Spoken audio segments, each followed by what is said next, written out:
This the conference people, will now be recorded. okay, don't record. It's better. so, so this museum was really very good, and it's a good initiative, I would say. But we have also Dr. Amalindu Sinha here, and we have not taken full advantage of people of Silver, and PK Singh is a world famous man, and there are many others. So we should request them, bring them here, and to take engaging classes, at least enrich us, or even take us to the field. They have got a lot of money. They can also sponsor on their own. If you'll approach them, I know, I'm 100% sure. If you'll approach them, I mean to say the director, their actually expenditure is say to the tune of 50 crores, but they're earning more than 250 crores. So it's like that, even more than that. And they are working in all different areas. So take advantage of these people. And my blessings to the those who are to this seminar. I wish this seminar comes out as a grand success.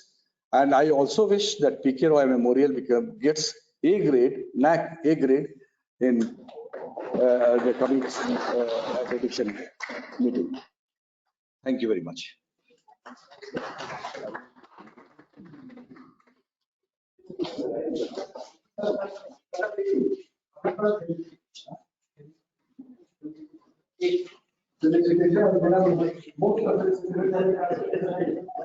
Now I would request our respected principal sir to present the memento, Dr. Anjali Kumar Shrivastava.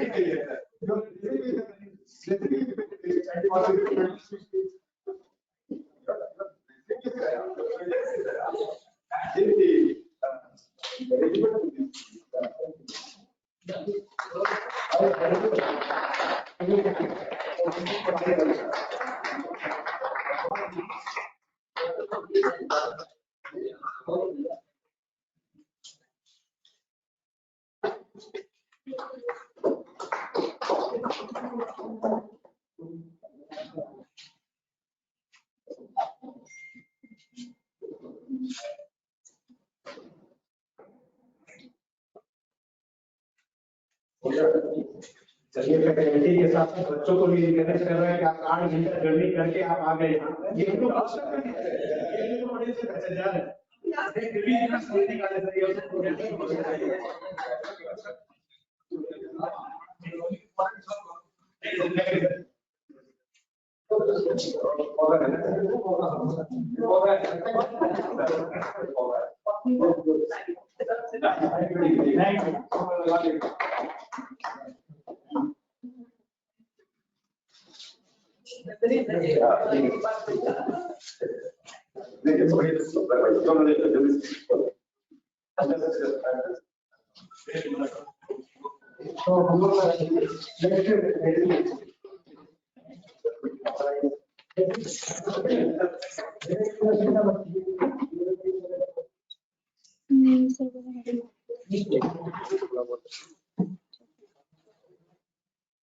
Now, I would like to request Dr. Hayden Mot, CEO and Director of Geology Limited, UK, to address the workshop. Hello, everybody. Can you hear me?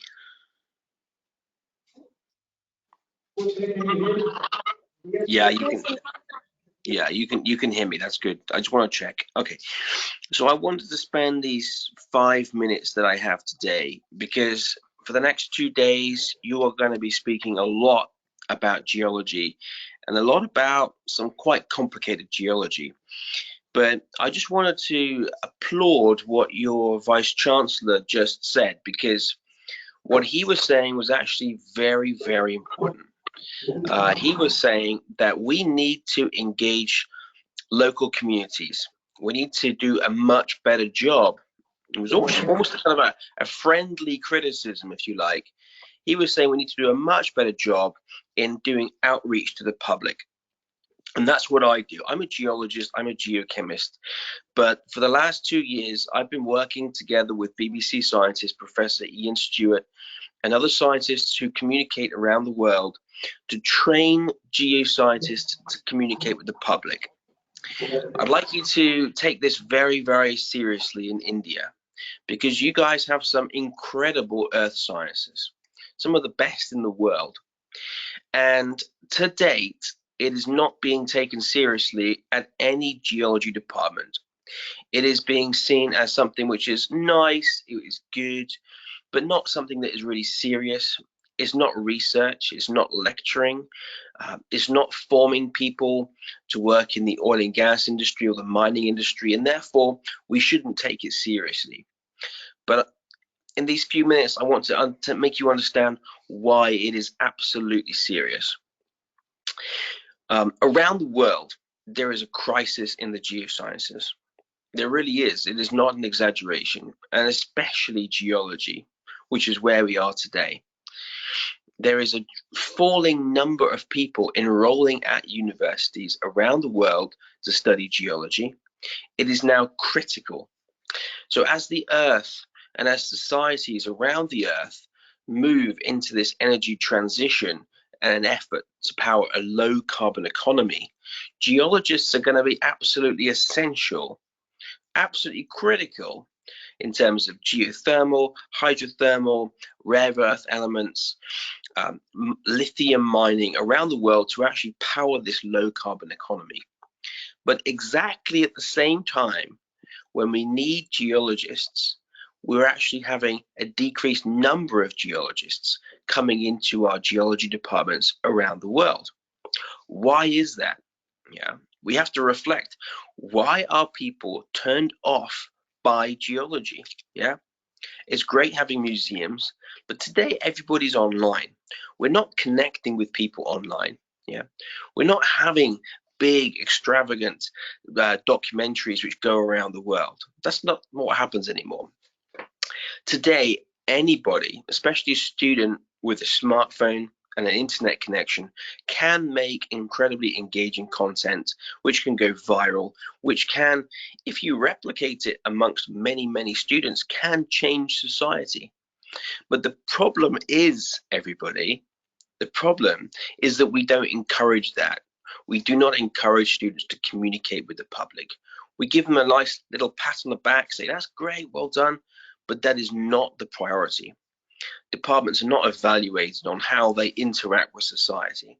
And in fact, if you do it too much, if it takes time away from publishing, well, then you perish. Yeah, you don't get the credit, you don't get the academic applause, which is what everybody craves. Okay, so just to give you one example before I wrap up my 5 minutes, in Australia, very, very big geology, very important for mining, which is again what your Vice Chancellor was talking about. Only 50 students are actually formed in mining geology over 7 schools in Australia. But industry needs at least 150 to survive per year to be produced.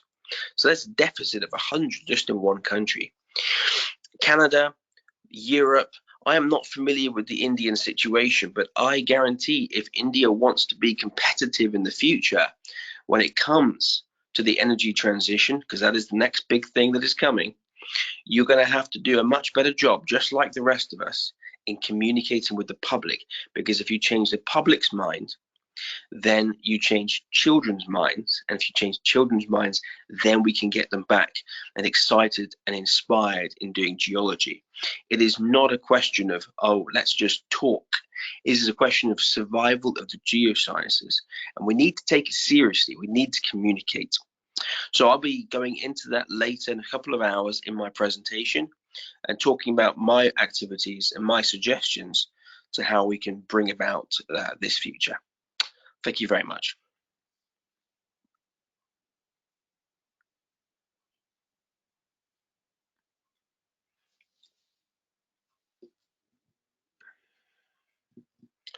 Somebody else can talk now if they want. That's okay. I've had my speech. Go ahead. With the welcome song.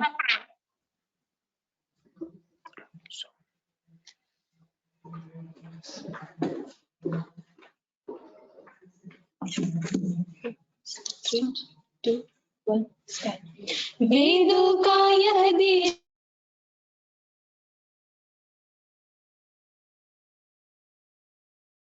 का हमारा सुंदर स्वर्ग समान है। वेदों का यह देश हमारा स्वर्ग समान है। इसके नदियों में अमृत है, कण कण में भगवान है। इसके नदियों में अमृत है, कण कण में भगवान है। यही प्रथम ब्रह्मा ने अपनी सृष्टि का निर्माण किया और सदा आवास बनाकर जगती का कल्याण किया। यही प्रथम ब्रह्मा ने अपनी सृष्टि का निर्माण किया और सदा आवास बनाकर जगती का कल्याण किया। विंध्य हिमाचल यमुना गंगा, विंध्य हिमाचल यमुना गंगा, विंध्य हिमाचल यमुना गंगा मिले जिससे वरदान है। जिसके नदियों में अमृत है, कण कण में भगवान है। इसके नदियों में अमृत है, कण कण में भगवान है। कण कण में भगवान है, कण कण में भगवान है।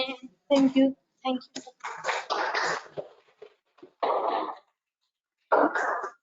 Thank you very much for chanting a melodious song. It is my indeed pleasure to be amidst this dignified gathering and welcome you all for today's workshop on innovative approach and recent advances in geology. Now, I would firstly like to invite our speaker, Dr. Devasheeshree Mohanty. He is Scientist C and CSIR NEIST, Jorhat, Assam. Sir, I request you to please address the event.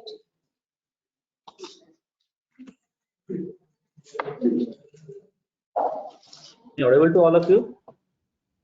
Yes. Yeah.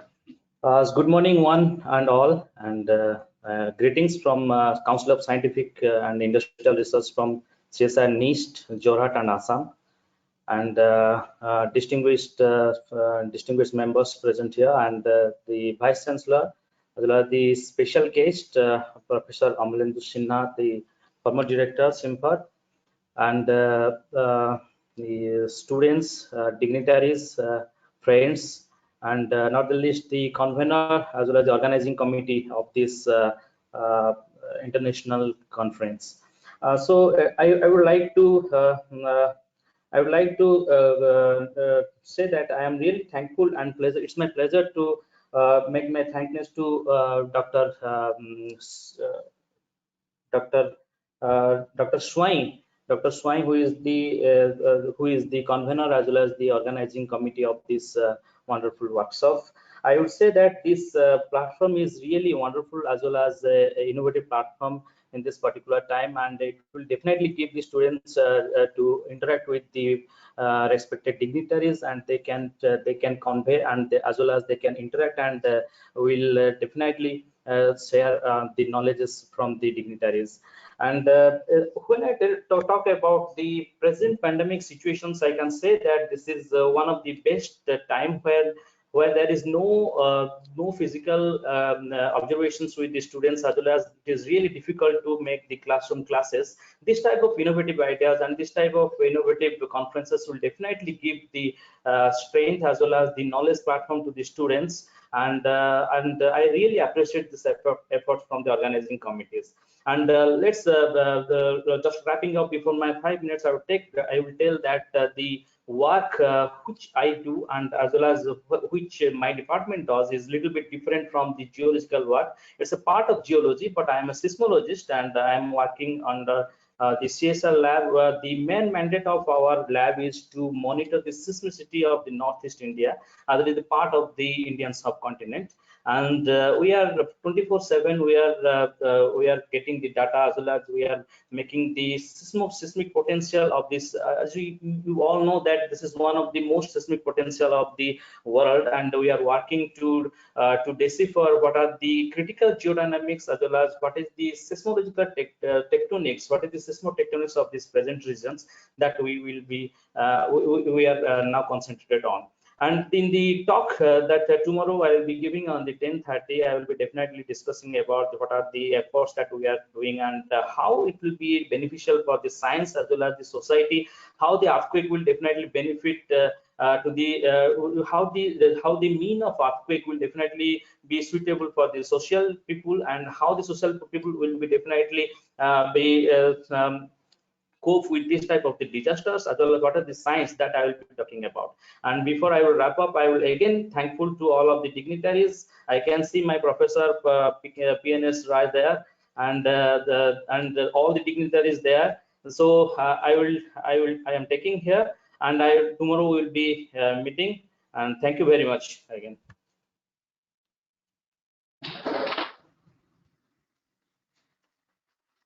Yeah, someone. Thank you, sir, for those wonderful remarks.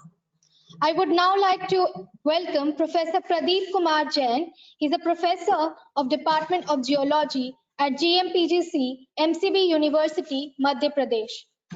Sir, I request you to please address the gathering.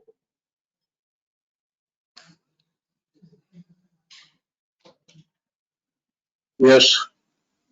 Good morning to all guests and dignitaries. I am Dr. Pradeep K. Jain, Department of Geology, Government Maharaja PG College, under the Maharaja Chassal Bundelkhand University, Chhatarpur, MP. Respected Chief Guest, Professor Anjani Kumar Srivastav, Vice Chancellor BBMK University, Dhanbad. Special guest, Amalindu Sinha, former Director CSIR, CIMFR, Dhanbad. Pattern Dr. V.K. Sinha, Principal, PKR College, Dhanbad, and Convenor Dr. Sagar Swain, and all the dignitaries on the dais and off the dais from India and from outside of India. Firstly, I am truly pleased, privileged, and honored to be part of this today's international workshop. And secondly, all the honorable members of the organizing team of PK Roy Memorial College of VBMK University, Dhanbad. I truly appreciate the title of this workshop, which says Innovative Approaches and Recent Advances in Geology. I have gone through the various topics or titles that have been selected for speaking, and the name of the various honorable speakers and their institute of the affiliation speaks a lot, that is how it is fruitful and meaningful and innovative this workshop is going to be. As well, all are aware that various innovations and advances are being undertaken in almost all scientific studies. Similar advancement and innovations are indivisible in geological studies as well. In order to keep pace with recent advancements that are taking place globally, we need to follow the same track. We should not leave no stone unturned as innovations and advancement in geological studies are concerned. The organization of such workshop or webinar is the need of our students, researchers, and other experiments will learn a lot by being at home in this pandemic time. In last, I wish all success for this international workshop, and I believe that all the listeners, participants will get immensely benefited. Okay, thank you.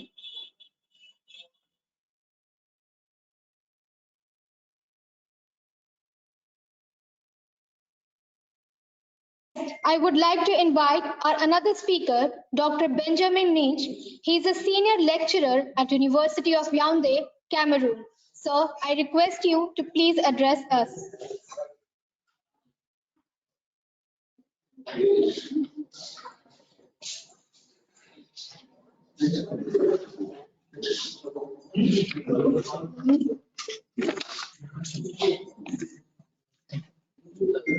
Moving on next, I would like to invite our speaker, Mr. Bruce Rocha Renteria.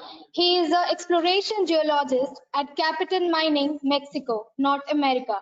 Sir, I request you to please address the gathering.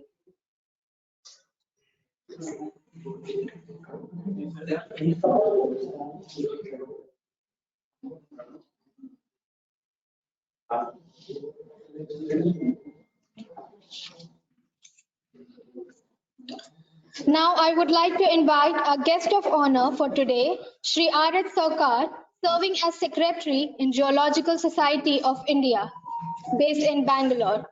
He has done many research work while affiliated with Geological Survey of India.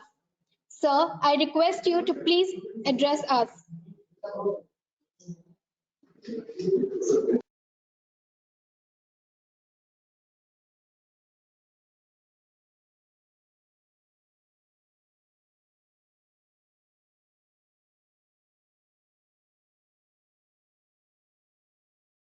Hello.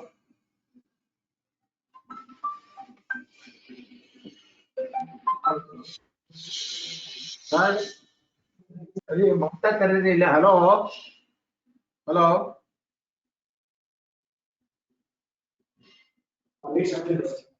Yes, sir, we are audible. Yeah, I'm here. Can you hear me now? Yes, sir. Can I hear you? Can you hear me? What is it? I have to speak about. Yes, sir, you are audible. Hello. Yes, sir. I have to speak about our Geological Society, isn't it? Yes, sir. See, I am Sagar, Secretary General of the Geological Society of India. Geological Society is a very old society in our time.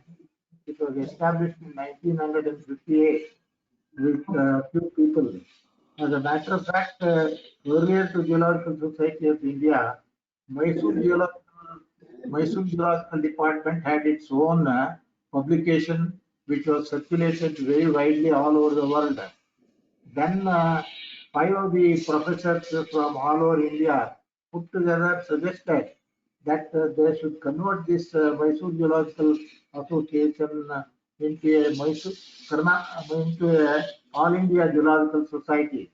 So they converted this into a All India Geological Society in the year 1958.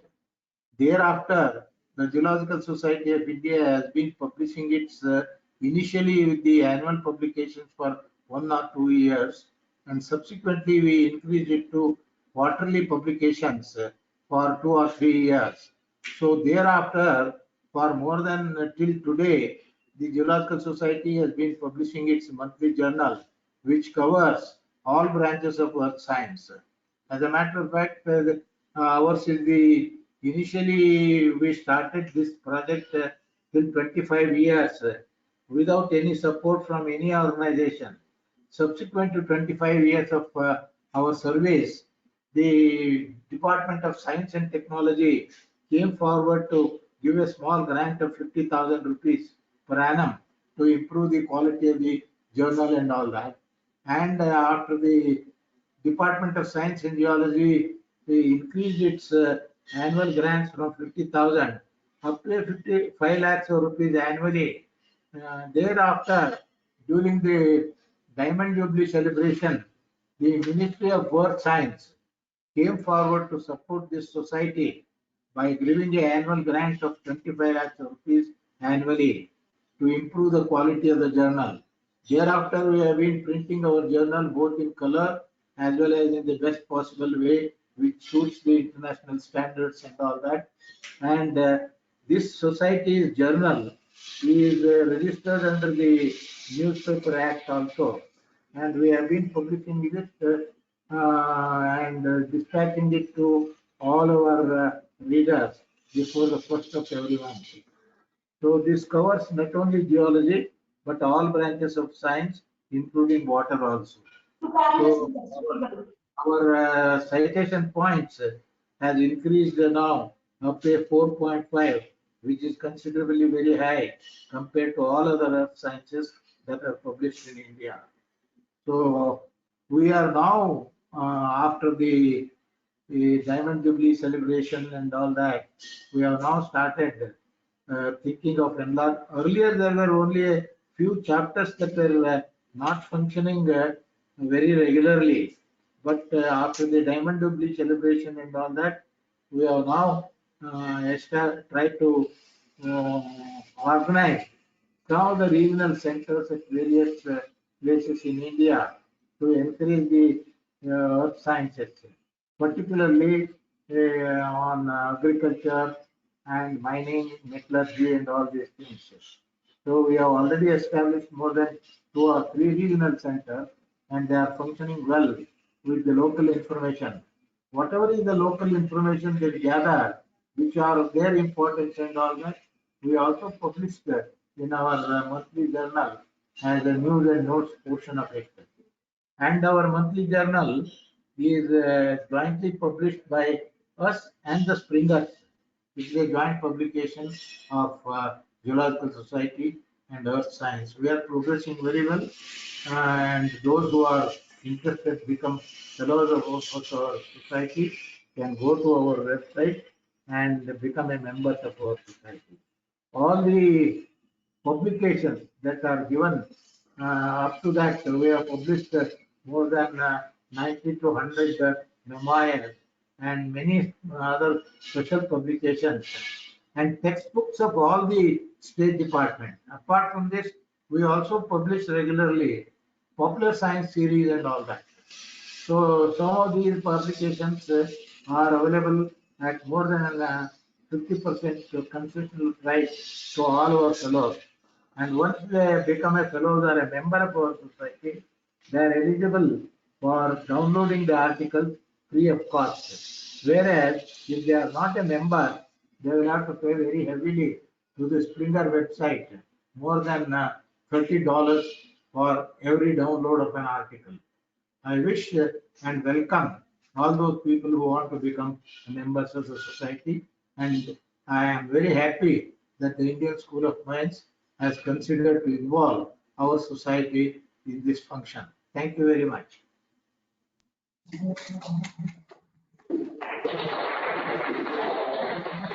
Thank you so much, sir. Moving on, I would now like to invite our special guest, Professor PS Roy, who has done his MSc and PhD from BHU and currently serving as a professor in Department of Geology and Geophysics at IIT-Kharagpur. Sir, I request you to please address the workshop. Very good morning to the chief guest, Professor Srivastava, Vice Chancellor. Very good morning to the head, the principal, Mr. Dr. Sinha, and then former director, still guest, Dr. Amalindu Sinha, sir. A very good morning to you, and also to the HOD and the convener, Dr. Sagar Swain, who is the real hardworking person behind this show.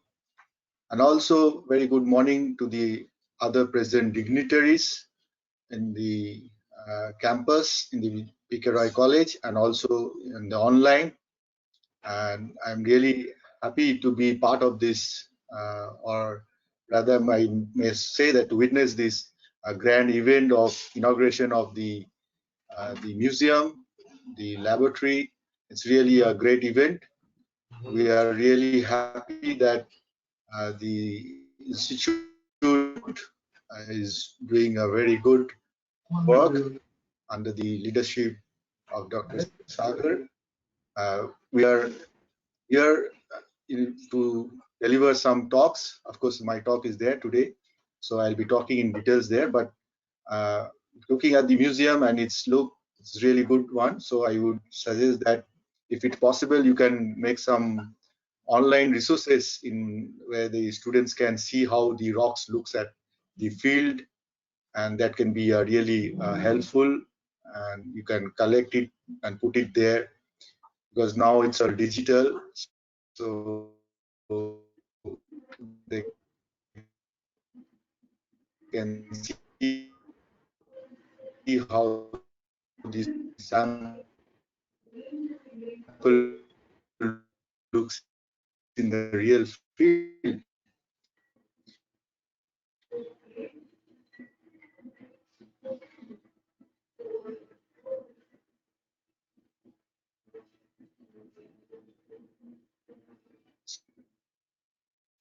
So that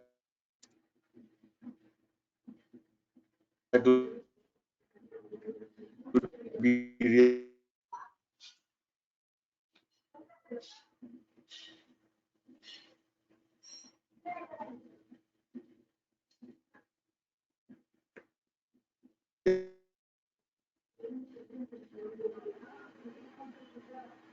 helpful.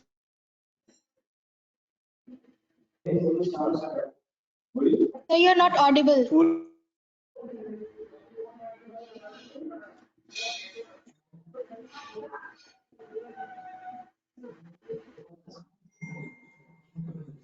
And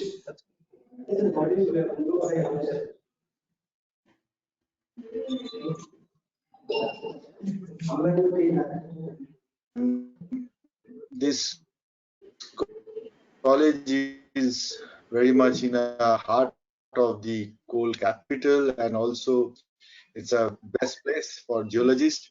So I feel that the course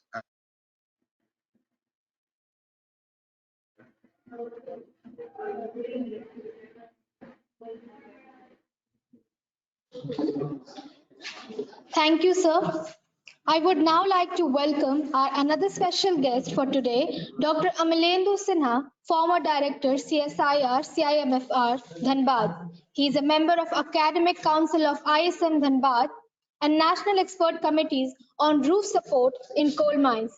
His areas of research cover development and application of geomechanical classification system for support design in coal mine roadways. Dr. Sinha has a large number of research papers published in the journals of repute India and abroad. Sir, I request you to please come and address the gathering.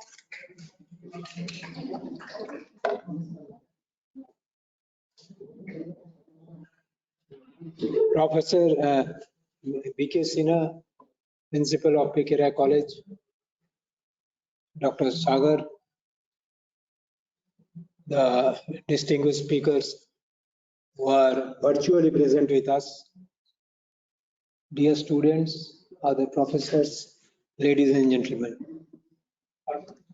At the outset, I thank the authority, especially Professor Sinha and Sagar, for inviting me to be here in this momentous occasion. I congratulate all of you for inaugurating a new museum and also organizing an international event, international seminar on innovation in geology. It is said that a good museum is the place where time is transformed into space. Yes, you can very well understand that if you roam around the museum, you will find that in that museum you have stored billions of years. You have fossils, you have rocks, and we all know how old these rocks and minerals and fossils are. So it is that way. More you go to the field, more you collect good samples, you will feel that it is how old your museum is become and how valuable your museum is. It is good that you have got some sample from outside, but make it a habit to collect good samples, good fossils when you go to the field, because you all understand that geology is a subject which is more in the field than in the classroom. more you go to the field, you will understand what is rock, what is mineral, and what is fault, everything. I understand you are covering a broad, every area of geology, but I am not sure whether you are covering the engineering geology portion, because I am very comfortable with engineering geology. That is why I am going back to the engineering geology. But you also understand that engineering geology in today's world is very important, because it is the geology which is required for the engineers. It is also the practice of geologic engineering, or whatever you say, geotechnical engineering. And engineers understand a different language than what really we regularly speak. Engineers understand that at the end of every investigation, there should be some values in number. That is how the geology is applied in engineering.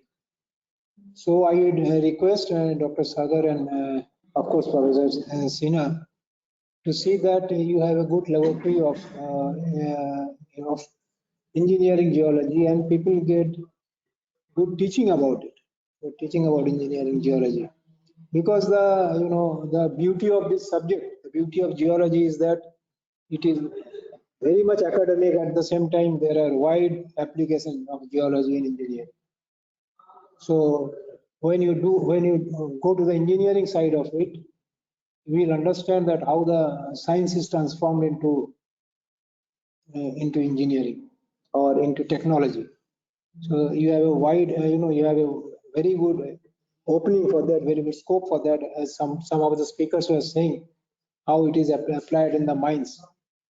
Geology is equally applied in mines. It is applied in civil engineering structures, in tunnels, in powerhouse, in chemical engineering, in fuel engineering. You can make a lot of contribution in the area of also clean coal technology, cleaning the and now these days, it is a zero emission. People are talking about global warming and climate change. All these are subjects where you can take up as a field of specialization. So these are the new areas, innovative areas. As far as innovation is concerned, there are a lot of innovations happening in India.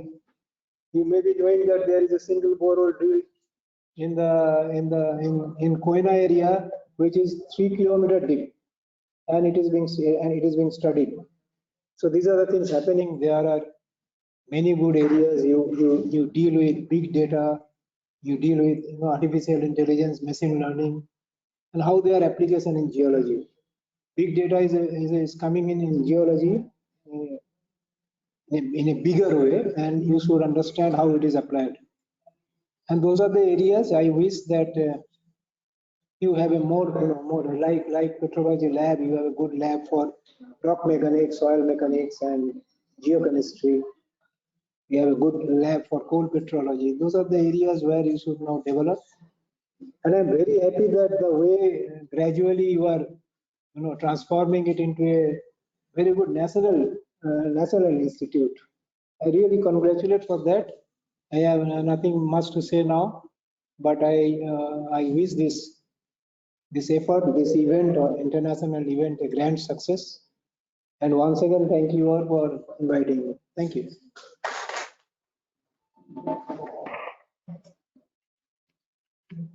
Thank you so much, sir. Now, I would like to invite Dr. Sagar Kumar Swain, HOD of Geology Department, to please come and present the vote of thanks.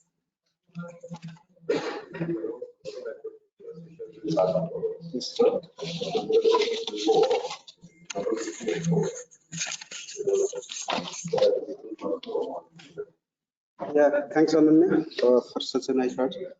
First of all, I'll thank to our honorable VC sirs for sparing your valuable time with us, and from your also you have taken your time from your busy schedule. Thank you, sir. Then I'll convey I will thank to our special guest, Dr. Amalindu Sinha, sir, for giving your special time with us. So thank you, sir. Then I will also thank you to Honorable Patrons Principal, sir, Dr. V.K. Sinha, sir, and you have taken your time from your busy schedules and you have given to us. Then also I'll thankful to Professor PNS Rai sir from IIT-Kharagpur and guest of honor R.H. Sagar sir from Geological Society of India. And whenever I've started this workshop, he is encouraging me to organize this type of internal workshop. And thank you, sir, PNS Rai sir and R.H. Sagar sir. Then also I'm thankful to our keynote speakers, specifically Hayden Mot from Director Geology Limited from UK. Then also I'll thankful to also, though he'll be not here, but I'll also thankful to our speakers, Philip Granjan da Costa from Geological Survey of Brazil, then David Devron from Brazil, then Dr. Benjamin Neech from Cameroon, then Dr. Ranjit Naik from Ethiopia, then Professor Pradeep Kumar Jain, MCB University, Madhya Pradesh, then Dr. Devasheeshree Mohanty from CSR NIT Assam. Thank you, sir, for sparing us such wonderful time with us. Then also, I'm thankful to all the faculty members present here from this college, from this institute. Then also, I'll also thankful to all the participants who are present here also, all around the globe also. Then most importantly for organizers also, for which this event will not successful. Then around 400 participants have already registered for this international workshop. Then also after then also we have speaker session, then oral presentation, then poster session, then quiz competition, and panel discussions on career and job perspective in geology. As this title of this international workshop is Innovative Approach and Recent Advances in Geology, in this we'll briefly discuss on what are the different innovations and advances in present day. Innovations comes only when we'll learn new things, then explore on it, then implement on it. So that we'll develop our imaginations, then curiosity, then critical thinking. And this is possible only due to hard work, patience, sincere and time management.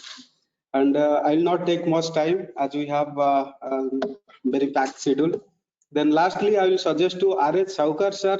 Sir, please, as Geological Society of India is one of the best journals, sir, will publish all these events internationally. Sir, please, I'll suggest, sir. Thank you all, and please stay tuned with all these events. Thank you, sir. Then we'll next proceed to our keynote speaker sessions. Yeah, thank you. Thank you, sir. Now, without any further ado, we would like to start the speaker session. To start this, firstly, I would like to invite Professor PNS Roy, professor at IIT-Kharagpur. His specialization is mathematical geophysics and geophysical signal processing. His research interests are application of fractals, GPS application in crustal deformations, pattern recognition in earth sciences, and earthquake forecasting. Now, without any further delay, let us welcome him to start this session on the topic Shale Gas, a Key to Future Energy.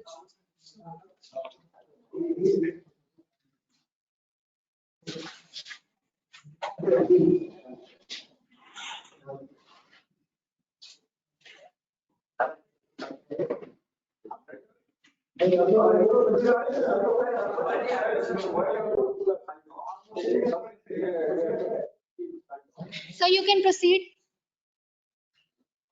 No problem.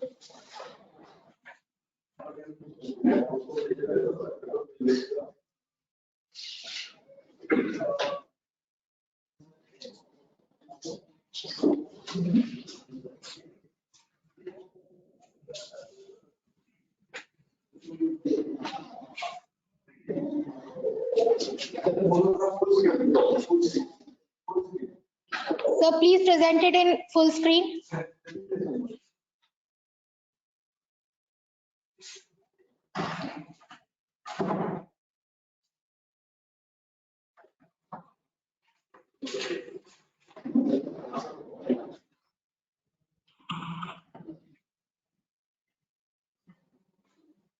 Sir, sir, please in presentation mode, that is in lower side, on lower part of the presentation, that PPT, that option is there.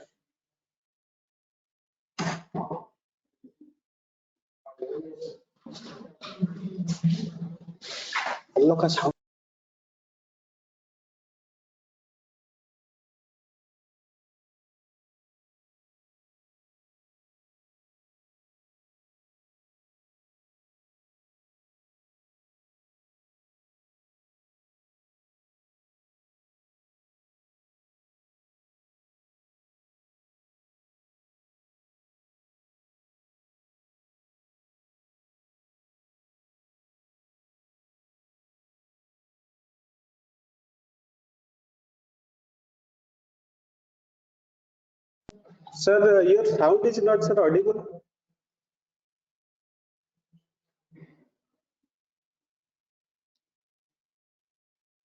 Hello, sir. देखो तो go to meeting में आ रहा है क्या? देखो तो go to meeting.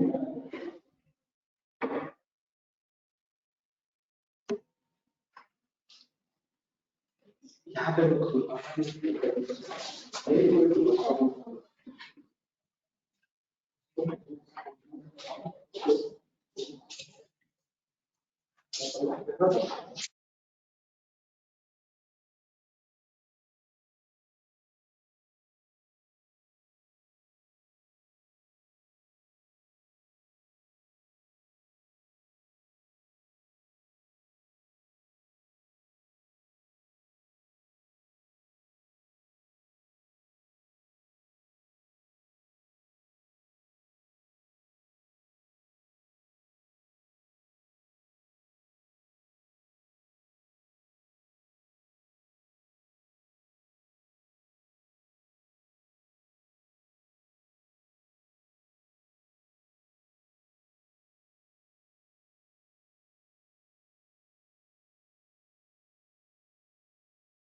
So you're not audible.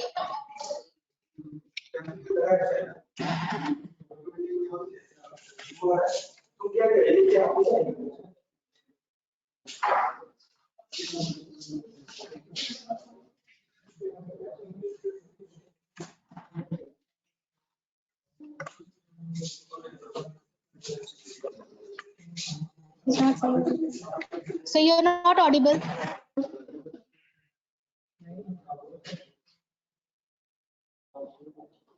You're not audible, sir.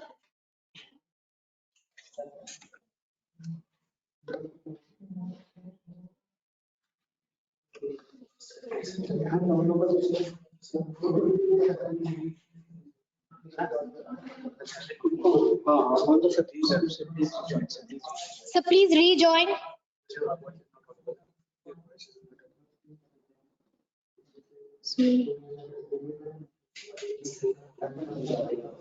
So please rejoin. You're not audible.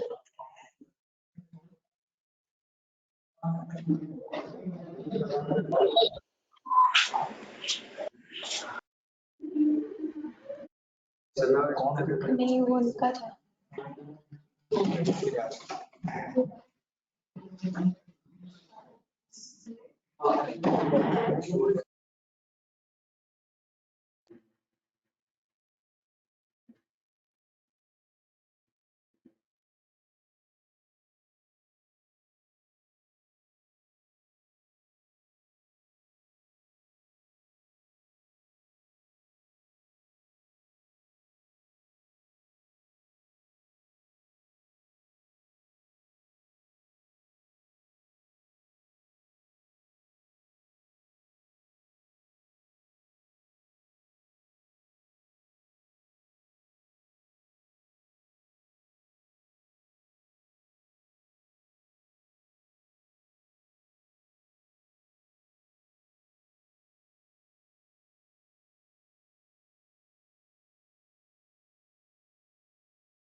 Hello, can you hear me now?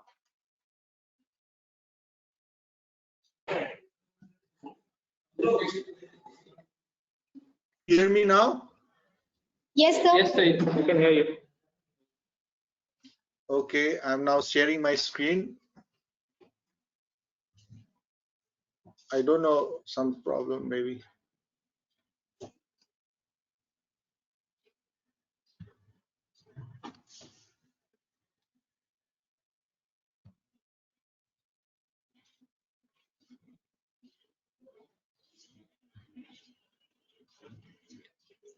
Can you allow me to share my screen?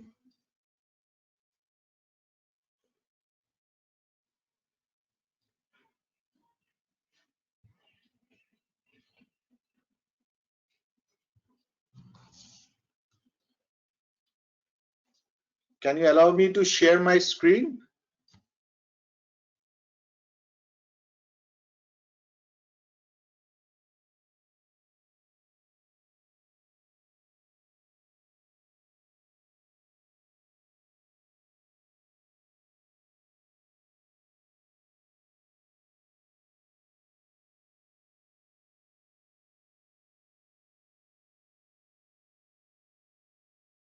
I Proceed. hope now you can hear me and see my screen. Yes, can you hear Yes, me sir. and see my screen? Yes, Okay, sir, thank we you. can hear Sorry, you. it's a technical glitch, and I must welcome all of you for this grand workshop on innovative approach on recent advances in geology, organized by the Department of Geology of PKRMC, BBMK University. Myself, PS Roy from IIT-Kharagpur, Department of Geology and Geophysics. I'm a geophysicist, but as you can understand that we work for the common problem, that is the earth science. So we have very notable speakers, I can see. So of course, I have made my talk mainly for the students, the budding students who will be the torch bearer of the earth science. So I'll be talking mainly on the aspect of the how we can use the most promising energy resource of that is shale gas. And that's why we are calling it as a key to future of the energy security. Okay. So my main outline of my talk would be basically the history of shale gas and play. For doing anything, we must know the history, and that is the most important, that from where we have started and how we'll land up. And then we have the future of shale gas assets. So whether it is sustainable or not, or to what extent, we'll see the global shale gas estimates, then the Indian shale gas prospects, and then finally the global shale gas players who are the main the companies which are trying to support this technology. Then the unconventional reservoir and the formation evaluation challenges, that is our geophysicists or the geologists or the earth scientists problem. Then the gas producibility, that is also very much important, the information you provide, etc. So basically, as you can understand that the challenges, okay, that is another aspect which must be discussed at any cost. So the history, as you can see, that first shale gas was drilled in 1821 in Devonian Dunkirk Shale in New York. Okay, so it's quite a long time. And then from 1927 to 62, the Columbia Gas System Service Corporation drilled tens and hundreds of wells here in Devonian shales. Then in 1981, the first Barney Shale well drilled in the Fort Worth Basin in Texas, Missile Energy. In late 80s, GRI, that is the main energy sponsored projects, resulting in numerous publication and core measurement guidelines. So the future of shale gas assets, as you can see, the US Energy Information Administration states that the natural gas current constitute 29% of primary energy production in the United States. So in 2008, shale gas production was over 5 billion cubic feet per day, and that is 8% of North American gas production, which is about 70% from the burning gas. So you can understand that how crucial it has been to the US economy. According to EIA, the production of natural gas from the shale formation expected to triple by 2030, that is 4.2 trillion cubic feet. So that is representing 18% of the US production. And as you know that USA energy is completely dependent upon gas, and that's why they don't need the import much. They are more independent, and their fuel is much under control price. So you can see the status of the global shale gas. So in this, however, you can see our India, which is about 100 trillion cubic feet, or 3 TCM, or trillion cubic meter. So if you consider the North America, China, our nearest neighbor, so we are also in a good status, and we are not basically we are having enough, and day by day as exploration is improving, this amount is also increasing. So now it is expected around more than what we have been shown here. So this is the Americans, the amount of shale gas which they contribute to their national productivity resource. You can see that how much they have been playing with respect to the onshore conventional, with respect to the offshore, and also the coal bed methane and Alaska. So you can see it's a good amount, and it is expected to increase more day by day. So in Indian shale gas prospect, you can see we have the prospective zones like Krishna Godavari, the Kaveri, Cambay, and of course our Damodar Basin where you are staying in your college. So it's the best one where we can really start. And of course the other one is also in the basins like Vindhyan, South Rhea Basin, Pranihita, Godavari Basin, Upper Assam, Northern Rajasthan Basin. So these are all also equally important. So if you look at the Cambay, where we are existing hydrocarbon producing, best one of them. So if you look from the Ankleshwar, the oldest one, then the Cambay, and the recent in the Kalol and the Mehsana, so where you can get the shale gas. And government of India has allowed that they can go by conventional production from the oil producing such basins. So this is your Krishna Godavari, where the prospects are also equally important, and we can have, it is also having a very good promising production capacity. Then we have the corresponding the Kaveri Basin, where also you have these prospects which have been the most important contribution can be from here. And then finally our Jharia, the Auranga, Uttar, Daltonganj, Ramgarh, Aurangabad. So you can see the Raniganj. So these are the where we can really, it can change our economy and also our fuel price hike and all those. So we should start thinking of now exploiting this in full extent. So if you look this statistical data, the most important is the total organic carbon, which if you look at the Damodar Valley, it is around 4.5%, Krishna Godavari is 6%, so which is very important whether the shale gas will sustain or not. Okay, and the thermal maturity, and of course the corresponding, as you can see, the amount of the TCF, which is not bad, it is also quite significant, and we can go for it. So in USA, you can see basically how these zones are being they are doing it, they are producing it. So all these name of the shale plays which has been shown here. So as we could see in our India, so same, because I'll be sharing most of the data of USA, how they are doing it and what are the approaches they are using. Okay, so the shale gas players in USA companies, as you can see, And fortunately, the foreign company, which is our Indian company, Reliance, is having 45% in Eagle Ford and joint venture with Atlas. So you can understand that India also can do with the help of Reliance with its partner. And Statoil, Norway, and Total France, these are the main players which are producing for USA. So this is the unconventional reservoir and its formation evaluation challenge. So we know the conventional gas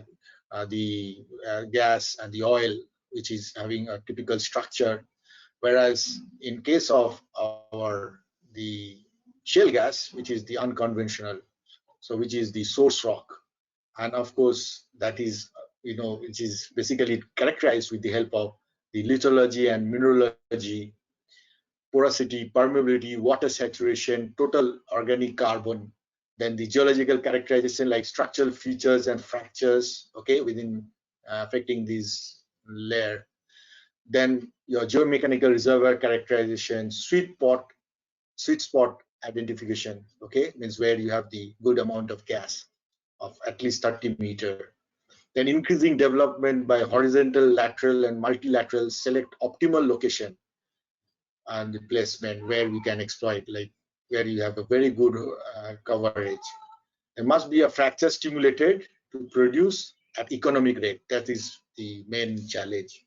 That is effect of frac design to minimize. What is frac? It is basically, you will see later on that we mean by which we are trying to create artificial porosity or fracture these formations so that we can take out more and more gas. So minimize the formation damage and maximize the productivity. So this is the unconventional reservoir and with the challenges which we see. Okay. So the shale gas reservoirs are very complex matrices of silt and clay, size fractions of different minerals, which has to be studied as from geology point of view. Vary in composition and concentration with each play. That is very important. Otherwise, we are not able to understand to what extent we can produce. The complex matrix serves as both seal, reservoir, and source for the gas. So here we don't have separate like conventional reservoir, and must be a fracture stimulated to produce economic rate. That is the we have to design the frac process so that we can have the better production. So the difficult to predict the success of stimulation strategy. Okay, so this is why, because you can see due to lack of integrated petrophysical models that can predict the reservoir properties that contribute to the success and failure of stimulation. So unless until we geoscience give the proper petrophysical models from our microscopic lab analysis and geochemical analysis, then whole thing fails. So if you do that, then the hydrofracking or the frac is planned very well, and they can produce very best way. So what are the objectives we have to supposed to see? So first I will show the reservoir quality, select optimum horizontal lateral location, and the storage capacity gas in place. So this is the first, which is our job of the geoscience or geologists. Okay, and then the next, the gas production, that is flow capacity, gas deliverability, mechanical properties impacting hydraulic stimulation, identify the preferred lithophases and fractures. Okay, so these are the aspects we have to take care. The main as a player or as the person. So how it looks. So there is one typical you can see, and we have to use integrated petrophysical approach. What are the one? Most important, which the geoscience people has to do, the mineralogy, that is geochemistry, lithology, mineralogy, total organic carbon, and also carbon classification, which is primary, secondary, tertiary, or quaternary, that is thorium, uranium, will give those classification. Then you have the rotary core analysis. The core has to be taken. Then the image logs, that is will give you the acoustic image or the electrical image, which will talk about the structural and sedimentary and also stress deformation. As you could understand, that more it is fractured and better than the fracture characterization. Okay, so that will come from image logs. Then you have acoustic or the geomechanical properties. Okay, that is to what extent your fracture is there, etc. Then you have the NMR, that is the nuclear magnetic resonance log, which we are going to look for the porosity, fluid typing, total organic carbon, and of course the most versatile resistivity, density, and neutron log, which will show you that where the shale is there and how much gas is there. So with all these integrated things, we can only achieve our goal of, to do the complex reservoir characterization in this unconventional reservoir. So here I show you the American mineralogy. The purpose of showing this, you can see there is no typical pattern or anything. You can see that they are having similarity. Of course, these are all compositions of the shales, which are the clay and corresponding. So you can see the composition that they are not consistent in everyone. We cannot qualify that, okay, this is the one which should follow. So it is very, very complex. So the conventional versus the shale gas. So the shale gas departure from the conventional well log analysis. The most important is in shale gas, the source rock, the reservoir, and the cap rocks all are in one. Okay, the shale gas formation is itself one, as I shown you that picture, popular picture. So presence of structural or stratigraphic traps is not essential. Organic content and maturity are pertinent.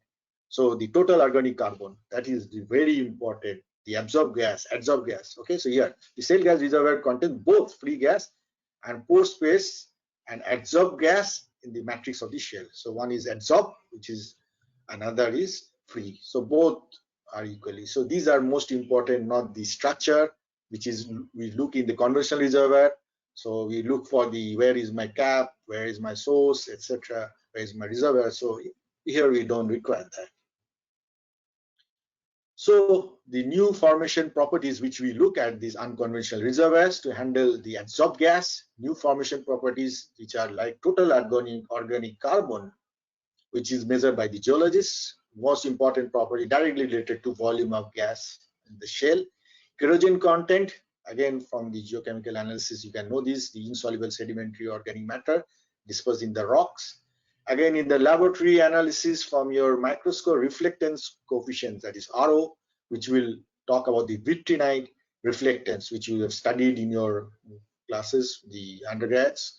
So index of thermal maturity, which increases with increasing effects of time and temperature. So thermal maturity can be maximum up to 10%. Usually it is range between 15 to 20. But 2% to 3% is enough. So the typical level of organic maturity can be calculated with the reflectance with this formula RO multiplied by 4.76 plus 4.09. So this is which you measure from the reflectance from your microscopic, and you know the level of organic maturity. And that is one of the important aspect of saying that yes, this is good for your production. Then the Langmuir isotherms. This is talk about the gas. Okay, so dependence on surface coverage of adsorbed gas, pressure of the gas above surface of fixed temperature. So you can see here the thermal maturity in this axis and the brittleness and the gas flow. So gas flow increases as with the maturity increases. And of course the brittleness also is quite high, which is dependent upon the quartz percentage. So the more it is brittle, the gas can be ruptured by horizontal wells, and you can exploit it. Okay, so typical well log, you can see here the gas tail has been identified, where the SP log, the red one, you can see, and SP means spontaneous potential or self potential. Okay, so that talks about the how much your shell is there. Okay, so it is exactly you can see the corresponding the resistivity logs. Okay, the green one, and these the one which you are able to see the different resistive logs and how if you have a gas, so how the resistivity is quite high. And the most important is the neutron and density, which I was saying. The blue one is the neutron and the pink one is the density. So there you can see the crossover, which is we try to target to find with the indication of presence of gas. Okay, and also the sonic, which also talk about these whenever there is a gas, you will have, the corresponding time. You can see the wave, the elastic wave which travels. It will take, the more time when it goes through the gas zone than the one which is passing through the the hard rock. Okay, so this is a typical log signature which you would expect for a shale gas, which you as a geoscientist, you must study this, and then only you are able to go for core analysis and what we are going to talk in details now. So for the reservoir parameter being evaluated, identification, delineation of reservoir, rock mineralogy, the type and volume, porosity estimation, and corrosion volume, TOC estimate, quantify total gas. Okay, so these are the things which we have to look very much for the interpretation. So please check me if I am going beyond the time. So I am not able to see my watch.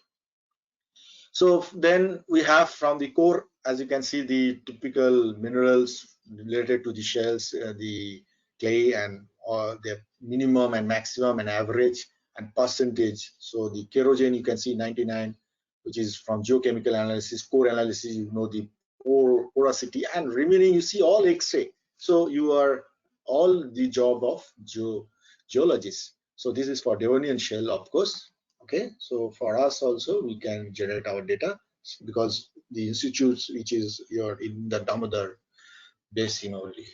So you can see the corresponding the nuclear capture spectrum, inelastic, and the natural, which are the indication of this thorium, uranium, this aluminum, and their corresponding the minerals. Okay, so these are how we can compute from the these natural log spectral gamma ray tools, which will talk about the amount and how your shell is, or what is its contents, etc. Then the matrix porosity estimation, that is tools available, that is mineral volume from the core analysis, then the conventional method from log response. Okay, so these are the two things which we are looking. So you can see this one lithological model. So the pore space is covered by the water and gas, which is very small fraction, as you can see, and the matrix, which is basically your calcite, clay, quartz, dolomite, corrosion, pyrite, and apatite. So this is your solid matrix, and this is your upper one is your porosity. Okay, so tools available are core log uranium relationship. As I said, that we must look at the grade of the about the carbon, the maturity, where it is primary, secondary. Then from TOC, okay, then through multi-mineral petrophysical model using corrosion as one mineral. Okay, so this is one typical corrosion volume from the core and your uranium yield ppm. So you parts per million, so you can see how data points you fit, and then you can know that how much it can yield the corrosion. Okay, so with this uranium yield we are able to quantify. So this is typical one of them. Then the total gas, quantify the gas GIP, that is core calibration, from the controlled desorption of core samples to give total gas content. So unless you desorbs the adsorbed gas, then gas volume in pore space, that is matrix and open natural fracture, calculated from conventional analysis. Okay, then your gas volume as adsorbed. Okay, so we'll see in details. So these are the one which you have to see. So you can see the gas yield and the total organic carbon, how they are related with this equation, where you can see the typical fit of R square 0.7. So you can see the total organic is a measure, adsorbed, and free gas. So if you know that higher the total organic carbon, the more is the gas yield. So this kind of plots we have to be generated from you only. Then the total organic carbon from logs, the gamma ray density, bulk density, gamma ray delta, that is the sonic, which I said, then neutron, then pulse neutron, gamma ray, and nuclear magnetic logs. So you can see the one which and the reference also given. So relationship of uranium organic carbon, as I said, the type of carbon has been done with this gamma ray uranium enrichment. Then the total organic carbon derived from the relation of gamma ray formation density, from gamma ray and formation density. Then you have the bulk density, that is the empirical relationship of bulk density and TOC, that weight, how much. So then the gamma ray intensity, that is total organic carbon derived from total gamma ray intensity. Then, as I said, the sonic log, when it passes through gas, so it will take more time. So the overlay method will tell you that how much gas is there. Neural networks, which have been told by the special guest, Dr. Amalindu Sinha, so which is really important to predict well logs the total organic. Nowadays, you people are much smarter, so you require to use neural networks to do such prediction, because you cannot have many wells and many core, because it's a very expensive. So from few wells you can predict the entire basin.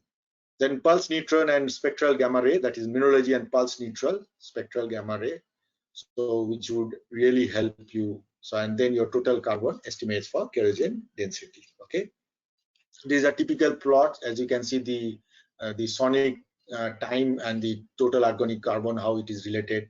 Then your the density, bulk density and the total organic carbon, how it is related. And then your porosity from neutron and its total organic carbon. So these are typical charts which you can see. The sonic resistivity overlay, then you can mark that where you have the typical, from the sonic log, this difference, that how much this, it will talk about the volume of gas present, etc. So this overlap separation of the organic rich interval. Okay, so this is very important. Then you have the TOC delta, T log R, that is total organic carbon, and the time which you have calculated from the corresponding sonic log. You can calculate with the help of the TOC, the total organic carbon, with this relation. Okay, where LOM I have discussed earlier, and the corresponding log R, which you are measuring from that displacement from the sonic log. Okay. So we have talked about the reservoir quality. Now the gas production, that is flow capacity, gas producibility, mechanical property, stimulation, and identify preferred lithophases. Okay, so for gas producibility, most important is fracture analysis. That is identification and classification and orientation of marginal class, open conductive and drilling induced fractures mainly. So this is the only way you can produce economically. So what you have to do, you have to understand the permeability, which ranges from 0.01 millidarcy to this 601 millidarcy. So it's in nanodarcy, you can say 1000. So this is for, it will vary from basin to basin. Okay, so it's not. So hydraulic fracturing, that is which I was telling about frac. Okay, in short we call it. So mechanical stress analysis, formation brittleness, and fracture closure pressure. These are the parameters which you could see earlier we have discussed. They equally contribute to your gas producibility. Okay, so the fracture migration, the typical mineralogical, which you can see the fracture migration prediction. So which is being from the pressure, from the analysis of the various logs, you are able to say. Okay, so the shale gas phases approach, which is that shale gas reservoirs are homogeneous often, and identify lithophases have variable mineral composition, which is your challenge as a geologist to say about the mineral. Varying level of TOC, again you do it from the laboratory, and varying mechanical properties, that is you can do with the in situ stress, etc. So Barnett shales where core have been extensively studied, 7 depositional phases, and identified based on literature data and log response. So this is the typical, they have found that siliceous brittle gas reservoir. So there are organic high TOC gas. Okay, so this is, I'm not going to explain you really details, but you can see the one which is concerned with your shells, and these are the corresponding how much, what way you have to do the. So when you have not a favorable, like carbonate mudstone, it is non-favorable. Siliceous mudstone, it's a favorable frac. And again the phosphatic mud pyritic, it is fracture energy burners. So you can see for this model and lithophase, and this is another basin. So similar nature. So you have to identify from your understanding, and you have to say that which is, so it is all dependent upon the various logs, okay, and your laboratory analysis. So if you do this properly, you are able to save from disaster. The main challenge which we are That's why in India, the progress of shale gas has been stopped, because it can create these kind of disaster. So the hydrofrac has to be postponed. Okay.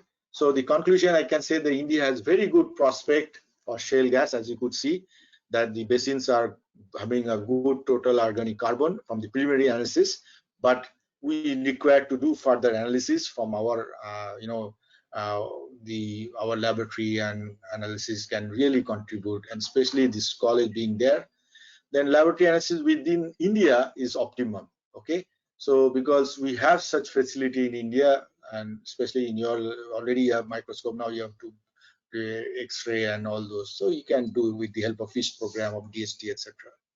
So we can overcome production challenges, because as you can see, the challenges are because basically the like the disaster, which the amount can be, if you are not understood the stress, because stress you cannot put wells and production wells anyway. It has to be arranged in such a way, looking at the shearing structures, faulting, and accordingly you have to arrange the wells. It cannot be randomly placed. It has to be well planned, and then also looking at the lateral extent, etc.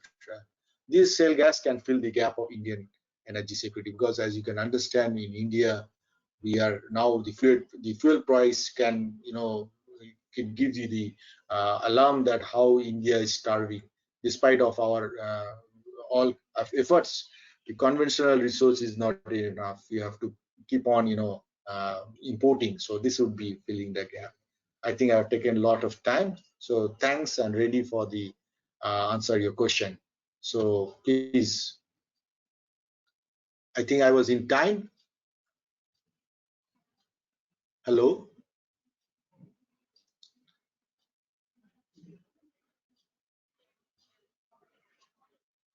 Hello. Am I audible?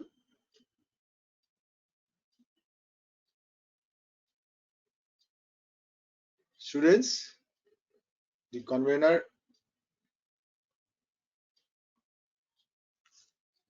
I think people can ask questions. Yes, sir, you are audible.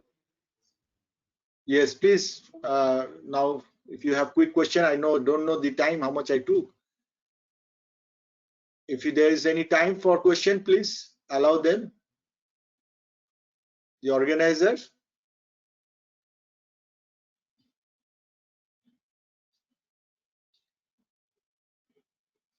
Organizers, please.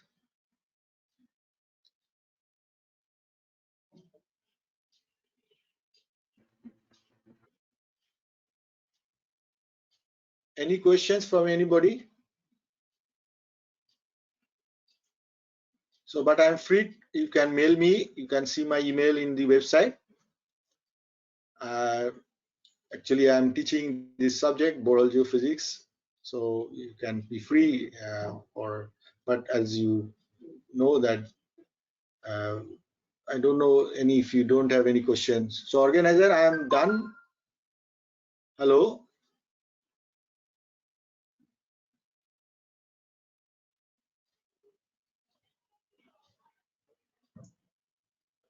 Professor Dr. Sagar.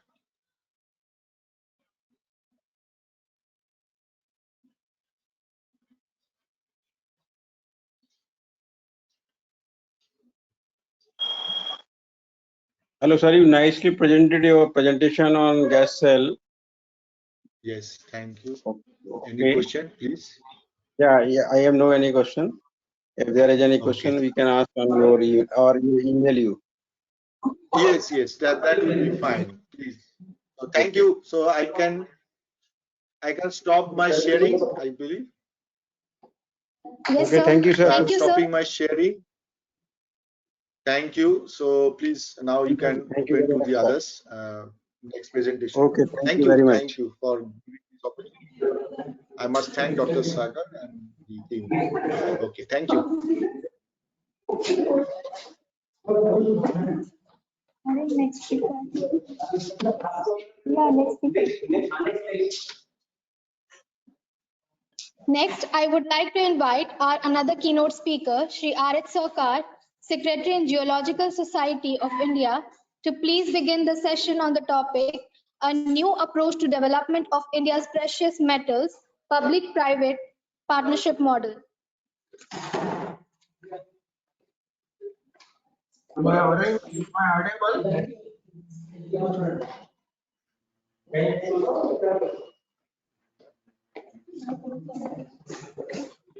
Yes, sir. Yeah. Am I audible? Yes, sir, you are audible. Can I start with the Professor Sagar can project the slides? Yes, sir, you can start.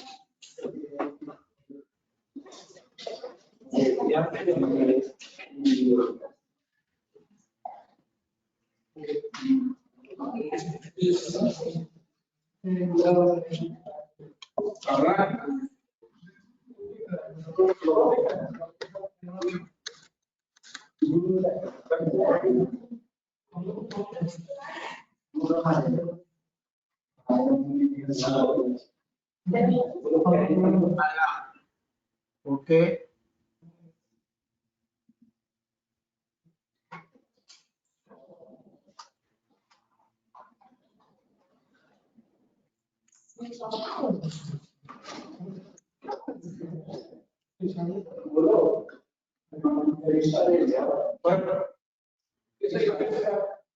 So you can start.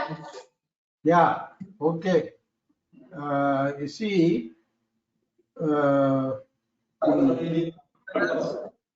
minerals form an important economic aspect of India. We thought it's all controlled by MMRD Act and other things. Particularly for the precious metals, we thought we should make some new proposal how to go about within the frameworks of the MMRD Act itself.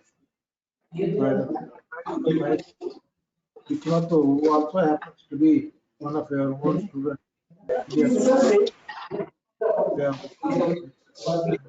Yes. You see, this economic revolution is based on theories. Keynesian theory, which is state all the finances are controlled by the government there itself. The other theory is that it's a doctrine based on an individual corporation or concept, like what is in USA and Europe and all these countries. But these principles are not followed anywhere in India. Our basic economic policy is based on economic necessity. Whenever we find difficulty, we try to change our economic policies and all that. Next one, please. Next slide, please.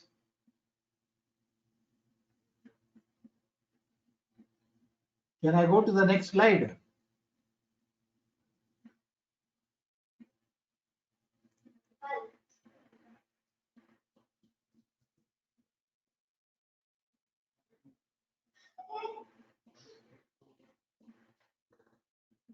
Hey, Mamta. Can I go to the next slide? Can you hear me? Professor Sagar, Dr. Sagar. First one. Yes, sir, you are audible, sir. I am audible, but the next slide, Sagar is supposed to project it on my behalf, from there. Yeah.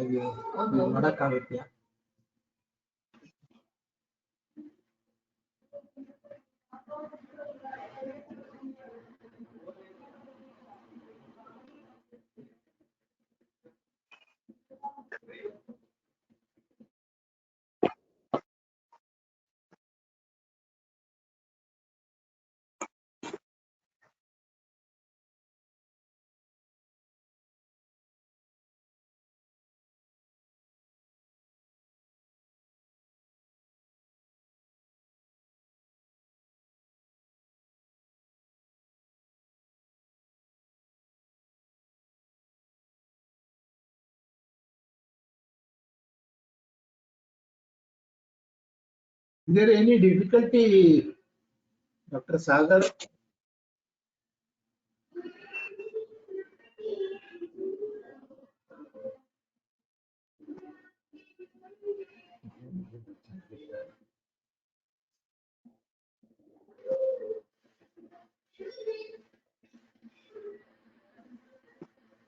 So we have some. So we have Hello? some. You can proceed. Is it possible to project the second slide? No, sir.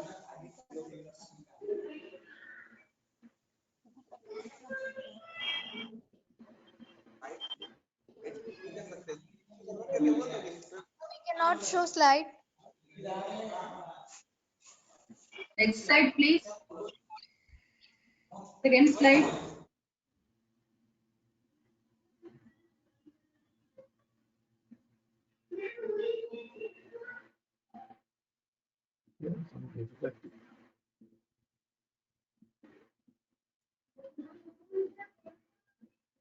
Hello?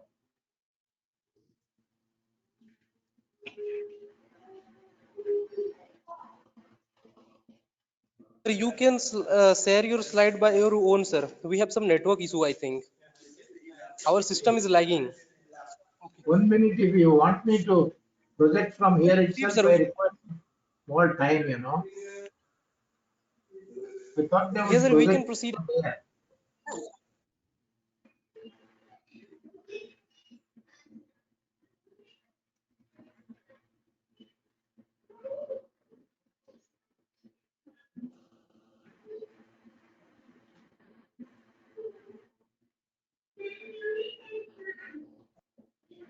Sir, you can proceed without slide. Due to some technical glitch, we will. Yeah, I can do without slide also. Very difficult to. We will share the slide. You can proceed now, sir. We have some technical issue, I think. I'll contribute to the slides. Sir, there is no link or like share screen share like that. It is there in this one app, sir. I'm not getting share link here to share the screen. I got PPT on my system, but there is no share link. Is there now? Icon to share the screen from here. Hello.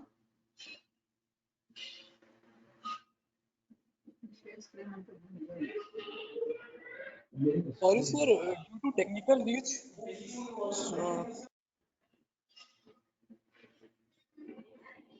Hello. Hello. Hello, sir. You can stop sharing it. Then only I can able to share. See, it is showing to share the screen. You ask your organizer to make you presenter, because we are not a presenter here.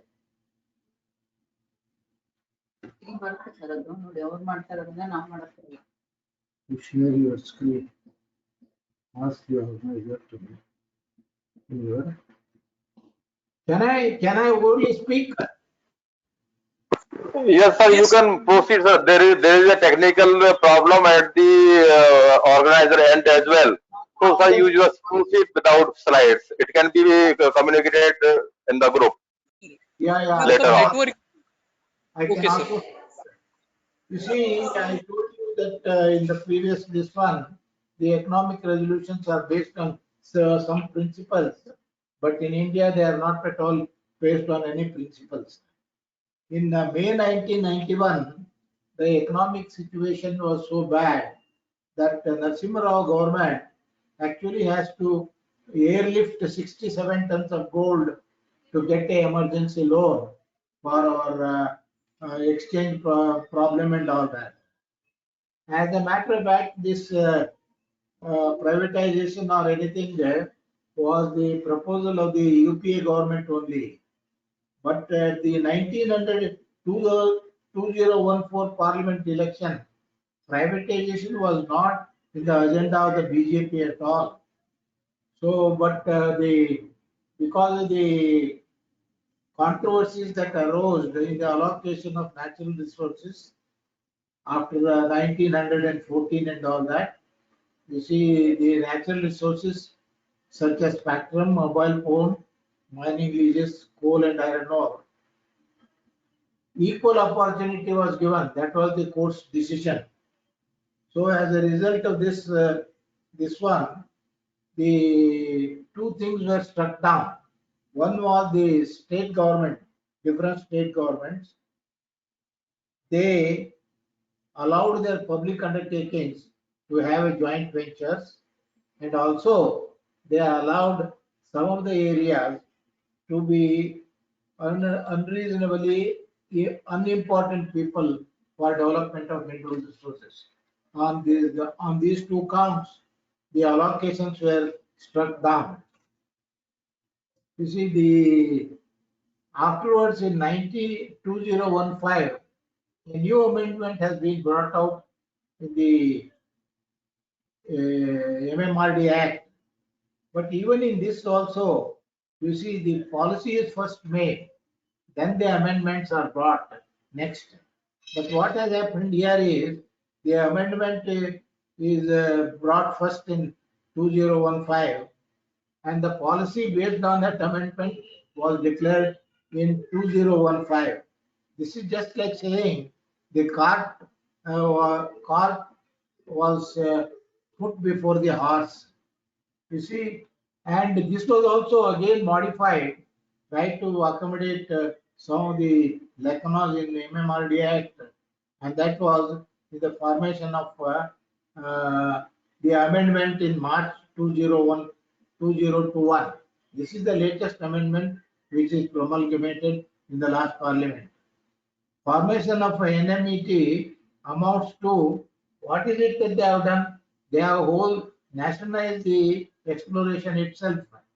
You see, instead of making other considerations, the whole exploration was nationalized. On the allotment of areas for development of mineral resources, the 5-judge constituent bench, they made two suggestions. One is auction is one of the methods. The 5-judge said it is one of the methods, but the government made it that auction is the entire criteria. They started auctioning all the mineral resources.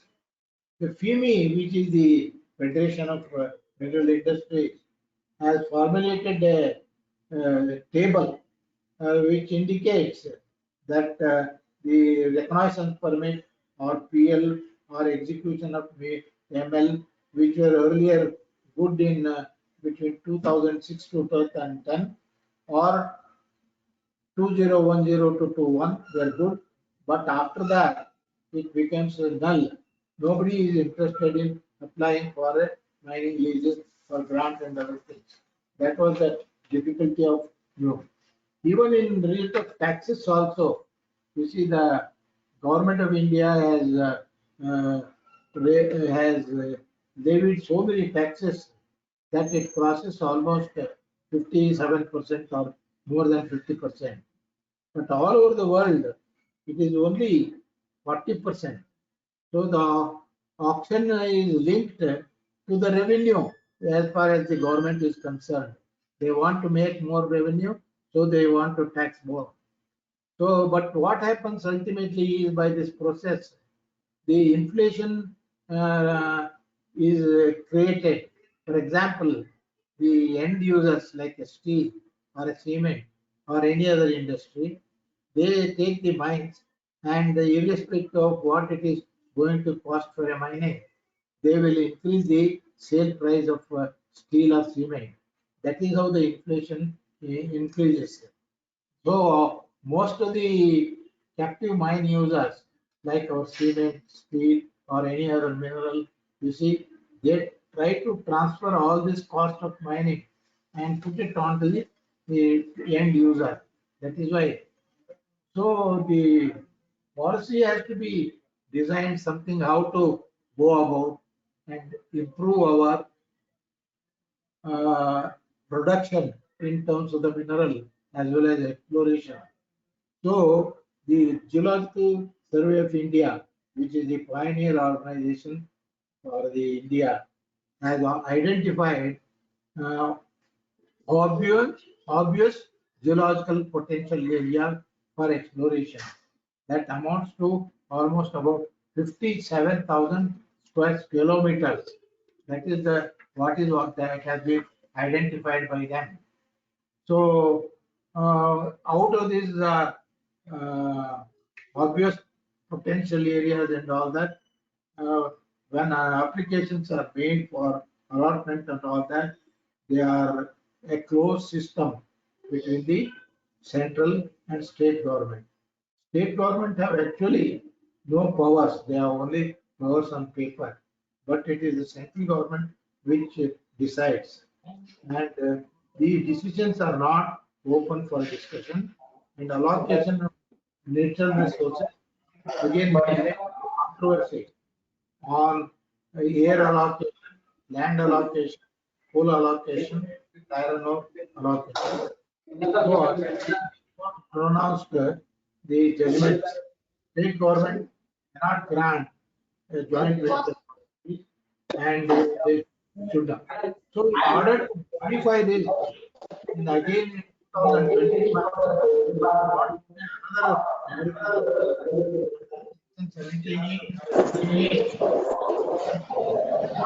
am I audible? Hello? Yeah,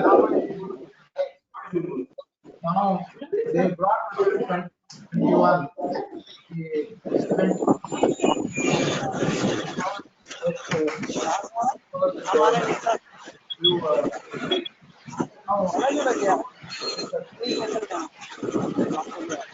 now see now I am here the gold economics of gold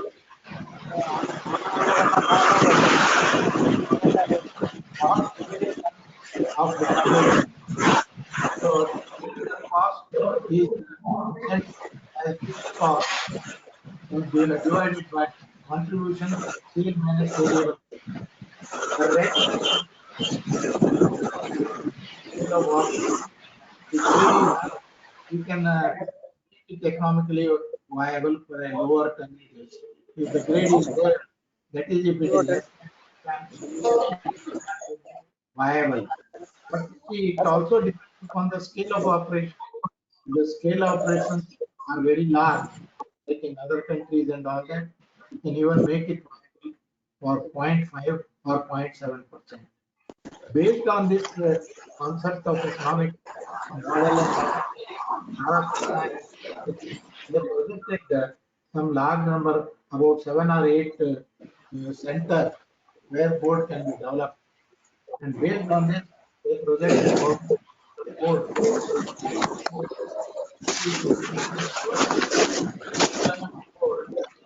About 5,000 people.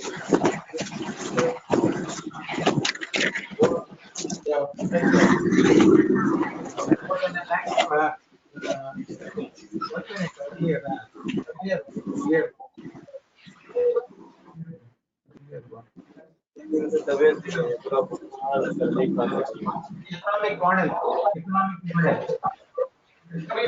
Economic model.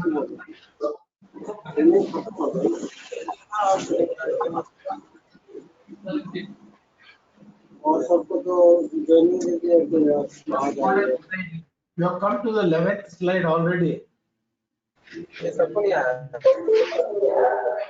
There is an economic model slide.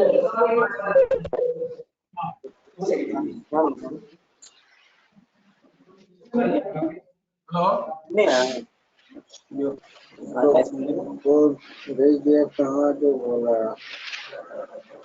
It is possible to go back on continue with this one. मेरा भी last time कितना हो रहा है 12:45 घंटी लेके 12:45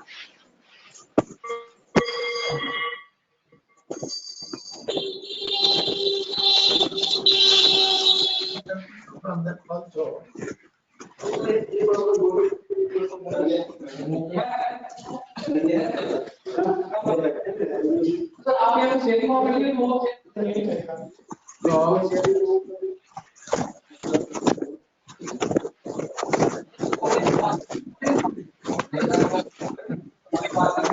Can I? Can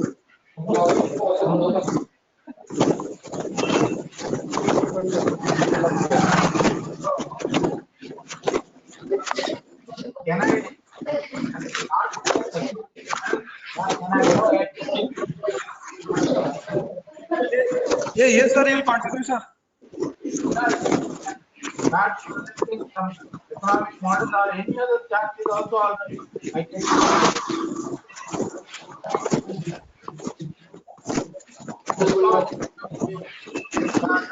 formation or something like that.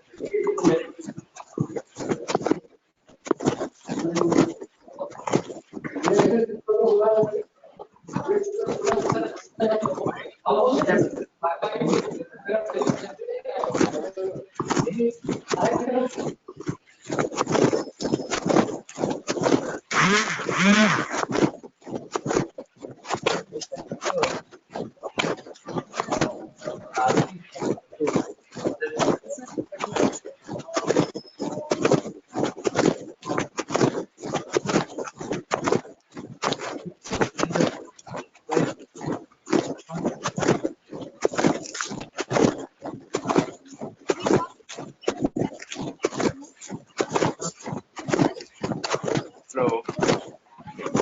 Hello.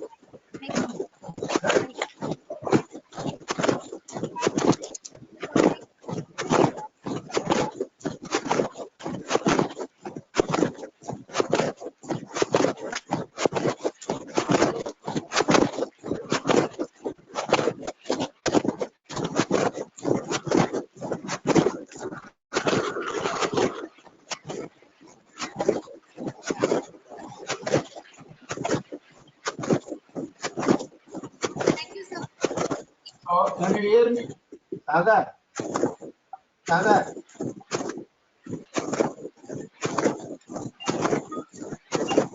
Hear me, Dr. Sagar? Yes, sir. Oh, Hello, sir. Sagar, can you hear me? Yes, sir. Yes. Can you project that stop now? Can you Oh, stop the economic model? yes, sir. Yes, sir. Otherwise, oral also. Yes, sir. Just you can see. Now, yeah. Okay. Go back. You know you are coming. 13, 12, yes. Go back. 11.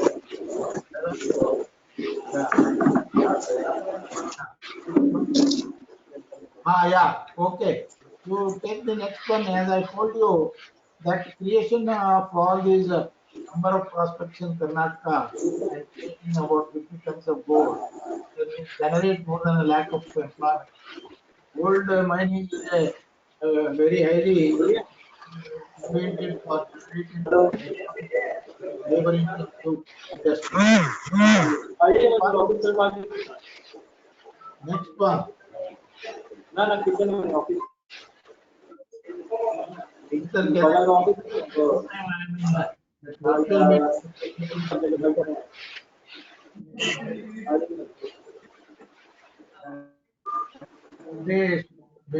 Mamta.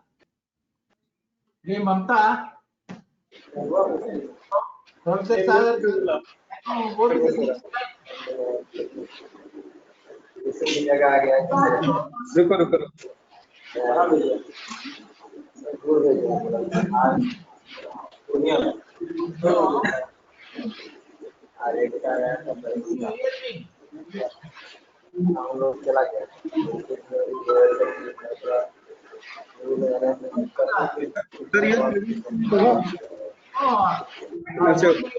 to the economic model it is there, I said. Another immediately after the economic model, you project some 2-3 slides. Okay, okay, sir. Okay, sir.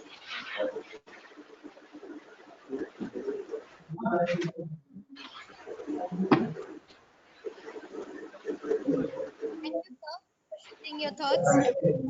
Next slide, please. Next slide.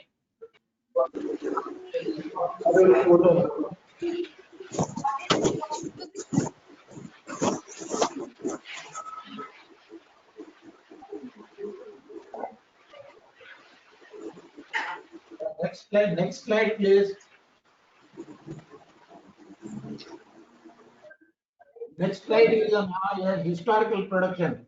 You will see from this chart, production is in the earlier days up to 1 to 3. There is a production is 7.5% of the world production we used to make. Yeah, but subsequently after the independence and all that, no policy was taken on development of gold deposits and all that. Now we are hardly producing 0.1% of the world total production. You see, this is because there is a lack of support from the legal aspects of it. Next one, please. Next slide. Next slide is on competent persons. Yeah. Here you see, I just want to point out, you see these chartered accountants, chartered engineers are recognized by the Indian Constitution, but there is absolutely absence of recognition of people who can make an assessment of resources and reserves. See, as a matter from the Mining Engineers Association is pending with the Government of India for possible recognition, so that the stock exchanges can also get involved in the process of next one, please.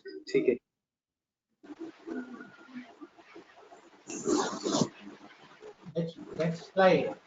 Next slide is on mining and its effect on rural poor.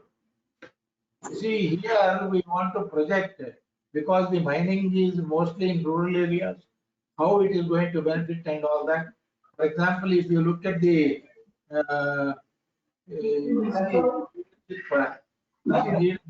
based on the position in the government by bureaucracy and all that. But in science, it is based on the inventions they make and all that. The reforms of the MMRD Act or any other act that takes place in government, they are all urban building and smart cities and all that. There are no actually reforms to improve the actual regions in rural areas. There are 7 lakhs villages. If you want to simply give them a clean water or a pure water or not polluting the water and all that, you will have to invest a lot of money. The production comes from the green revolution. For example, Swaminathan did, and he tried to improve the food production. But in the white production, it is the milk production started in Gujarat and all that. They started paying money based on the fat content in the milk. Similarly, what China did was they tried to produce gold sulfide concentrate. These concentrates were sold to some metallurgical plants. Based on the gold content in concentrate, they were paid. So like that, large number of small mines were developed. Subsequently, these were taken over by multinational companies or bigger companies, and the production of China has increased gold. Now they are the leading producers of gold in India. In 1987, 82 and all that, when we went to China and international this one, they were not producing gold at all. Next one, please. Next one.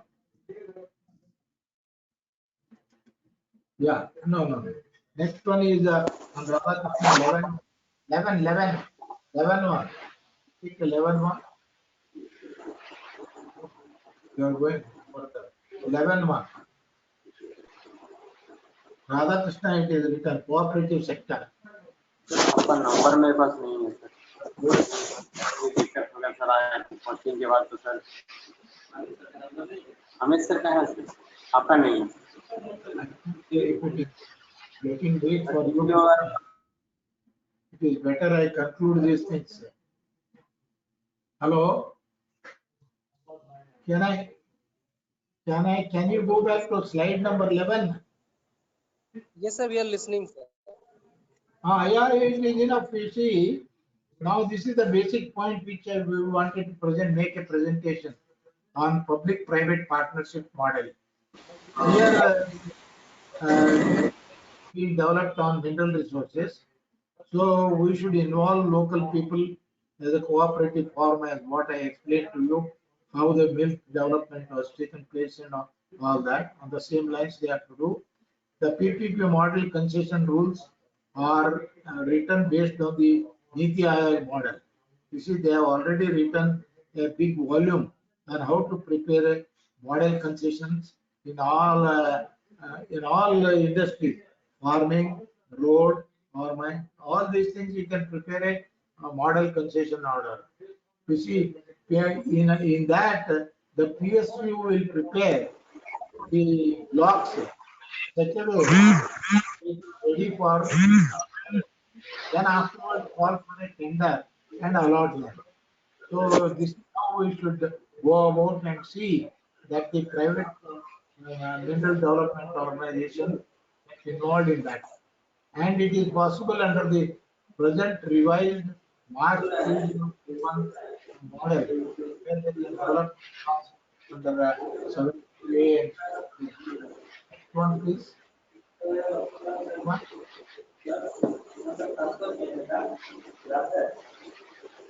Next, you see what happens is here, the shareholding pattern, whatever what they make, the mind out, the public understanding, that will be all. It may be 20 crores or 100 crores or whatever may be. So that will form there. So they will form based on that data generation.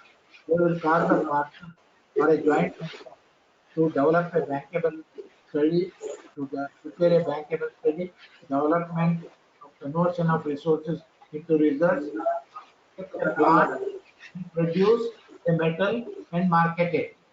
So on that, shareholding distribution pattern also can be distributed, and this will involve local people so that there will be no conflicts between the public and the producers or the government and all that.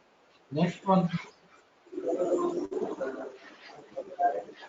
next one, please. That is on water.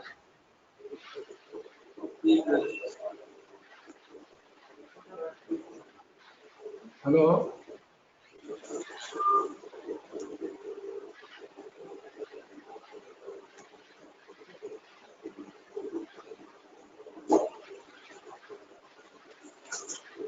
Hello. Last year में थोड़ा pass out किए थे ना, तो हमको बोला गया था कि दुर्गापुर में एडमिशन ले लो। हम एक साल वेट करके देखते हैं, एग्जाम अगर होगा तो एग्जाम देंगे direct. Also related to a mineral development and all that, and we want to do it on commercial basis and all that, so they have to follow. Fragmentation of land is not correct. They have to be installed into a cooperative body and a cropping body, drawn up, and livestock and agricultural marketing aspect has to be developed. Next one, please. Thank you. Hello, next one. पूछे थे तो बोला कि तुम्हारा तो admission तो करवा देंगे, लेकिन एक साल एग्जाम देके देख ली, इस साल तो नहीं हो पाएगा। The option mode is not suitable, particularly for. वो तो इतना दूर मतलब लोकल में ही कहीं प्राइवेट मिलेंगे, जैसे केके में या फिर और भी जगह। केके में या तो चाईबासा इंजीनियरिंग कॉलेज में या रामगढ़, उससे थोड़ा कम होगा। The private sector generated recognition of permits, RP. Once you give areas to the government for development and all that, the other areas should be made available. कैंपसिंग हो रहा है, हम लोग के कॉलेज से भी देता है, फिर कॉलेज का भी कैंपसिंग आता है। 50% and all that. The impact of होता है। Thank you for giving an opportunity. आपको भेज देंगे सर लिंक, जब भी आएगा ना कैंपसिंग का आपको भेज देंगे। ऐसे बहुत कैंपसिंग होता है सर, जैसे आपका हो गया आसनसोल इंजीनियरिंग कॉलेज से। हेलो, वहाँ से बहुत अच्छा प्लेसमेंट हुआ है।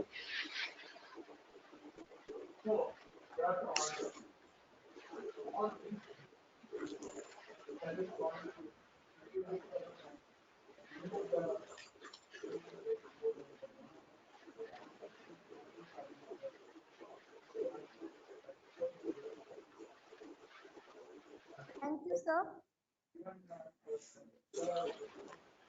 Next, I would like to invite our next keynote speaker, Mr. Bruce Rocha Renteria, exploration geologist at Capital Mining, Mexico, North America. I request you, sir, to please start this session on this topic, recent advances in mineral exploration.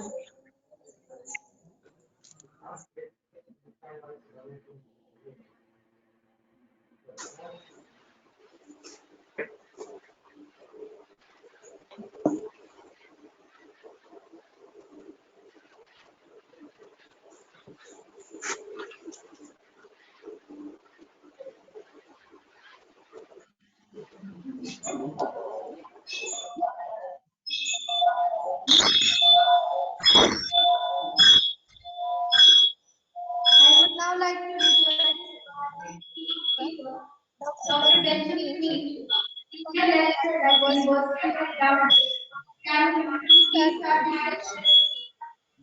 on the topic. Yes.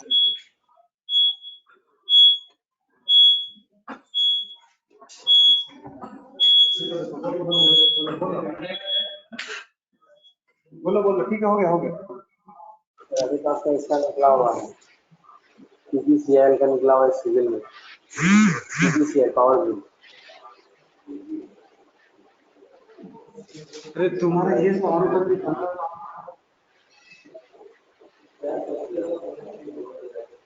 हाँ sir.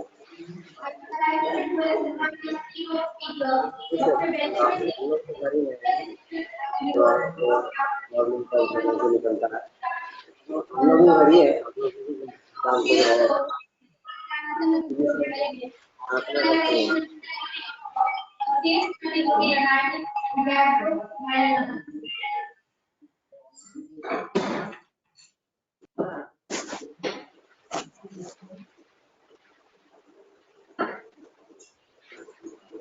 चलो Benjamin Neech, please continue, please proceed.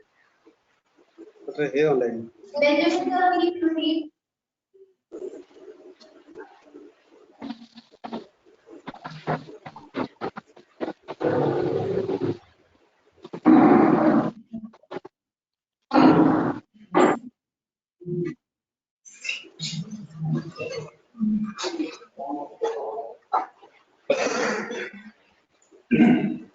क्या हो गया उनका?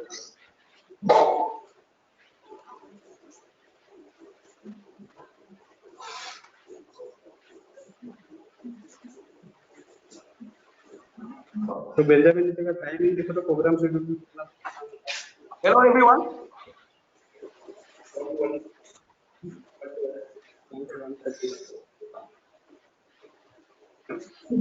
Hello. Yes, sir.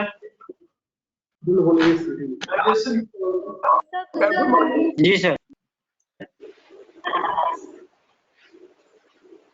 Just share your screen. Okay. Now you see me? No. Hello, no. Yes, yes. Your camera. कहाँ पे से देख रहे हैं? Sir, not visual. Okay.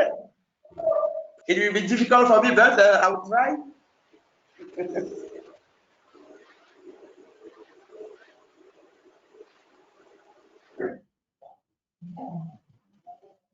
Okay. I am Dr. Benjamin. Sir, kindly on your camera. What, sir? Sir, kindly on your camera and present your screen. Share your screen. Yeah. So I want to show slides. Yes, yes. Is it visible, the slide? Share your slide. Is it clear now?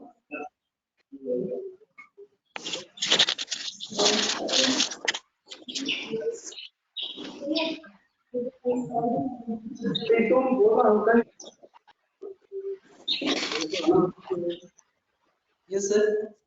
You can now share your slide. Okay. So I am Dr. Benjamin from the University of Yaoundé, Cameroon. Excuse me because I'm a French speaker, so my English is not very good. So Yes, sir. I would like to thank Dr. Sagar Kumar for inviting me.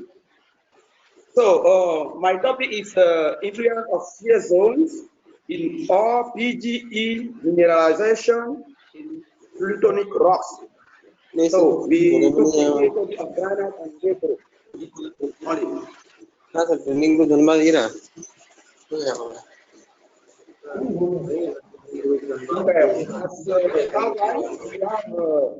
What is the shear zone?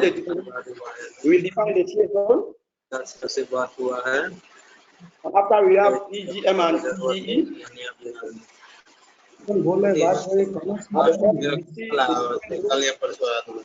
Of all bodies. Okay.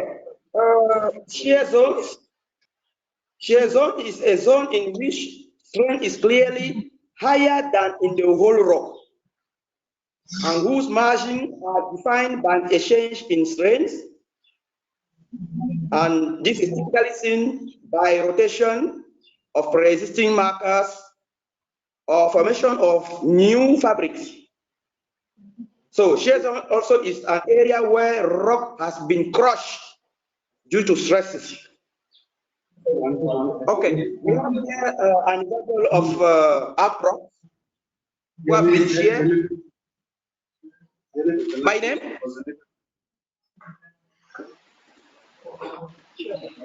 Dr. T.H. Benjamin, my name, if you're asking my name. Okay, so we have here in photo one photo of the shear zone, and we can continue here to see, because we are talking about granite, the granite plutolith. And here, if you can see very clearly, this is a shear zone here, the part of the rock who have been crushed. And generally, as we are saying, PGE mineralizations are commonly seen in those zones, those shear zones. And what we should know on which mineral PGE are found.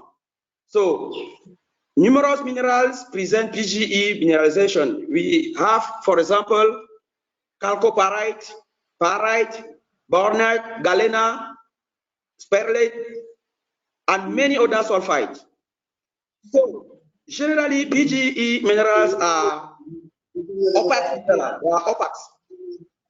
and they occur as inclusion in minerals such as olivine, pyroxene, amphibole, or feldspar. They are also found in mineral interstices. Okay, but now we want to see the different groups of ore bodies. We have generally three groups. We have undeformed mammatic ores, deformed mammatic ores, and hydrothermal evaporated ores. But the last two, deformed mammatic ores and hydrothermal, generally are found together. And today we will talk only about deformed mammatic ores, because talking about deformation, we're talking about our shear zone.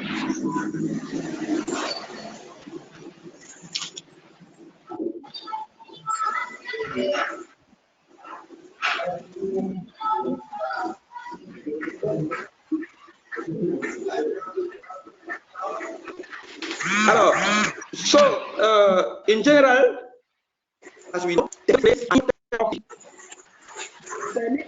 gradations of concentration of PGE in the breccia zone or small fractures. So when bodies are PGM or PGM,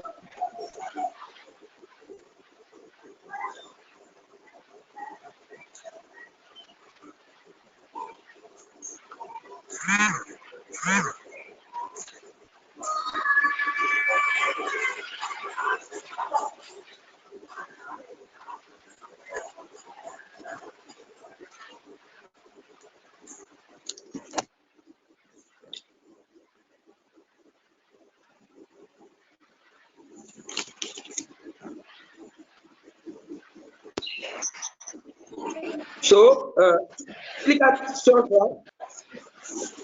Minerals in deformed magmatic ores are characterized by intense deformation fabric. Those ores are generally called mylonite. And, we can easily distinguish them by minerals showing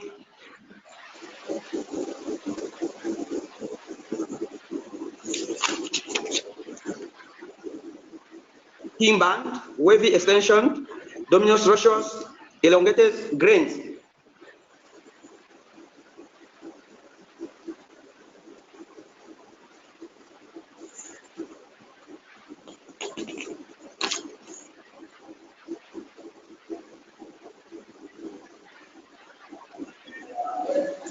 Overprinted.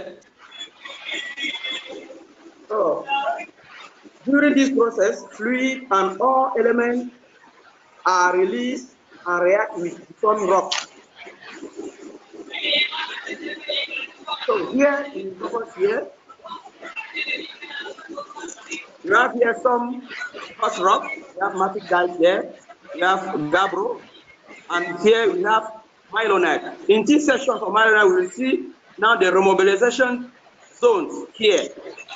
As zones with highly crushed. Here we will have now the DGE, DGM mineral here will be concentrated here. And when we come back now to thin sections, we will see that those minerals such as chalcopyrite, gold, and sulfurite are found now in those mineral entities and in the veins. That's why we are saying that for the prospection, for the good prospection, when you are in the shear zone, it is good to find firstly your mineralization in a shear zone, not only on the whole rock, because in the shear zone, the shear zone will be enriched more with those PGE elements compared to the whole rock. So I will not be very long. The connection is not good, and the technical problem, I don't know how to display both mineral slate and me also. So thank you for your kind attention.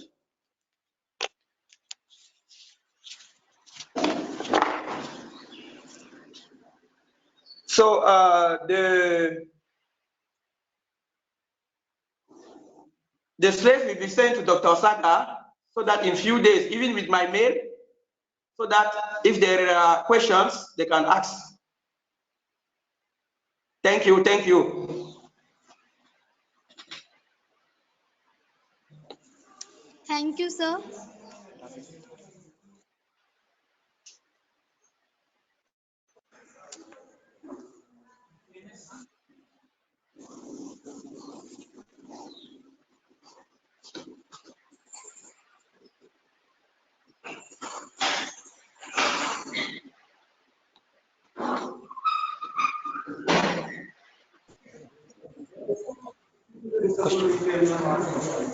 Neech Benjamin Neech.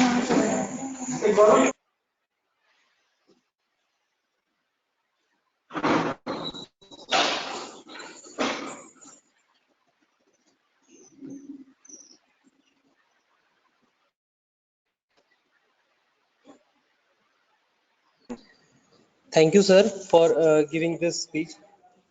This was really nice presentation by you, sir.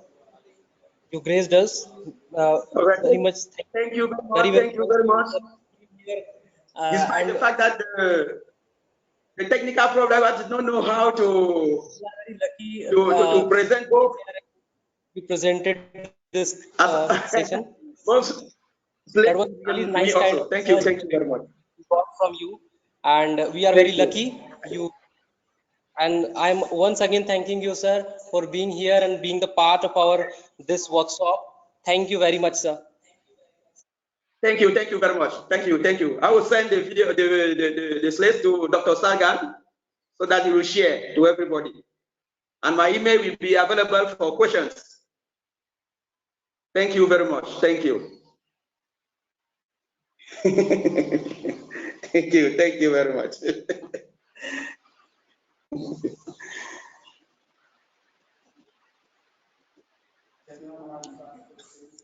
Sir, I want to ask, sir, in your topic, sir, there was shear zone, and I have a doubt about the mylonite, sir. Sometimes I was studying prior to that in mylonite. Sir, is there some determined position of mylonite in shear zone, sir? Sir, it is definite that we will get mylonites in shear zone. Generally, we get, sir, basically. Basically, myonites are found in shear zones. And you should not confuse myelonite to gneiss. Generally. So, because people generally confuse the. So, typically when you have myelonite, you see that grains are crushed and highly deformed compared to gneiss, where you have only foliations. In myelonite, we will have crushed minerals. And you will sometimes have shears and folds in minerals also, like feldspar, biotite. Also folds. When you go to the TD session, you can see folds. But in gneiss, you will mostly see foliation, and the mineral will not be crushed. Thank you. Sir, can I ask one question? Thank you, sir. Yes, sir. And audience, is there anyone want to ask any question from sir? Sir, I want one question, sir. Sir, generally, where we can expect gold, sir, in acidic volcanics or basic volcanics? What? Gold mineralization, generally, where we can expect in acidic volcanics or basic volcanics? Organic? Gold solution.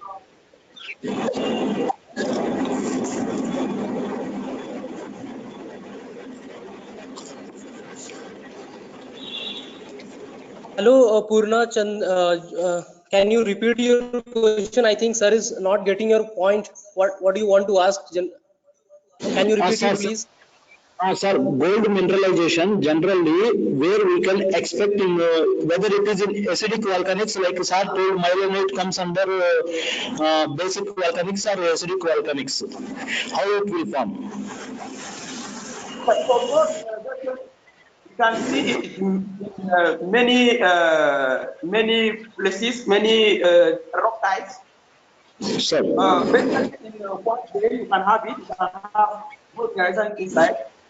In BGM minerals, like you see that gold are sometimes associated to that. So here, I was talking that when you are in shear zone, you have more chance, you are lucky to have those mineralizations in shear zones compared to the whole rock. Okay, sir. Those minerals will be remobilized and will be transferred to the shear zones by hydrothermal cooling.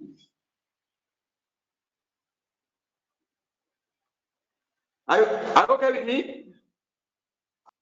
Next question, if anyone to ask any question. Next one. Do you have any question? Please ask. You can ask. Okay.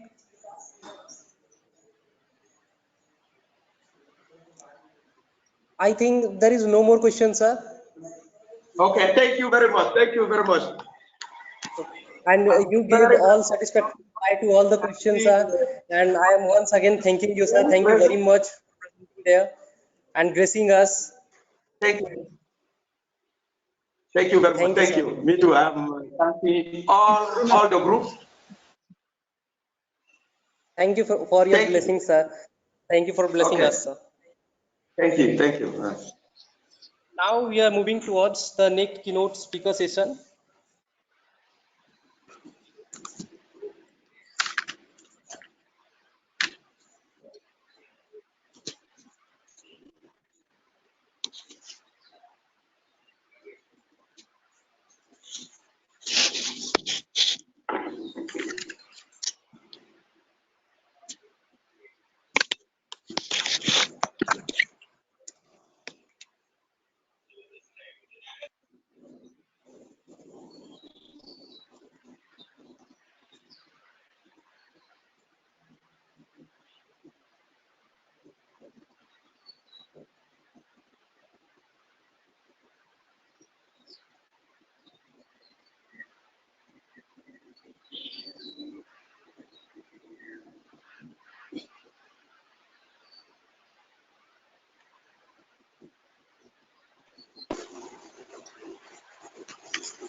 Hello, Benjamin, sir.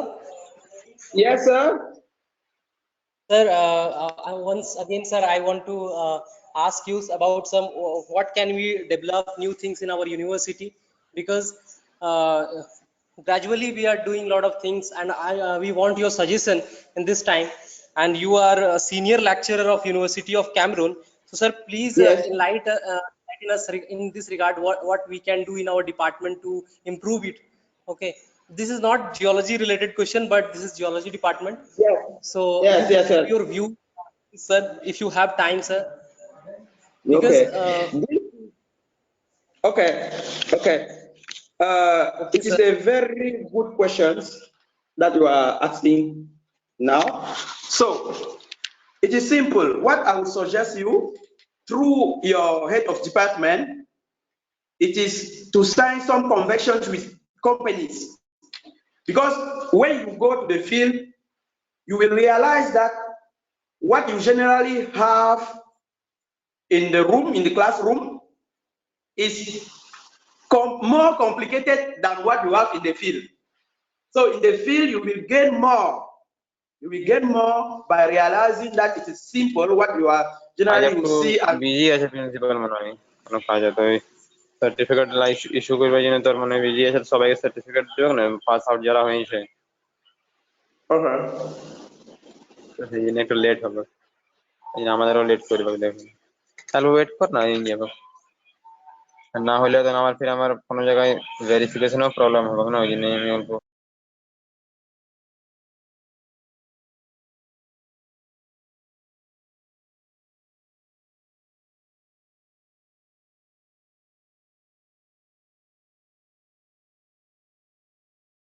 continue, sir. Sir, there was some disturbance. Sir, continue, sir. There was some disturbance.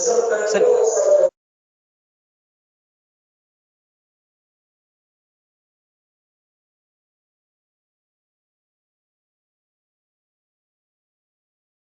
Okay, sir, you can continue, sir.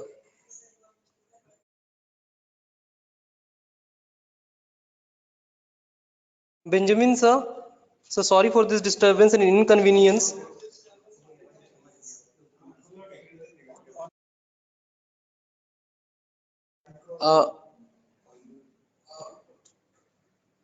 Okay. Okay, sir. Then we are moving towards our next keynote session.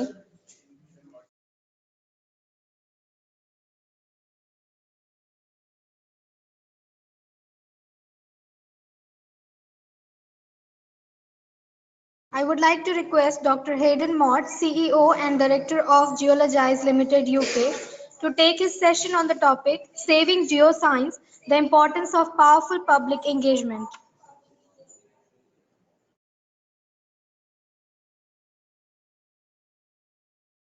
Hello, sir. Your mic is okay.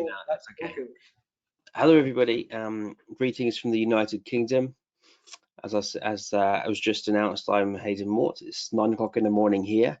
Please excuse me if my children come bursting into my bedroom. They're having their breakfast right now. Okay, but it's a pleasure to be here. Thank you very much for the invitation. My talk today is going to be very different from everybody else's talk, because I'm going to be talking to you about something that's just very, very important in geology, but that is not getting enough traction, enough recognition. Okay, so I'm going to share my screen now and I'll deliver my presentation. Okay, excuse me. And I will just press play. Okay. Sir, you can share your screen, sir. Okay. Can you all see that? Yeah, yeah. Yes, sir. Okay. Yes, sir. Yeah. Perfect. Okay. So when I say saving the geosciences, I really do mean saving the geosciences, because at the moment, especially geology actually, because at the moment there is a global decline in enrollment at university. And we're going to talk about why that's very important and why we should be concerned, and why everybody listening here in person and online, why they should be concerned about it and how they can do something about it.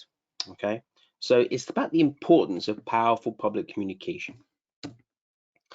Before I get going and launch into why we should do it anyway, I should just say that don't take my word for it.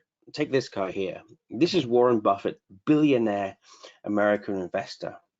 And he says that one easy way to increase your worth, increase your worth by at least 50% is to improve your communication skills.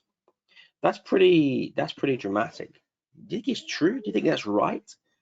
I mean, this guy knows what he's talking about. Let's be honest about it. But I believe he is correct. So we have a lot of reasons why we should be doing it, because of the future of geology and the geosciences. But before I get into those very important and noble reasons, I think it's important for everybody here listening, especially the students, to understand that if you can learn to communicate, not just amongst your colleagues, but a wider community, you will become an extremely valuable asset to any company that you work in.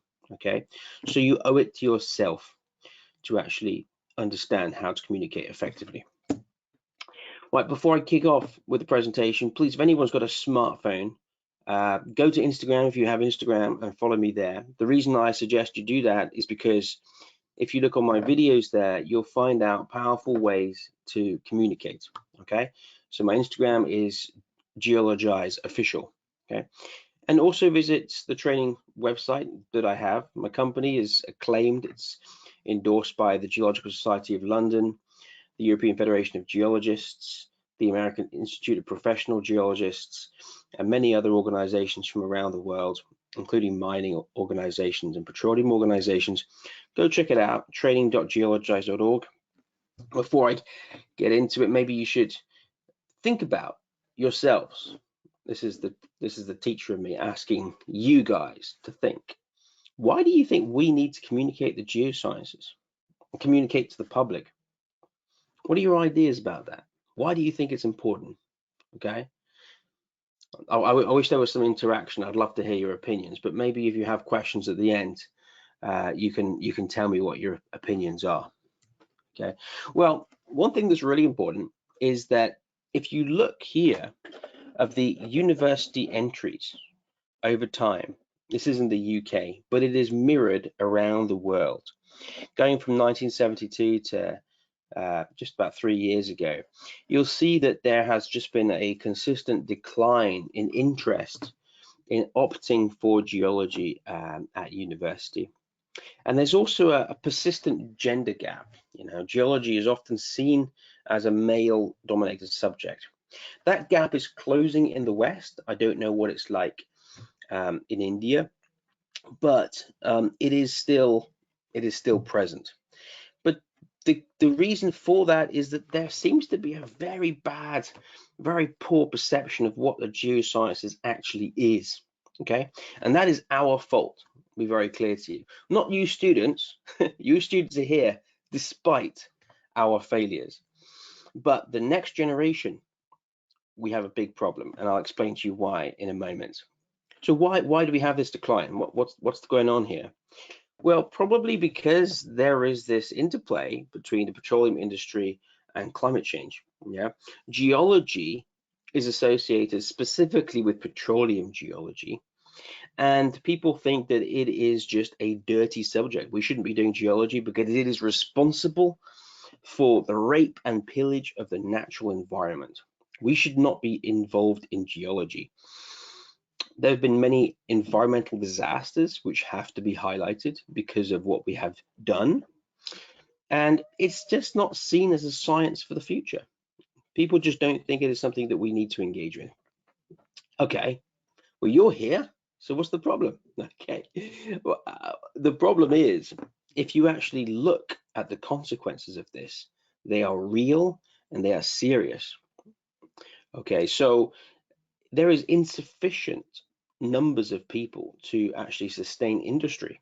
Yeah, maybe there's too many in India. I don't know the situation well enough. I'm happy to be educated, but about 50 graduates are created in Australia for every 150 mining positions, and that is the same in Canada, in Latin America, in Europe. If you want a job, you go to those places, guys, because they're crying out for geologists. There's just not enough of them. So about petroleum geology, if you're doing petroleum geology, your skills can be employed elsewhere, such as, you know, underground aquifers and geothermal, for example. But think about it. The whole world is now invested in a low carbon future. And if there aren't geoscientists, if there aren't the people there to guide us, to be stewards of the earth, and to actually explore these resources in a responsible way, then everything is put at risk. Our low carbon economy of the future won't happen if we do not do something to reverse the public's perception of geology. So the extraction of lithium and rare earth elements, of which China has a large monopoly over at the moment, energy security, carbon capture and storage, geothermal, hydrothermal, all of these things require geoscientists. And because there are fewer and fewer of us actually becoming geoscientists, it puts at risk these very critical areas of the future. Okay, and that means we as a society, as a community of geologists, must engage the public more. Otherwise, it could be a disaster. It will cost billions. It has cost billions of dollars, and it will cost lives if we don't do something to address climate change. And these things here that I've highlighted are very critical in addressing climate change. So, do you think it's important? I don't know about India, but I have got, I did before I started my company, I did a lot of market research. And the question is, do you think public engagement is very important? And this question was asked to academics, like you guys at university. 95% strongly agree that communicating with the public is really important. Okay. How often do they communicate? So you think it's important, so do you do anything about it? Well, actually, no. 70% say they never communicate with the public, or they do it just once a month. And for them, that probably means using Twitter, which doesn't really work very well, actually. Well, would you like to engage the public, even if you don't? Well, actually, that's interesting. 68% they would say they would be happy to engage the public. And I hope that response will be shared in India too. But the problem is, we are not trained to do that in academia, are we? I guess, I bet, I don't know for sure, you tell me if I'm wrong, but I bet in your geoscience course, your geology course, there is not a single module about how to communicate science to the public. Science communication, there's nothing about that. It's all very, very technical. Stratigraphy, geochemistry, petroleum geology, you know, migration, thermal expansion, whatever. You do all that technical stuff, but actually in some ways the most ethical, most important part of communicating it to society? Nothing, completely nothing. And that's a failure. So would you appreciate some more training about it? That was really important for me when I set up my business. 89% said yes, they really need training, because actually we are not trained to communicate. And in fact, it's worse than that. It's worse than that, because we're trained to communicate in the wrong way. We're trained to lecture, to deliver our results to other scientists, which is exactly the wrong kind of communication when we're talking to the public. So why is it important? Well, I don't really need to spell it out, really. I mean, all of these pillars here, events, energy, and the future, they all related to the geosciences. I'm not going to read all these words out, landslides, blah, blah, blah, blah, blah. But communicating these things to the public so that they feel more invested in the planet, so that they actually change their behavior, yeah, it's really important, and it literally saves lives. We should do it just for an ethical standpoint. So anything that impinges or infringes on human existence means that we, as the professionals, have a responsibility to do it. And it's about ethics. And in fact, that's a growing area in the Americas, especially. Actually, they invented it, geoethics. Okay. Let me give you an example. And I believe that there's a keynote speaker from Brazil, so he'll be able to back me up. So there's an area of Rio de Janeiro called Novo Friburgo, and it is an extremely mountainous area.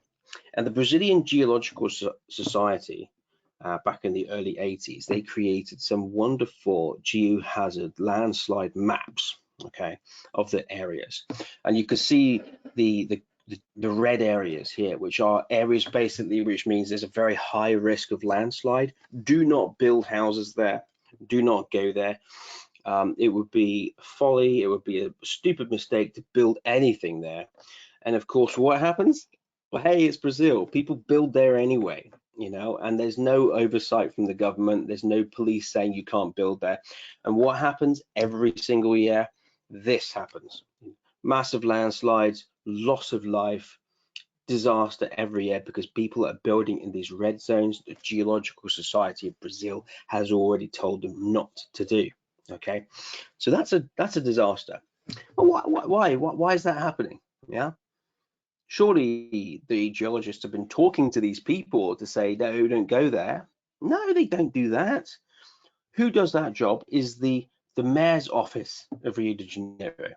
So the Geological Survey scientists do their survey. Yeah, they see where the dangerous areas are. They communicate with the mayor's office, and the mayor's office sometimes, if they can be bothered, go and talk to the at-risk communities. Well, probably the same in India, but this is bureaucracy right here. And wouldn't the ethical response be is if we scientists actually spoke directly to the communities? Yeah, isn't that a good thing to do? That would literally save hundreds of lives every year. But that doesn't seem to happen very much. And that's a real shame. And that's a story that I've seen around the world, in India, Turkey, and in Pakistan, other areas subject to natural disasters. It's the same everywhere. But that's just one particular area of natural disasters. Okay, there's a whole other universe when we talk about geocommunication. As I said, Istanbul, living in the shadow of a volcano. But who normally communicates these things? Because scientists don't do it. Well, they can do. You get a handful of scientists who stand up and say something, but generally, let's be honest, generally, the people who stand up and say something are very eloquent spokespeople. Now, for industry, they've got special interests. They're biased. Politicians, governments, they try to represent the truth, but they've rarely got any scientific background. They're often financed by corporations, and they reflect government priorities. Yeah, it's not objective science introduced in an easy to understand way. Yeah, and then you've got charities and non-governmental organizations. Yeah, of course they have a specific cause, but they tend to ignore conflicting evidence. Yeah, so it should be us. I mean, we're the researchers. We're the most up to date, yeah, because we do research. We're pushing back the boundaries of knowledge. We are the most qualified people to talk about a specific subject. But so why are we not heard? Why do we feel like we don't have a place at the table of public communication? That's wrong. We should be at the forefront, yeah. But there are many reasons for why that doesn't happen. What are the challenges? Why don't we do it? Well, I guess I could break it down to 3: personal, institutional, society. Well, we don't know how to communicate. We just haven't been taught that. We use a lot of jargon, don't we? As scientists, as geologists. Scientists, it's just a generalization, but we tend to be a little bit more introverted, so not really wanting to talk to some people. You go over here. As an institution, I can't say for sure. Listening to your vice chancellor this morning open this event, I was pleased with his words, because he was talking about direct public outreach, and that's really good. But in general, for a department, outreach is a relatively low priority. You get a pat on the back, well done, good job, you went to a local school to talk to the kids to inspire them, but that doesn't get any money, right? That doesn't get any funding, and it certainly doesn't get you any publications. And so that's really the priority for any department. There's no incentive, there's no merit given to outreach for the public, and that is wrong. It shouldn't be like that. And then society, often in society, economic expedience trumps scientific advice, and people aren't scientifically literate enough to understand sometimes. So that becomes education in general, but we need to lower ourselves to the point where we can communicate effectively. Not that we're talking down to people, but we're talking at their level, okay? And we don't know how to do that very well. I'm looking forward to some questions in a moment. I've deleted a load of slides because I want this to be as interaction as possible. There's a whole bunch of stuff that I'd like to include, but I haven't had time. But the importance is that the geosciences urgently needs good communicators, urgently. And it's critical to our society because of the energy transition that we're going to need geologists to reverse that decline in the production of geologists through our academic institutes. It's critical to society and the energy transition. We have an ethical responsibility. I hope I've demonstrated that very clearly. Okay, it saves lives, literally. And it's in your personal interests, to quote Warren Buffett again. If you want to increase your worth by 50%, go and learn to communicate.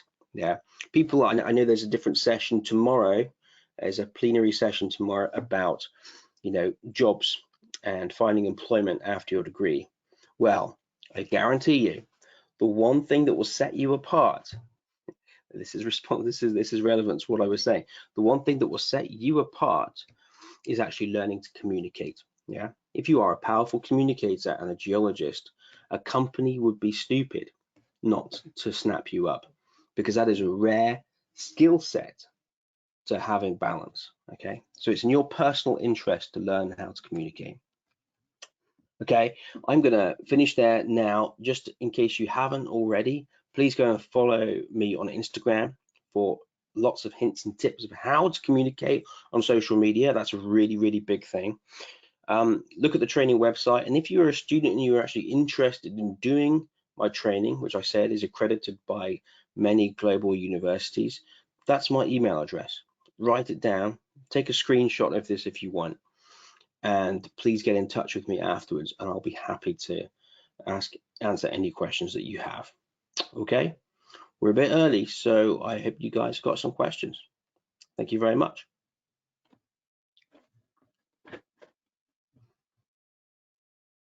Where's the organizer? Is he gonna come back?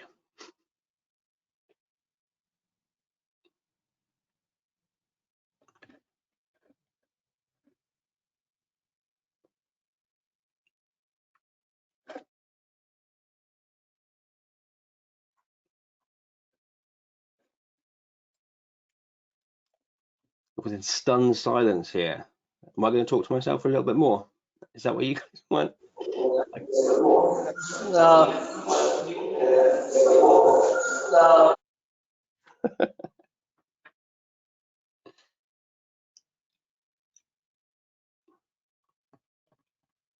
Hello, sir. Oh, yeah. I was just inviting some questions. Is that okay? Sir, we have seen a channel in a YouTube named Geologize. Sir, is it yours, sir? Yes. So I can hear a lot of feedback on the line. So yes, there is a channel on YouTube called Geologize. I stopped doing that channel about 2 years ago because to launch my business and to focus on Instagram, because Instagram is much easier to maintain and has a much larger engagement rate. So yeah, all those videos on YouTube that you can see, especially the older ones, which are the better ones, yeah, they're still there. People share them a lot. So you probably see something about, Donald Trump, cake. The way that I introduced geology to people is by using everyday analogies, stuff that is not relevant to geology, but relevant to the public. Yeah. So if I can teach a lesson about structural geology using the layers of a cake, that makes people want to watch it, right? And they learn something at the same time. If I can introduce geology through a concept such as love, which everybody understands, so I tell the story in the YouTube channel about how the opening of Pangea actually eventually led to me meeting my wife. Yeah. So it's a very romantic story that people could connect as a human story. Then that really helps too. So yeah, all those videos are on YouTube. But as I said, I stopped that before it became a very successful channel. Certainly the videos are shared a lot at universities as a training, as a teaching tool to get kids interested. But yeah, that channel is mine. Yes. Obviously, sir, we will follow you in Instagram, sir. Everyone. And the session was very interesting, sir, given by you, sir. Thanks. That was really fantastic session, sir. And you came here and thanks for being the part of our this keynote session. Yeah, you're very welcome. I don't know how many people are in the audience, or if they have. Are people allowed to ask questions? It was very interesting topic, sir, and we are very glad to have you in our college webinar and this workshop.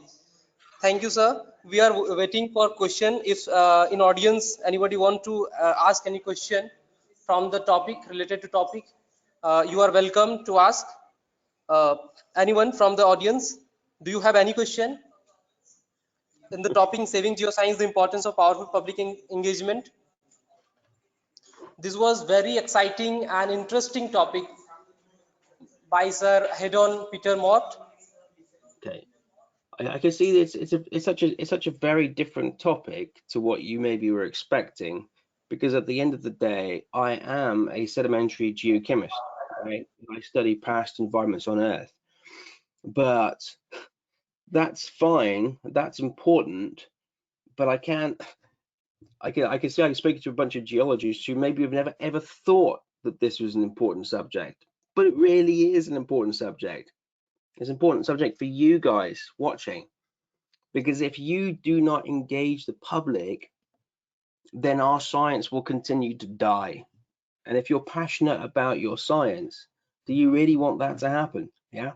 The only way to keep it fresh, keep it new, keep it relevant is to make it relevant, to understand what society needs, and to actually piggyback, if you want, to use that as a vector, as a carrier of your information. Yeah. Okay, so you need to make it relevant to, yeah. Sir, I have a question.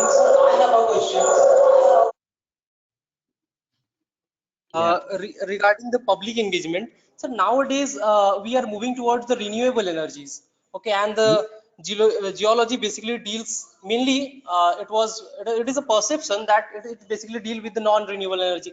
So a lot of good brains are not coming in India. I'm saying, on the situation of India, the good brains are not coming in geology.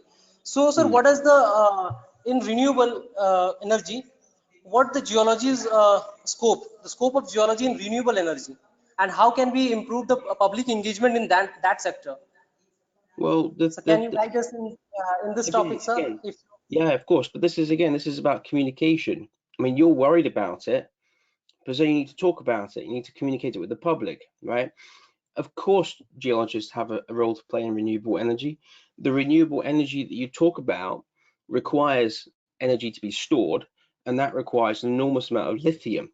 So the price of lithium is going up significantly, which means that lithium reserves or lithium deposits are now being explored where they were not economically active before. So if you need geologists, you talk about solar requires an enormous amount of rare earth elements. Okay, so if you think that, oh, I'm just a petroleum geologist, how can I actually contribute to the energy transition? Yeah, well, that's just not, that doesn't make sense to me. Of course you can contribute. Do you think your training about how fluids migrate within the earth has got nothing to do with geothermal? It's got everything to do with geothermal. Do you think your knowledge about stratigraphy and how the layers of rock are positioned within the earth and which layers are permeable and impermeable, using your seismic knowledge, that's absolutely fundamental to water security? There's about 130 million people in China right now who are at risk of water shortages because of over extraction of aquifer waters. Yeah, and your knowledge as geologists is going to be fundamental to solving these kinds of problems. Yeah, energy security, water security, rare earths, for all the technology involved around the creation of low carbon technologies. So there's no question that it is easy to pivot away from petroleum and gas. Okay, but it's a question of education. Yeah, we need to understand how we do it ourselves, and then we need to learn to communicate powerfully with students, potential students coming out of school and college, that this is really relevant to today and the future. Forget about the past. That was a bit of a mess. The future is where it is, and this is exactly how we're going to do it. How do you communicate that? How do you do it? It's very, very important. We have to do it properly. That was very fine and to reply by you, sir. Sir, one student from okay, sir. Thank you, sir. Next question. Our next question is, sir.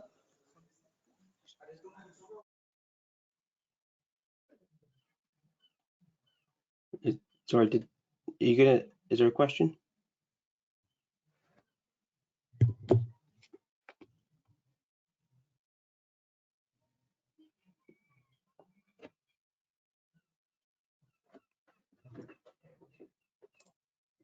Hello, sir. In chat box, there is one question. I'm reading out that. Yeah, David is asking a question. So there is a still shortage of geologists in Australia. I knew there was one around 2010. I didn't know it was still ongoing. Yeah. So the answer is absolutely. I have spoken to the chief, the human resources chief of excellence in BHP, okay, and BHP Billiton, and they are extremely worried. As I said, that data that I told you before, only 50 graduates being produced from 7 departments across Australia. That's a terrible number, and a minimum of 150 being required to maintain a healthy industry. Where do you think those 50 graduates go? They go directly to BHP and Rio Tinto, because those are the only companies who have the money, these big multinationals have the money to pay the salaries of those very few graduates. Okay, and the rest of the industry, and there are hundreds of small to medium businesses in Australia who just don't have any human resources coming through because BHP and Rio Tinto just buy them up straight away. So absolutely, if you're looking for a job in the mining sector, I suppose, and many other geology sectors in Australia, then it's an interesting thing to consider. Yes. Okay, thank you, sir. Thank you once again. And I think it's okay. Sir, thank you, sir, again, once again, for being the part of this event, sir. And you graced this occasion. Thank you for blessing us. Thank you for your satisfactory answer. Thank you very much, sir. You're Thank you welcome. from bottom of heart and from our college department and from everyone. Thank you, sir. Okay. And we will follow you on Instagram and social media, sir. After this, your follower gonna increase, sir. Now you Thank are you. celebrity for. Please share with everybody, please. That'd be great. Okay. Take care, everybody. I'll be here if you have any questions. Please contact me. Okay. I'm here to help. All right. Okay, sir. Now we are gonna tag you on Instagram for questions, sir. No problem, sir. Okay. Directly. Okay. All right Okay, then. sir. Thank you very much. Bye bye. We are moving towards now next keynote speaker session.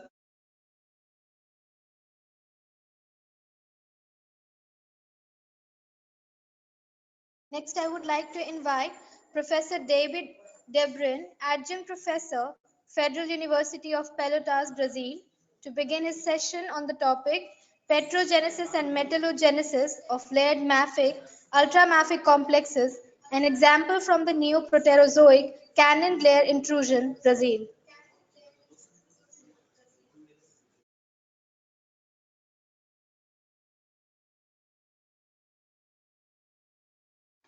You can proceed. Okay. Can you hear me? Is the sound Yes, sir. fine? Okay. Yes, it's fine. And can you see my screen? Yes, sir. So the screen is visible to you guys? Because I got a message waiting for people to see your screen. Yes, sir. Yes, sir, We it's can good, see sir. you your screen, sir. It's visible, and you Okay. are audible. Fine, sir. Okay, thank you. Okay, as announced, I will talk about petrogenesis and metallogenesis of the Convenor intrusion as an example of mineralization in this type of complexes. I'm afraid my talk will be a little bit more academic than the previous talk, which made the previous speaker made some very good points about geology that I fully agree with. Communication is extremely important. So just to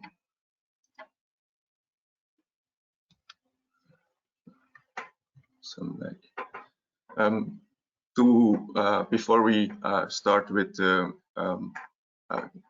about the Convenor intrusion, first some background. So layered mafic, ultramafic complexes, they are typically lens-shaped bodies that intrude in the upper portions of the crust, and they consist of rhythmically layered cumulates, mafic and ultramafic cumulates, and they frequently have deeper magma chambers that feed them, especially if they're associated with large igneous provinces. There are three main types that are recognized. The alpine types that are intruded in the oceanic crust and typically found in ophiolite complexes that are abducted into the continental crust. The Alaskan Uralian type that are relatively oxidized, relatively hydrous, layered complexes, sometimes alkaline, and they are associated with convergent tectonic margins, so with arc magmatism, or in the vicinity of arc magmatisms, you can find this type of inclusion. And the third type is related to large igneous provinces, plume-related or otherwise, for instance, the Bushveld complex and Panzerhua intrusion and the Mason lip, which are much more reduced than the Alaskan Uralian types and typically quite rich in titanium. and they're frequently found in rift settings. All these complexes are frequently associated with various types of mineralization. The smaller ones are associated with nickel-copper mineralization. The large ones especially are associated with platinum group elements mineralizations, frequently associated with chromium mineralizations, and iron titanium oxides and with or without phosphor are also common. Mineralization is also a common mineralization type that will be associated with these complexes, and this will be actually the main topic of this talk, because this is the most important one in the Convenor complex. So this kind of iron titanium oxide mineralization, they're quite variable. They can occur as disseminated oxides, they can occur as lenses, as layers, as massive iron titanium oxides in sharp contact with the host rocks. They are found in anorthosite complexes in the upper parts of large mafic intrusions like the Bushveld or the Skarsgård complex, and in the lower or central parts of mafic intrusions associated with flood basalt, for instance, the Panzihua intrusion.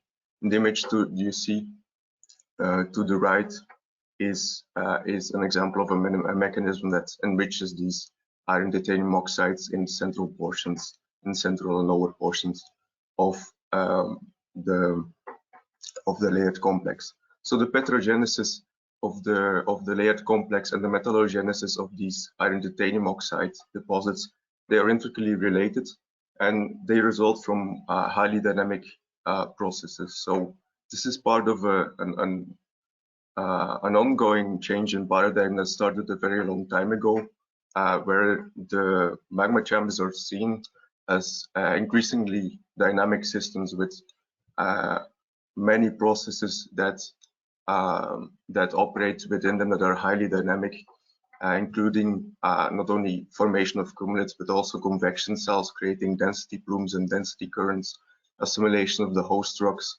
frequent recharge by null pulses of magmas, and venting towards lower magma towards higher magma chambers or extrusive rocks, or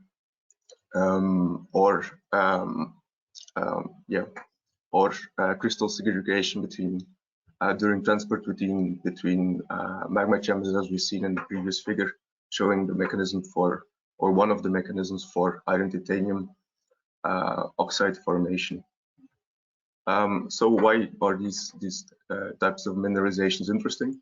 They're relatively important sources of iron and titanium, and their metallogenesis is extremely complex because it's related to all these dynamic processes. And there are many different mechanisms that may play a role in the formation of these types of mineralizations, including crystal sorting, fractional crystallization, pluggy class buoyancy, magma mixing, and even immiscibility. But which mechanism is the most important in each case is still debated, especially in the last 5 to 10 years. Discussion revolved around the role of fractional crystallization versus immiscibility as the main enrichment process. Immiscibility was seen as a fringe process because there was no experimental evidence nor petrographical evidence for immiscibility until recently. But that has changed in the last 5 years.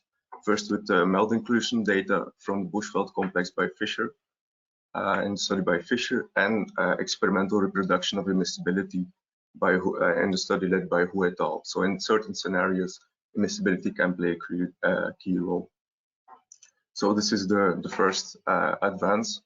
The image to the left in the title B, you can see an apatite grain and a troctolite. Troctolite is a cumulate containing olivine and plagioclase, which contains various multi-phase melt inclusions around globular structures you see inside. And what this group of researchers did is they homogenized these intrusions and they analyzed them with laser ablation. They homogenized them in pressure vessels and then analyzed them with laser ablation. And to the right of the first picture, you can see two melt inclusions. The translucent one is a silica-rich melt, and the lower one is an iron-rich melt. And if you compare devolution in terms of silica content versus iron content of the Bushveld complex, which are the black lines and the gray lines, and the compositions of these melt inclusion, you can see that they have much more iron-rich, a much higher iron content and much lower silica content than is observed in the Bushveld complex. And to the right, you see a model involving immiscibility that explains the occurrence of these melts. So you start with the parental magma in the upper zone of the Bushvelds, you cool it down, magnetite stabilizes and begins to crystallize. You hit the immiscibility solvers, then you start forming both iron-rich melts and silica-rich melts, and as you cool down further, the composition of these melts gets more and more extreme. And the compositional gap that is indicated in the figure is seen within single samples, because in general, as you can see in the central figure, they observe intermediate composition, which they explain by incomplete segregation between the two immiscible belts. So this is what is observed in the Bushveld complex. You see that the phosphor content is highly variable and oscillates cyclically in the upper zone of the Bushveld complex, and it's associated with the occurrence of the iron oxides, the magnetites, and the ilmenite layers, the nelsonites. And you can see that there is a certain type of cyclicity, and this can be accounted for by a model involving immiscibility and incomplete segregation. If you just start by crystallizing melt and you don't generate immiscibility, then you get a fairly homogeneous cumulate. But if you invoke, like in the middle picture, you invoke formation of a silicium-rich melt and an iron-rich melt, and you segregate them partially, then you get a series of cumulate rocks that are more enriched in magnetite and apatite in the lower portions, of explaining this variation in the phosphor content that is observed in this figure here. So in the sequence of the Bushveld complex, you see this variation in phosphor. The second breakthrough was the first experimental reproduction of immiscibility in conditions that are naturally relevant by the team led by Hu et al. For a type of iron oxide apatites called Karuna type. But they needed to generate this as immiscibility, they needed fairly oxidized conditions, so above the phyalite magnetite quartz buffer by about 0.5 to 3 log units, and really hydrous composition, so above 70%, typically above 70% water activity. And the most extreme melts they were able to produce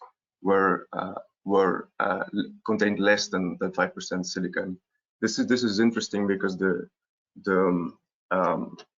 quite frequently the iron titanium oxides, they contain very low contents of silica.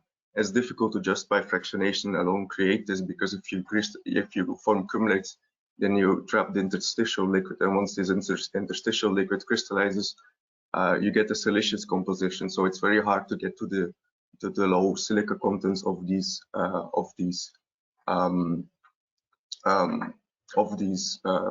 mineralizations, and this mechanism of immiscibility provides a way of replicating this fairly easily.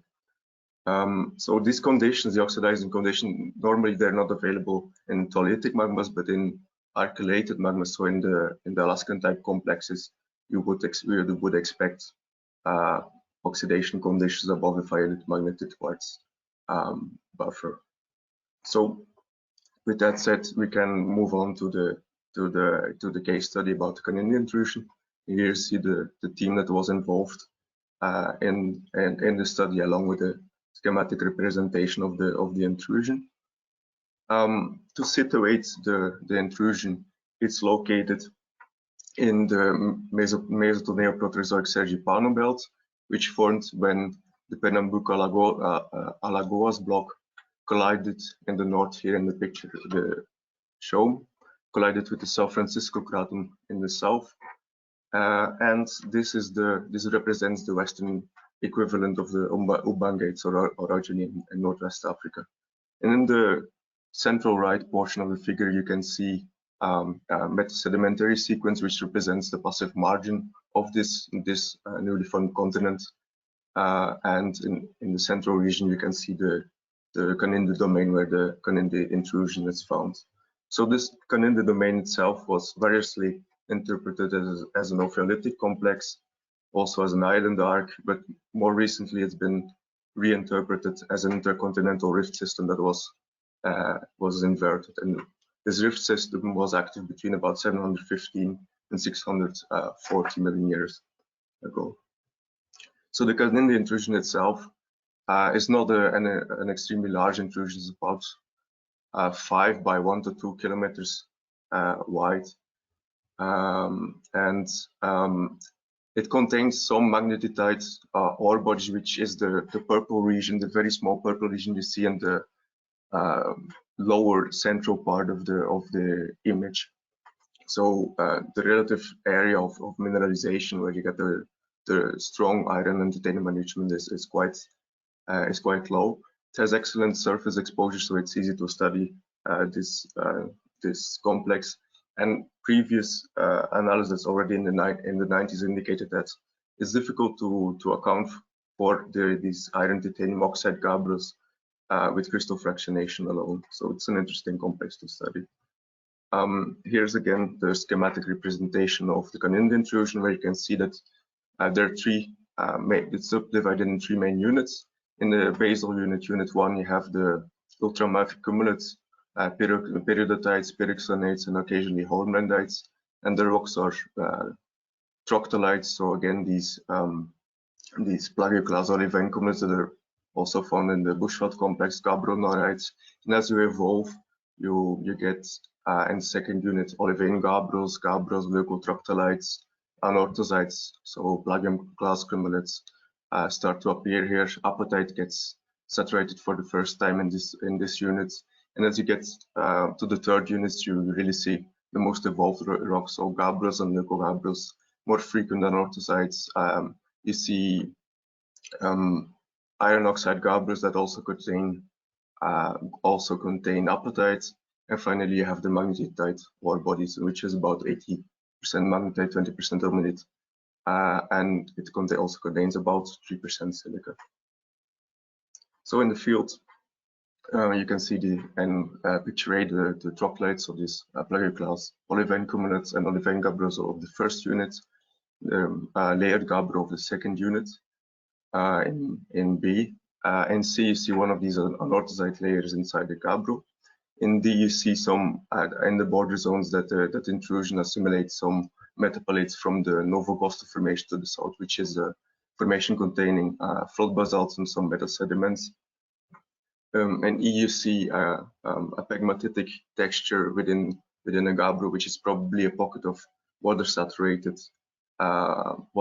melt that was trapped, and this creates these pegmatitic structures.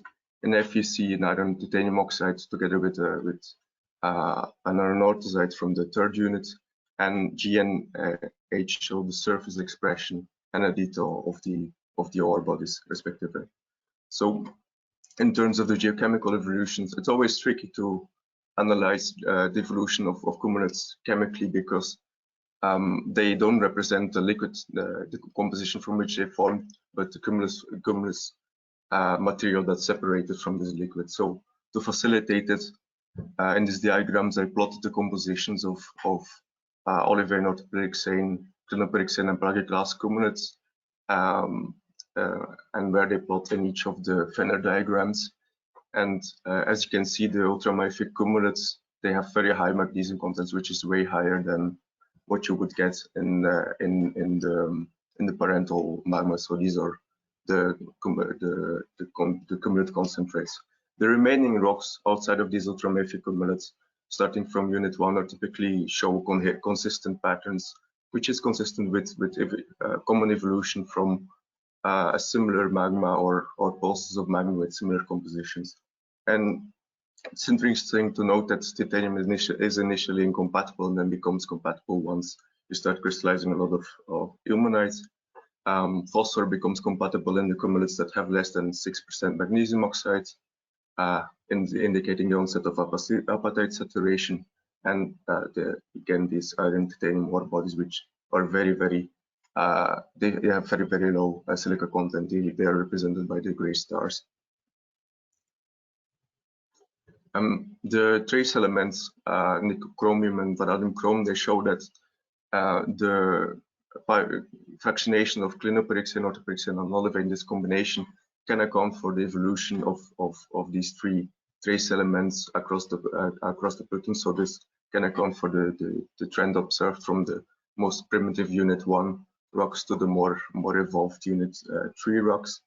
The apatite saturation that occurred late in the evolution is probably responsible for the relative depletion in light earth elements, creating this flat pattern in the oxide gabbro, whereas other rocks show a slight light rare earth elements enrichments.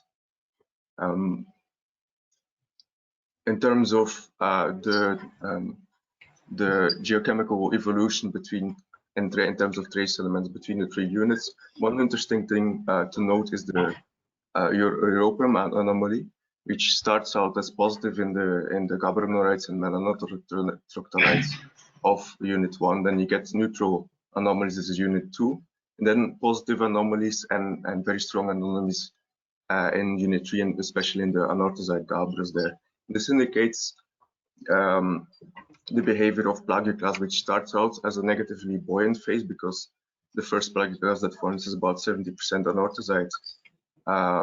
anorthite, and this has a negative buoyancy relative to the melt. Then, as you evolve and create more evolved plagioclase with about 60% anorthite, you get neutral buoyancy to positive buoyancy, so it starts to float upwards, and eventually it forms these anorthosite layers which have strong positive europium anomalies. And this is interesting to note because plagioclase flotation and separation is one of the mechanisms that contributes to the development of mineralization. And same is true on the right for the strontium anomaly, shows the same pattern as the europium anomaly. It's related to the amount of plagioclase that is present in each of the rocks.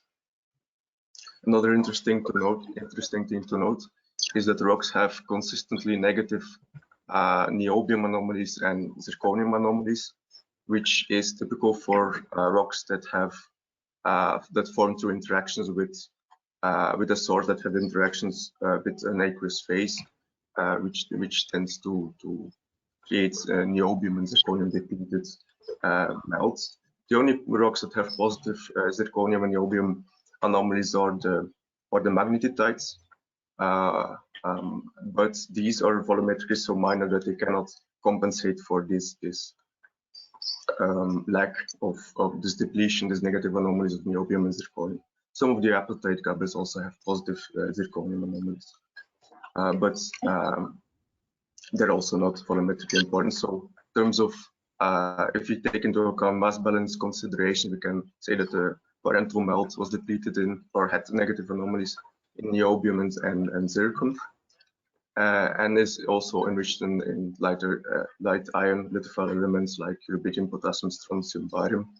This could be related to an enriched magma or post-magmatic hydrosaturations, at least in part post-magmatic saturation, but probably it's a primary signature as well. So if another way of trying to deduce the parental magma composition is looking at the partitioning between parental magma and the cumulates. Traditionally, one element that is one mineral that is used for this is olivine, which has in the lower units phosphorid content of about 81, which is in equilibrium with parental magma with 58% magnesium. And another thing that we tried, and as far as I know, it's the first time that the database from Kamenetsky for melt inclusion versus spinel composition is used to estimate parental magma composition in layered complexes.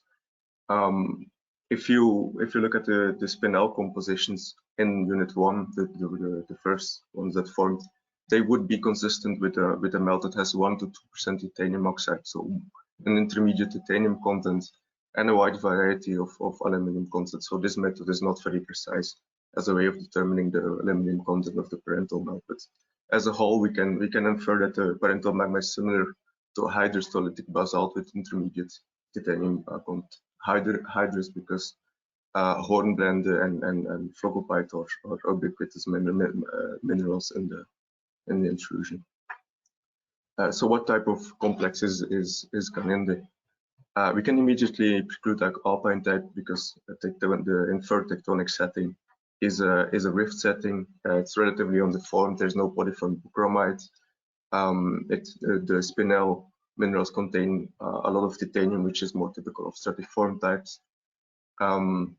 It follows the toletic trends. If you look at the geochemical evolution with late stabilization of magnetite, which indicates relatively reducing conditions, typical for a stratiform type, phlogopite and hornblende or ubiquitous. So there's a hydrous composition, which is more typical for the Alaskan Uralian type.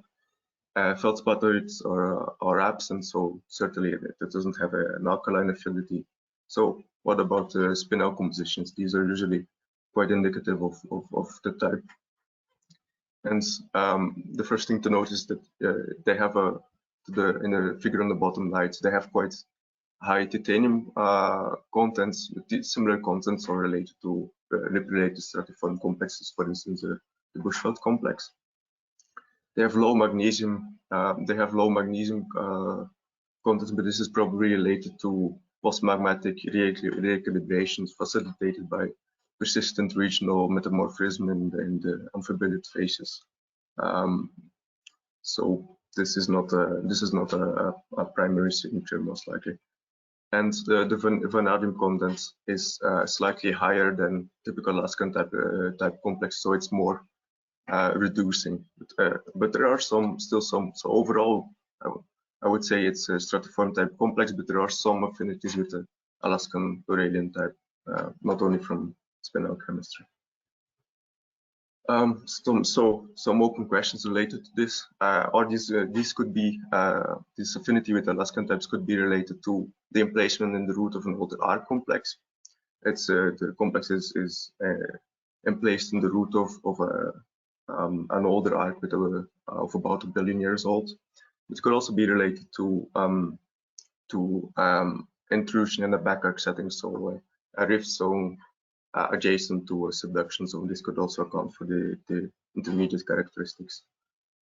We dated the intrusion, and the age that we found was consistent with an error of the previous estimates in other units. So it's about 700 million years old. At this point, the age-corrected neodymium compositions is relatively depleted, so it's not an OIP or oceanic iron basalt type source, and the strontium ratios are also quite depleted.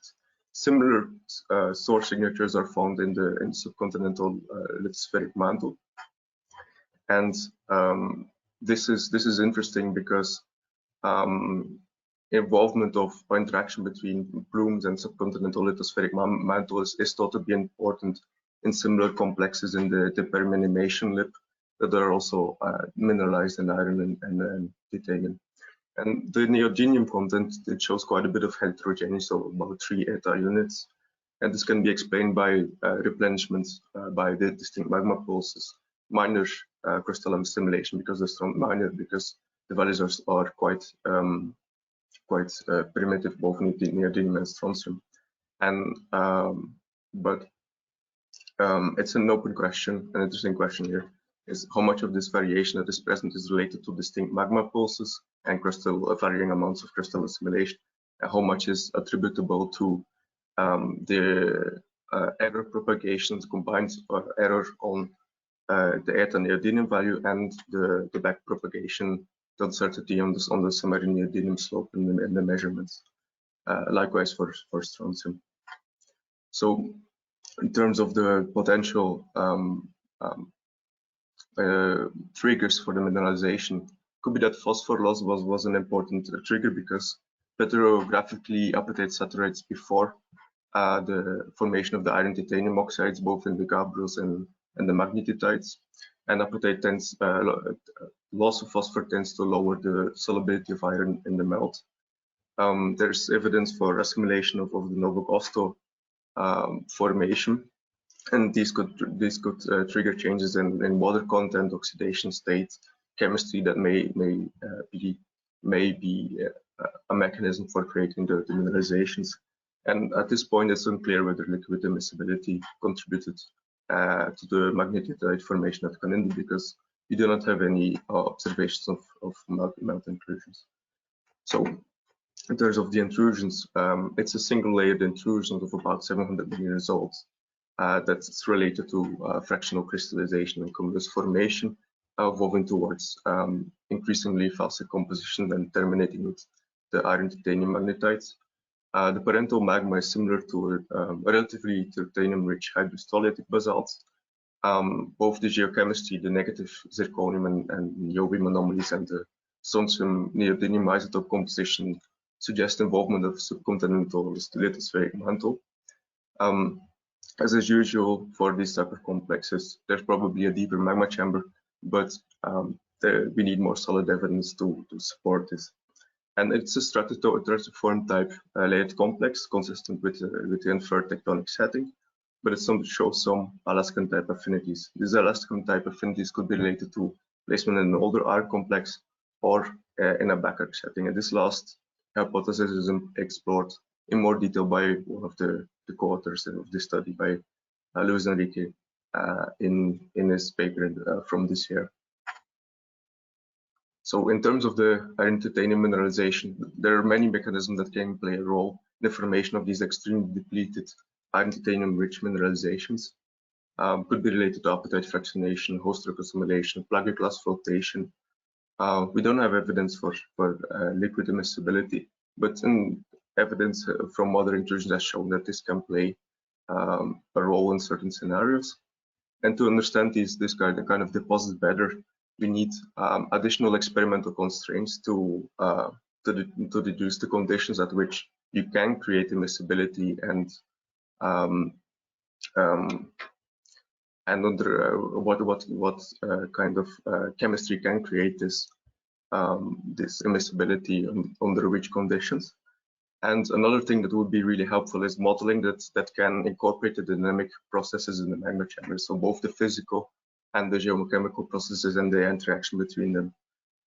Here I point to one of the recent studies by Vigneres that does exactly this for porphyry coppers, and he's one of the first, if not the first, that modeled an extreme enrichment factor in copper. So he was able to create a porphyry copper deposit, or to model a porphyry copper deposit using this integrated physical and geochemical process. But this is extremely challenging to do, and we need this kind of modeling because the processes of the magma chambers, they are dynamic, yes, but we cannot observe them directly or experimentally, especially because they operate at timescales that are much longer than our lifespans, even if it's geologically instantaneous.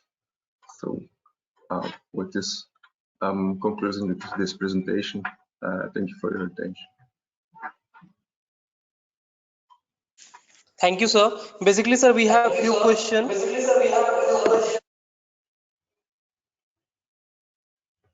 Okay, are they in chat?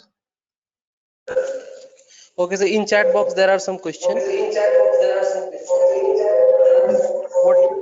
What is the upcoming future of FeTi mineralization?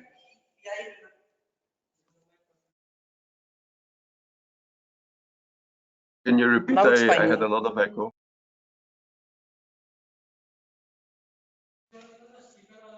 What is the upcoming future of FeTi mineralization?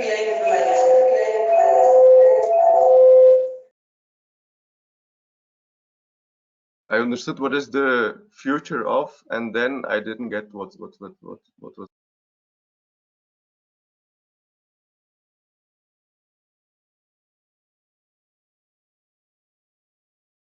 Okay, sir. Yeah, I'm seeing it in chat. What is the upcoming future of you? You started with the last one.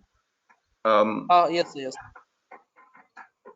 Well, I would say that there was a recent review meta-analysis paper of evaluating the distribution of layered complexes across the globe, and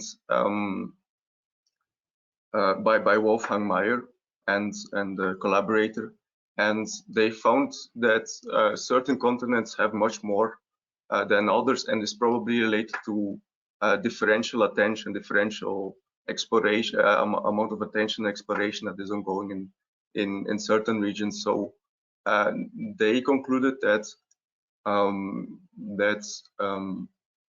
there are many more complex mafic ultramafic complexes to be found in the region that are underexplored. So by consequence, you would expect to find more of the not only iron titanium mineralization, but also the other types of mineralization associated with these complexes. You can probably find a lot more of them in regions that are underexplored.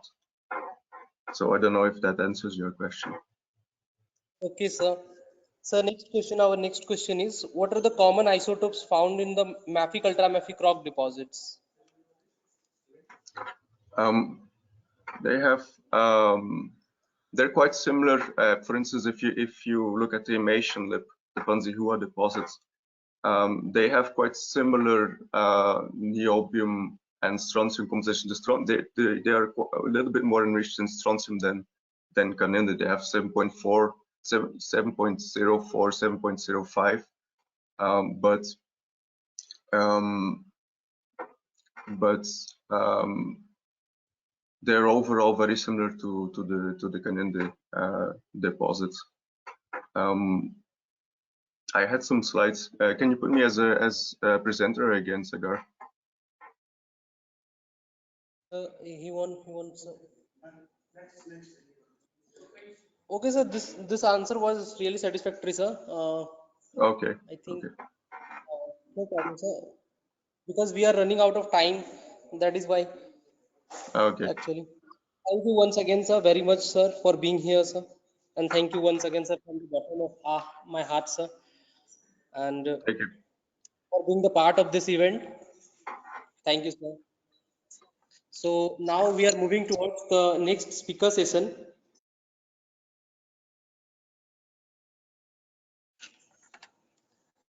Now I would like to invite Dr. Felipe Brandjean da Costa, a research geologist at Geological Survey of Brazil, to please start this session on the topic 2.04 billion years orogenic gold and platinum group elements bearing chromatites of northeast Brazil, brothers by source. Okay, hello everyone. It's a great pleasure to be here. Thank you for inviting me. I want to show some work that we are doing here in Brazil. So I'm gonna talk about some ore deposits here in the northeast Brazil. Some of them are very similar to the one that David just talked about now. So I want to talk about Paleoproterozoic ore deposits. The one is the orogenic gold deposit, and the other one is platinum group element deposit, right? So these are two kinds of deposits. They are very different, okay? There is a hydrothermal orogenic gold, and the another one is mafic ultramafic hosting platinum gold deposit, right? So let's go. Right. So I work to the Geological Survey of Brazil.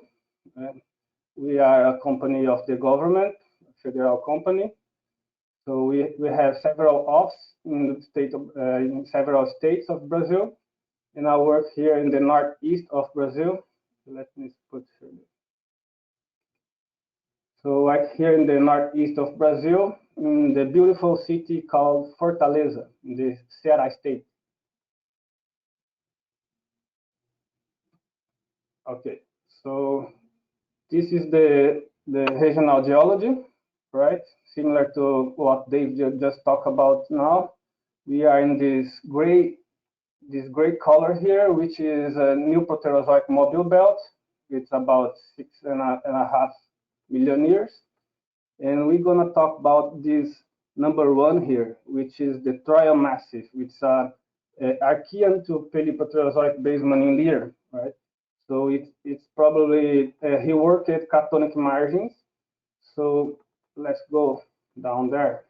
So this one is the Troya Massif, and the geology is basically, we have here in this dark gray, it's Archean rocks, and surrounding these Archean rocks, we have some greenstone belts in green here.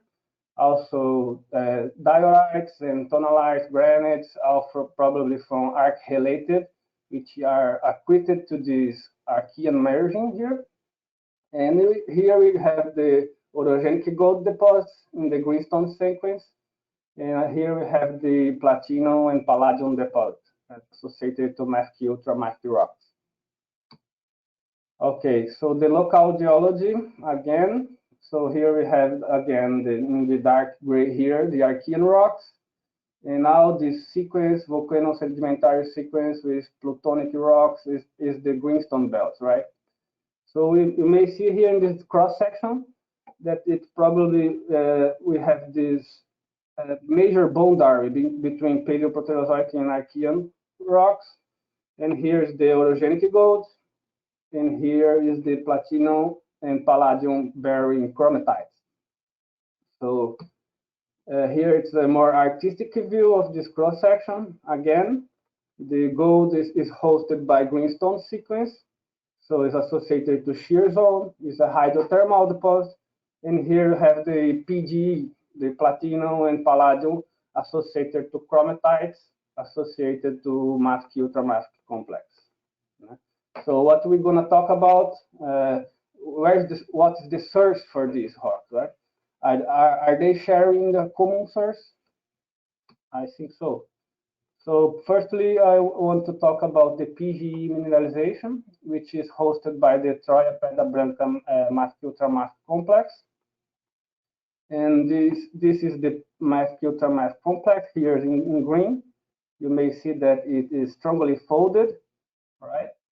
So we have a lot of four main ore deposits here, which has the local name of Curiú, with Barro, Cedro, Trapiá, and all of them together, they are hosting a measure research about 18 million tons, and with 0.77 of palladium and 0.45 of platinum, and also some contents of gold.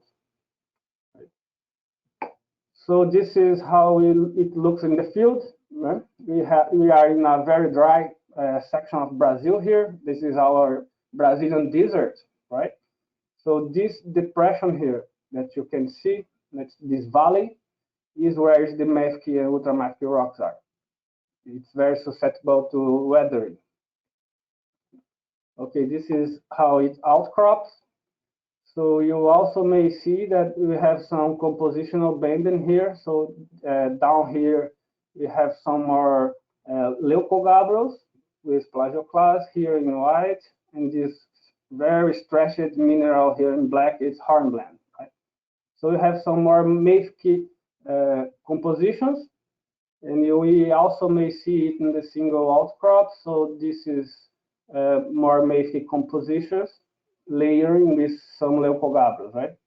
And we also can see that sometimes we have this mingling texture. As you can see, you can see the plagioclase phenocryst here, which is inserted inside this ultramafic enclave, right? So this is a co-magmatic texture. We also can see that these rocks are very deformed. So this is a recumbent fold in the metagabbro. So this is the fold. You can see the ring zone here, and the axial planar foliation is almost horizontal. So it's a recumbent fold. Okay, in thin sections, what we can see is that these gabbros has a lot of hornblende. Né? And this is a very important information. Okay, it is telling us that we have a lot of water in this magma. We also can see some clinopyroxene that's altering to hornblende here at the edge, but it's very few pyroxenes. You can see it's a lot of hornblende in this.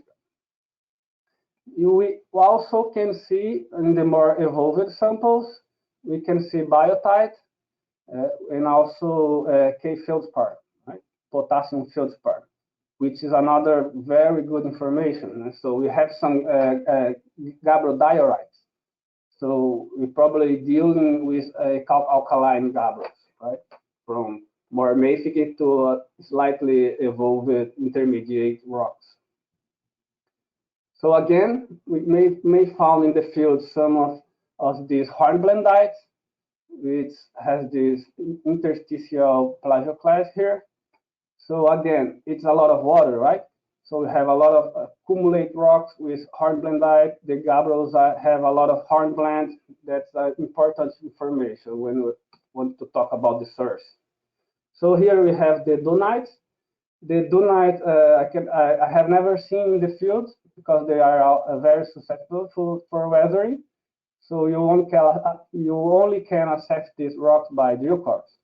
So here we have the drill cores of the dunites, and we can see that we have serpentinization. So here's the olivine with the surrounding serpentine ring, and here we have this relics of olivine. We may see that it's very big olivine. See, all this is a very coarse grained olivine, and this is the dunite, metadunite, right? It's serpentinized. Yeah. Again, another sample of drill core for the dunites. You may see here in black is the relics of olivines. In thin sections, again, we may see the olivine and these like channels, like vein-like network of serpentine. They also occur as ring, altering the borders of the olivine. And how about the chromatites? This is very important rocks because they are hosting the PGE mineralization. There's where is the PGE contents. So we can find them in the field like this, as blocks in boulders. And also in this trench exposure here, we may see that they are layered, some seams, and probably hosting by the dunite, but we cannot see the dunite. It's strongly weathering. Again, this is just a view from the chromatite block, and these black minerals here are the chromites. Again, another samples of chromatites, and we may see these have a magmatic bending here, okay, alternating some coarse grain to medium grain chromites. And we also have some silicate H layers, probably clinopyroxene, that is altered to amphibole. So just a close view of the chromatites. So this black here is the chromites, and these stretched minerals here are the silicates. It's a very beautiful rock. And thin sections, we may say that the chromites have a lot of inclusions, silicate inclusions, and also they have several sulfide inclusions, like this one here, down here. It's a chalcopyrite. So inside the chromites, we have a lot of sulfides. Most of them are copper H sulfides, like chalcopyrite, bornite, and we have also pentlandite. So, but we find very low PGE content inside the chromites, right? So where is the PGE? Where is the platinum group elements? Where is the platinum group minerals? They mostly are inside the matrix, okay? So we often found them at the border of the chromites. Like here, we can see a solid solution from either and copperite. And here again, at the border of the chromites, we have this perilite. So the platinum group minerals are mainly in the matrix. This is also important information. So we can derive some conclusion here because most of the matrix are metamorphic minerals, right? It's chlorite, serpentine.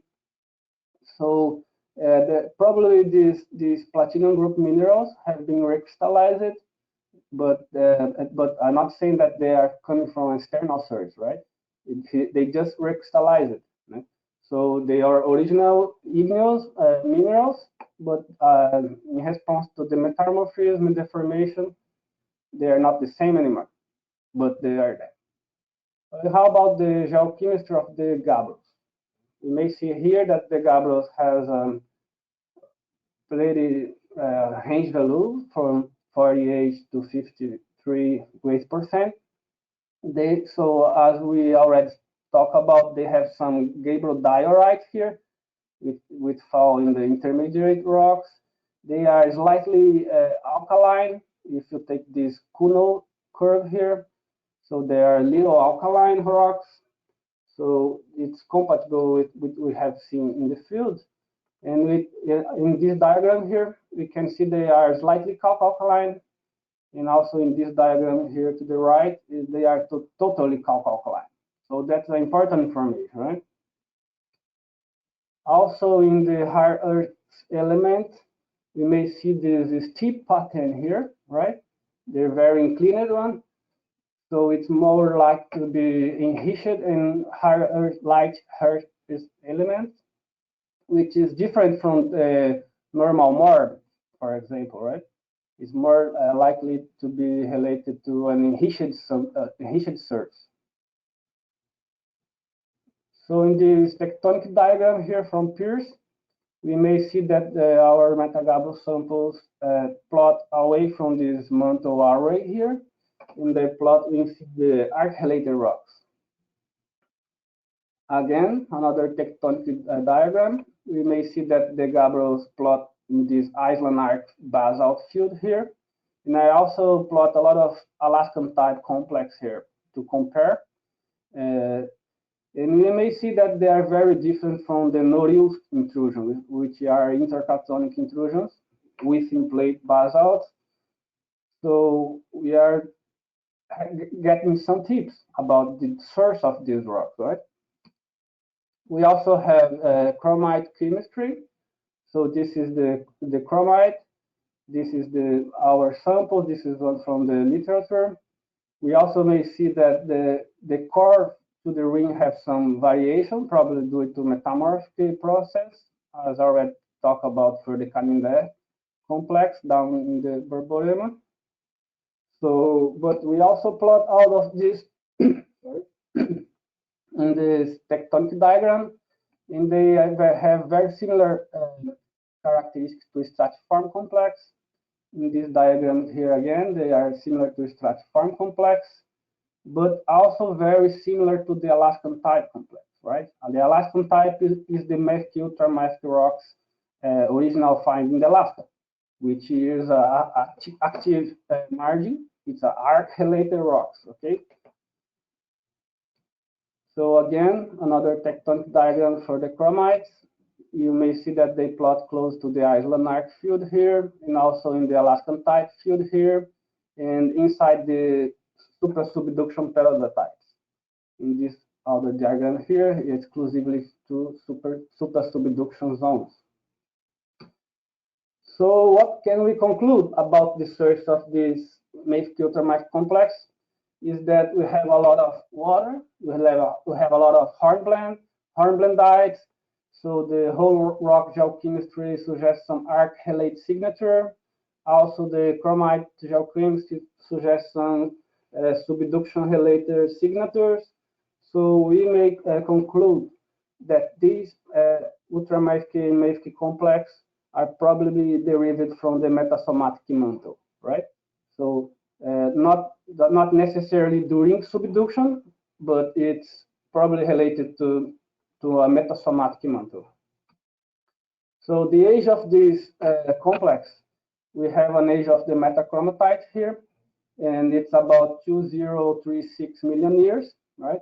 But you also can see that we have a lot of lead loss along the discordia line here. So we have a metamorphic process at about 70.5 million years.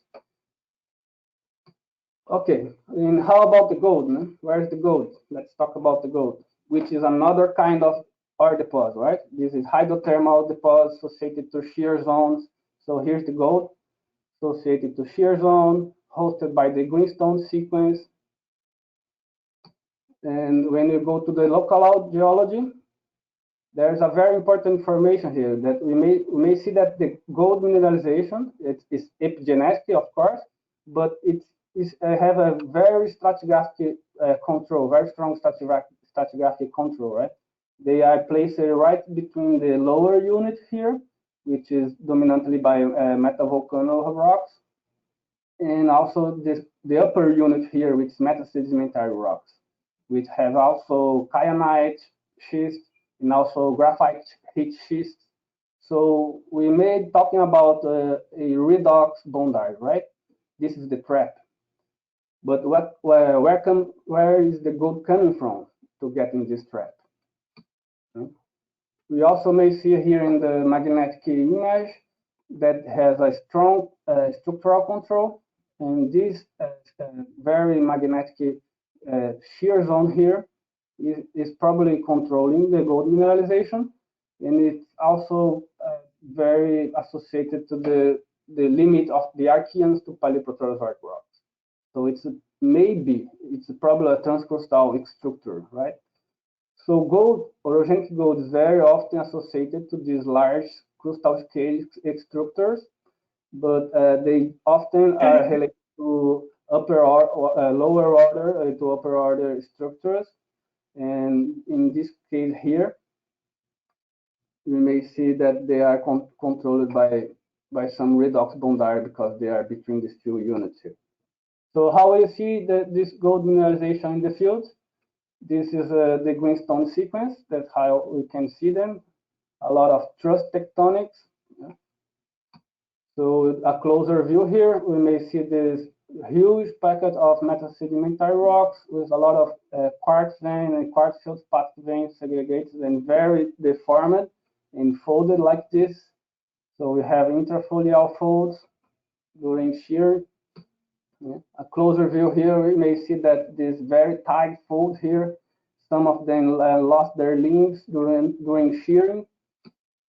Another fold here, a Z-type fold, showing some transport to northwest. And some of these gold are found in some deformed and folded quartz veins, like this one here. This is meta-andesite of the greenstone sequence. And at this folded quartz vein, we may see that we have this narrow alteration here. So the hydrothermal alteration is not so expansive. So this is the quartz vein here, and this narrow alteration is mostly calc-silicate alteration, right? With amphibole, diopside, biotite. So it's a quite high temperature, right? Amphibole and diopside. And also you can see these folds in the drill cores.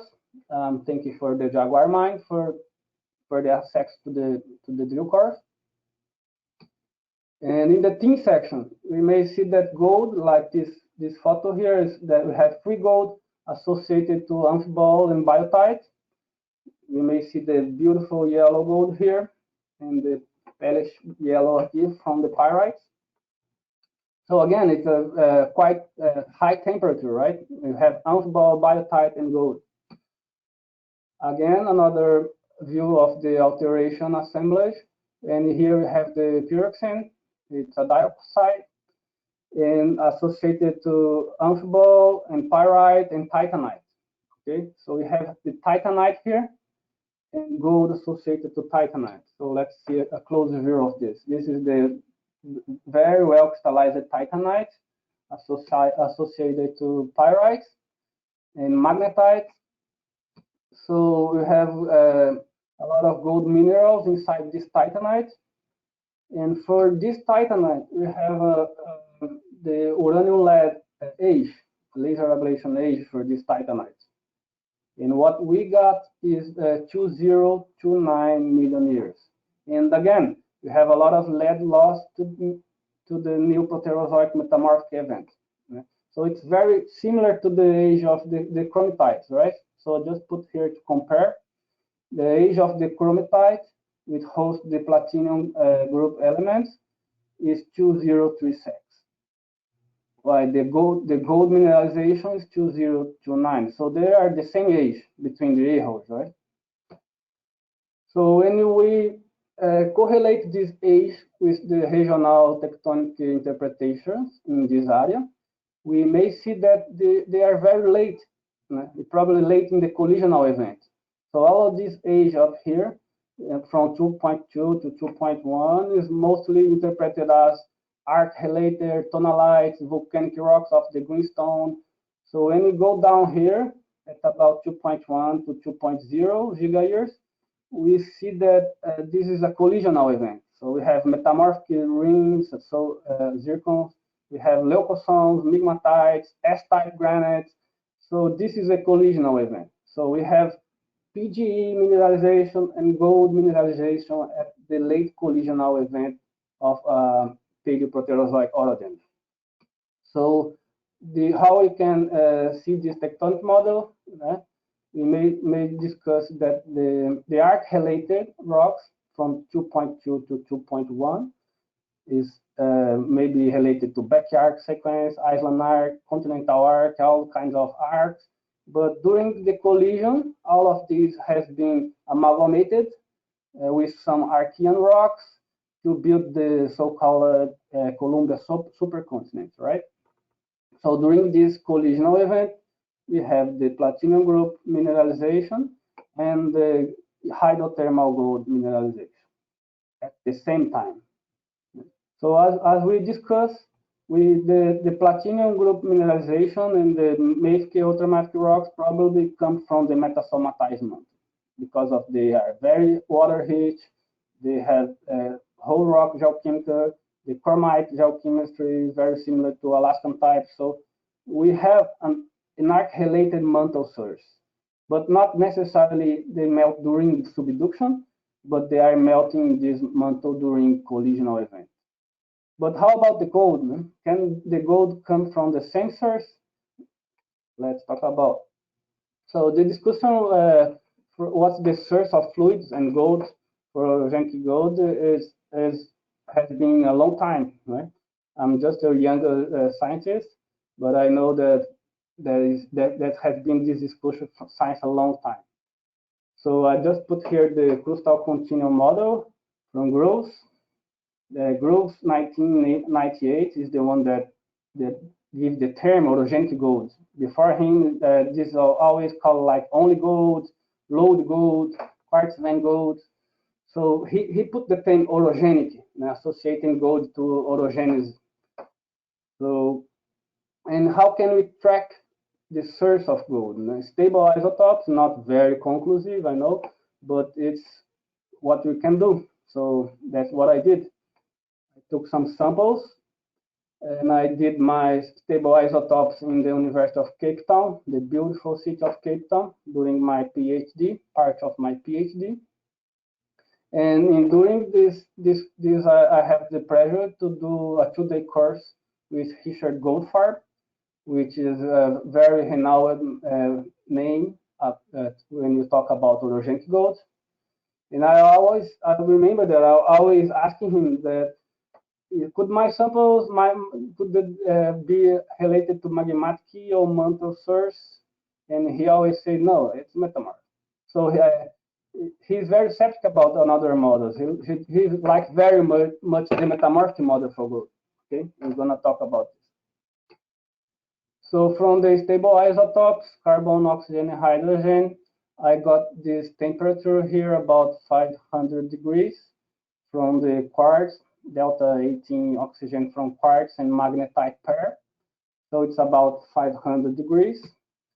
When we plot these in this classical diagram here, we may see that the isotopes are similar to magmatic water, which are also similar to other Precambrian orogenic gold deposits. When you look at the carbon and oxygen isotopes from the ore-related calcites, we may see that our samples plot very close to carbonatites. So they are very close to mantle values because carbonatites come from the mantle. So we also see that they are typical of orogenic gold. I also put the fields of orogenic gold compiled by Professor Sagar in here. I'll not go through these because I'm losing my time here, but these are typical of gold deposits. They are aquocarbonic inclusions. There are some only carbonic inclusions, and from these fluid inclusions, I got the pressures at about 3 kilobars and temperatures at about 500 degrees, which is very compatible with the isotopes oxygen quartz magnetite pair temperature. So this is the pressure and temperature that I have calculated to this gold deposit. And when we compare these PT conditions with other orogenic gold deposits, we may see that is a quite high temperature one and may be associated to hypozonal orogenic gold deposit. Very similar to the one that you guys have there in India, which is the Hooty hypozonal deposit in the Darhar craton. Right? So let's go again to the crustal continuum from Groves, né? Because when we talk about mesozonal orogenic gold, it goes like here. It fits very well in the metamorphic model, right? But when we go down here in the hypozonal orogenic golds, that's not so easy. So I just put here one of the most famous paper that talk about the volatilization model, the fluid generation may have occurred when we have the dehydration of metamorphic rocks, which happens along here during the green schist to amphibolite transition. Sorry. But when we have the hypozonal gold, that's not so easy because we already passed this window. Right? We are just inside where everything is the volatilization, everything is happening. We have granites associated. So high temperature orogenic gold is not so easy to explain with the metamorphic model. So that's why a lot of authors, like this one here, during term the name granitoid associated orogenic gold, or also this guy here from Australia, which term this name orogenic oxidized intrusion related gold. Or you also may say hypozonal orogenic gold. So this is the model I draw here. So probably we have some deep surface fluid coming from the mantle, magmatic. I don't know how this fluid comes from, how they enter in the crust, but it's probably come from a deep source, and they are trapped here at this redox bondar in the greenstone sequence. So just for example, it's very close to you guys that you have there in the Himalaya, very close to this beautiful mountain that you guys have up north there. So this Chinese guy here, they draw the crustal structure, transcrustal structure here, and they may do this model here that during the India and Asia collision, about 50 million years, we have these orogenic gold, very young orogenic gold, Cenozoic orogenic gold, associated to a metasomatized mantle soil. Okay? Also, another example that you guys may know is from Professor Sagar, and also for the New Yorkian orogenic gold that you guys have in the Tarkwa craton. According to Professor Sagar, the auriferous fluid may come from the mantle, mainly based on his isotopes, stable isotope. Okay, this is another paper I just finishing here, which I found it very, very interesting. And the links with the talk that I'm doing now is very good because these guys here, they took the coeval basalts that intrude the coeval to the gold mineralization. And you may see, you may see that they have very high platinum content here, and also a positive gold peak here. And when they analyze the basalt, that after gold mineralization, the platinum and gold drop considerably. So these high platinum basalts with equivalent to gold mineralization, they are hydrous mantle magmas. They are alkaline magmas. You may say that they are Alaskan type magmas, okay? And they are very fertile in platinum and gold. So the conclusion that this guy drove here is that probably the melting of metasomatized mantle give the source of gold and probably another mafic ultramafic high with high water content. So again, so this discussion is not new, but there's a lot of new papers discussing about mantle source for orogenic gold, like this one from Groves again. So Groves has been in this road for science a long time. And here for mafic ultramafic rocks, we have this paper here from Hollowell, which is the one that I'm gonna use here to draw my model, okay? Because according to Howard, this enriched mantle source here, which is enriched in gold, may have underwent to a partial melting to generate this mafic ultramafic complex with PG mineralization. But in our case, we also have orogenic gold at the same age, at the same tectonic setting. So that's why I modified a little bit here the title and put and orogenic gold at 2.04. Okay. So if we have this a huge melting during this collisional event, probably not just mafic and ultramafic magmas are coming from the mantle, but also fluids, carbonic fluids, water fluids, and they are channeled from these large structures, transcrustal structures, and channeled until they are trapped in the greenstone sinks. So this is a huge event with distinct mineralization, right? They are very distinct. The gold is hydrothermal, the other is orthomagmatic derived, but they are probably coming from the same place. So that's why I said that they are brothers by search. So if anyone is interested, we have a new article for this discussion in the Journal of the Geological Survey. So go to the website and visit. And I would like to thank you all. It's a great pleasure to be here, and I wish all the best to you, to the Dunbar University, all the best to the microscope lab, and that's it. Thank you.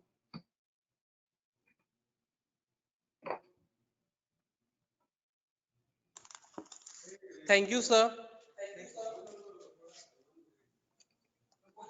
This was really nice topic, sir. We have a lot of questions, sir, but we are really out of time. But I will take one question, one or two question, if time will allow. So one question I can see. What is the magnetic significance of orogenic gold and PGE, platinum group elements?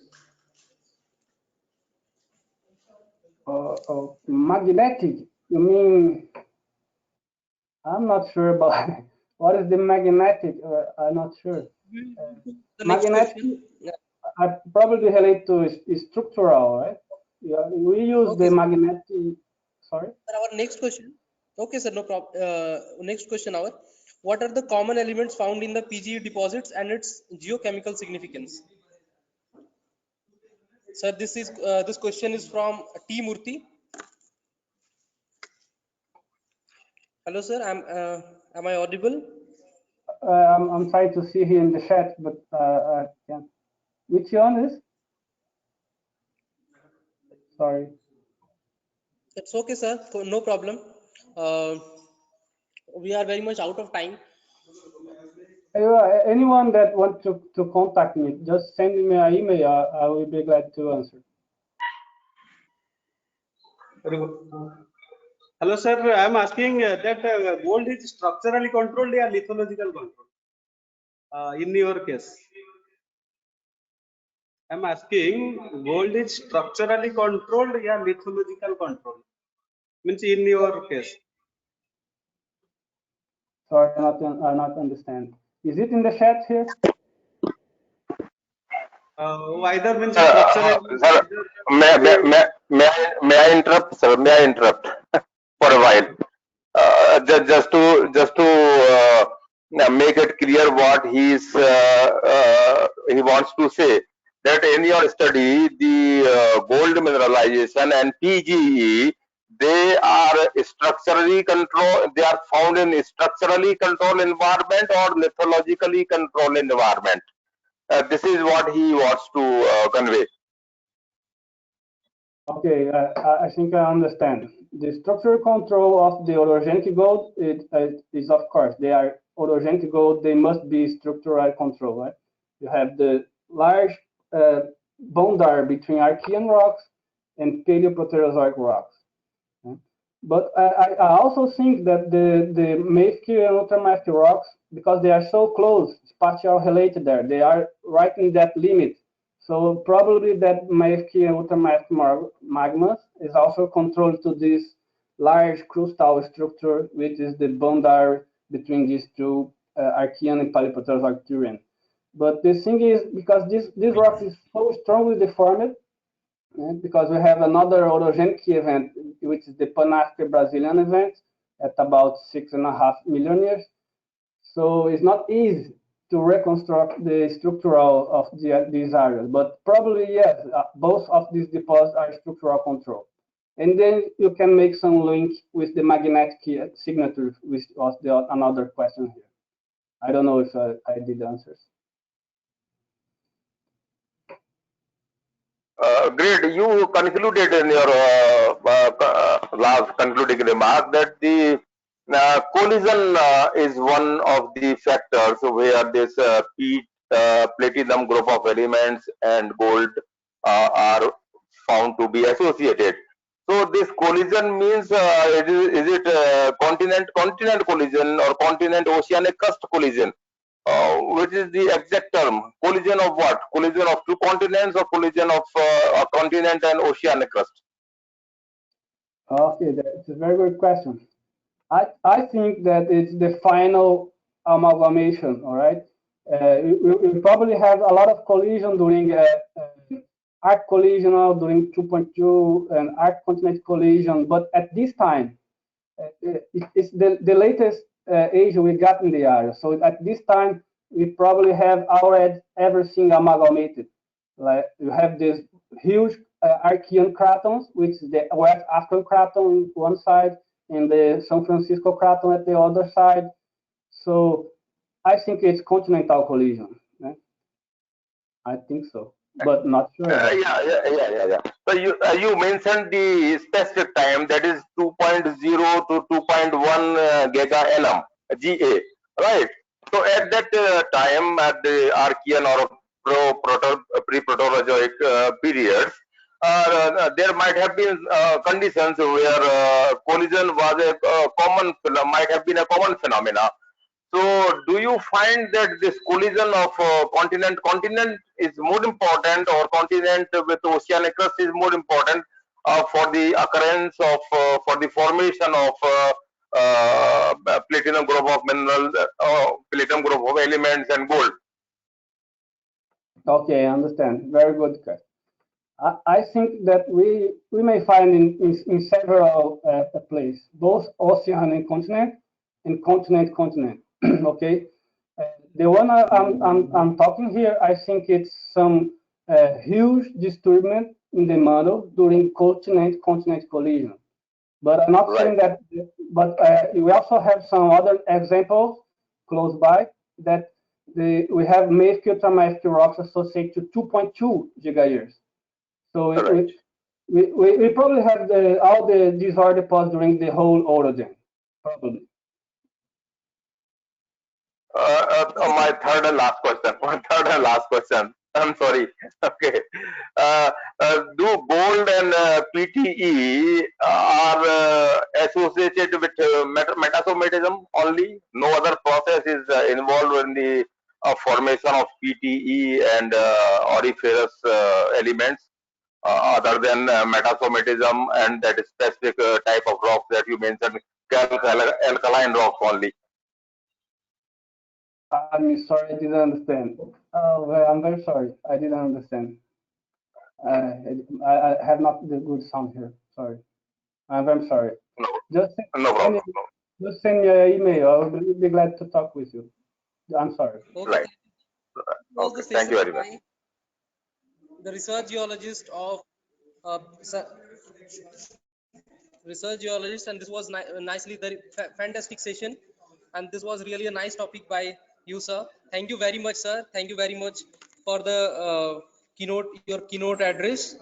Okay, we are already running out of time. It's 3:17 now, and we had to start in 3:10 oral presentation. So again, I am thanking you everyone, and I am handing over to Miss Nidhi for starting off oral presentation. So Miss Nidhi.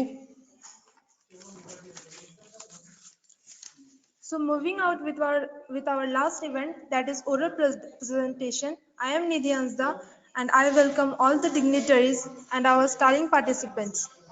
Before calling the participants with their presentation, let me introduce the panel of juries. We are having Professor PS Roy from IIT-Kharagpur, Dr. Ranjit Nayak, Assistant Professor from AST University, Ethiopia. Next, we have Professor Pradeep Jain from MCB University. And finally, Dr. Sagar Sir, HOD of Geology Department from PK Roy Memorial College. Before moving towards the presentation, I would like to inform all the participants that their presentation should not exceed more than 5 minutes, and after your presentation is done, one of our jury will ask you one question from your topic. So without taking more time, let's call our first participant, that is Soumya Vyas from Barakatullah University, Bhopal. So Soumya. Hello. Yeah, I'm here. I'm audible to you. Yeah, you are audible. Okay. Yes, go ahead, Soumya. Okay. Thank you, sir. So my research topic and presentation topic is morphometric based prioritization of sub watershed of Bani watershed, Chhatarpur district, Madhya Pradesh for sustainable development of natural resources. And myself, Soumya Vyas here, and research scholar from Barakatullah University, and the co-author of this research paper is Gyanendra Pratap Singh. He is my mentor. He is my guide in research. So he's from Government Maharaja College, Chhatarpur. Proceeding next.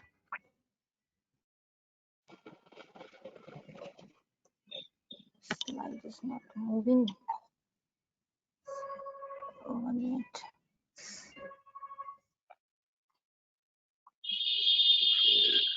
I'm not able to move my slide.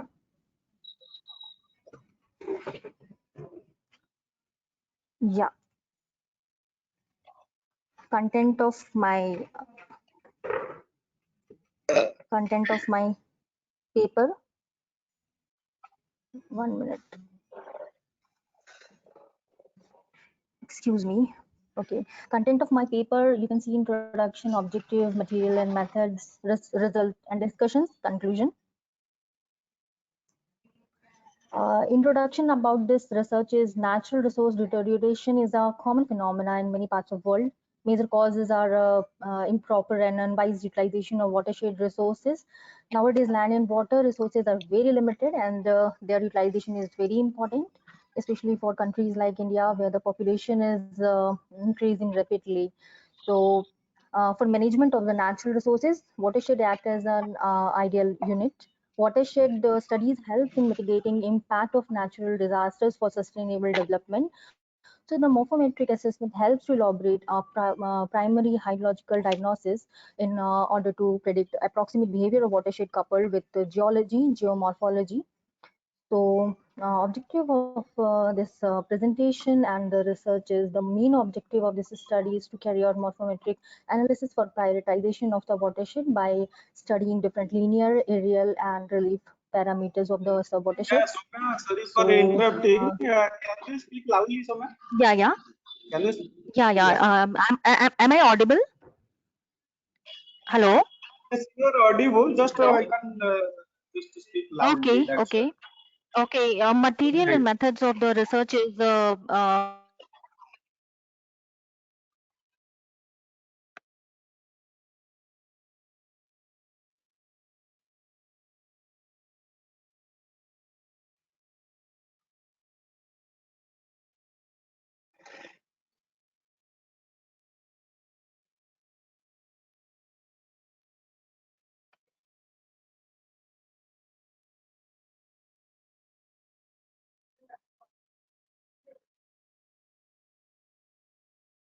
Pradesh, and again you can see this is the drainage map of the study area, in which you can see order proceeding from 1 to 6 order streams.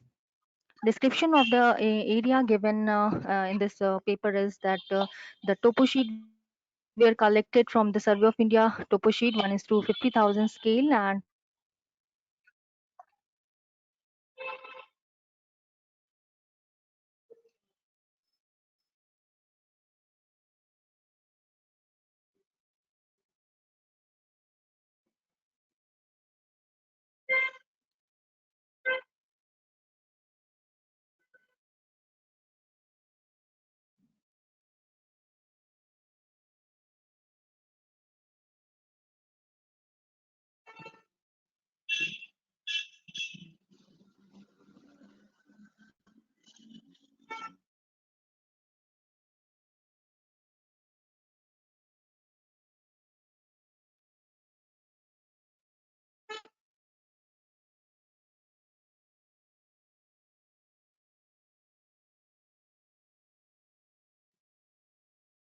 You are not audible, Soumya.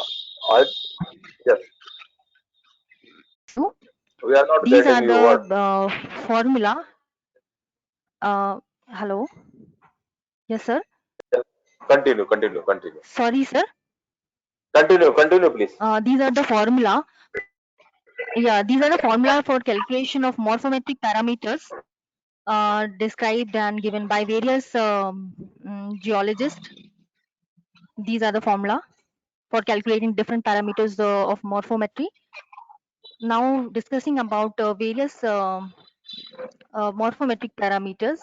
Estimation of linear parameters like stream order, stream length is calculated, and the sub-watersheds divided into sub-watershed 1, 2, 3, 4, 5, and stream order calculated, stream order and total stream segment is given here separately. Stream length is calculated, mean stream length is calculated, stream length ratio is calculated. So these linear aspects are calculated for morphometric analysis. Then again, sub-watershed by stream order and stream length is calculated and shown in this table number 3. And these are the sub-watersheds.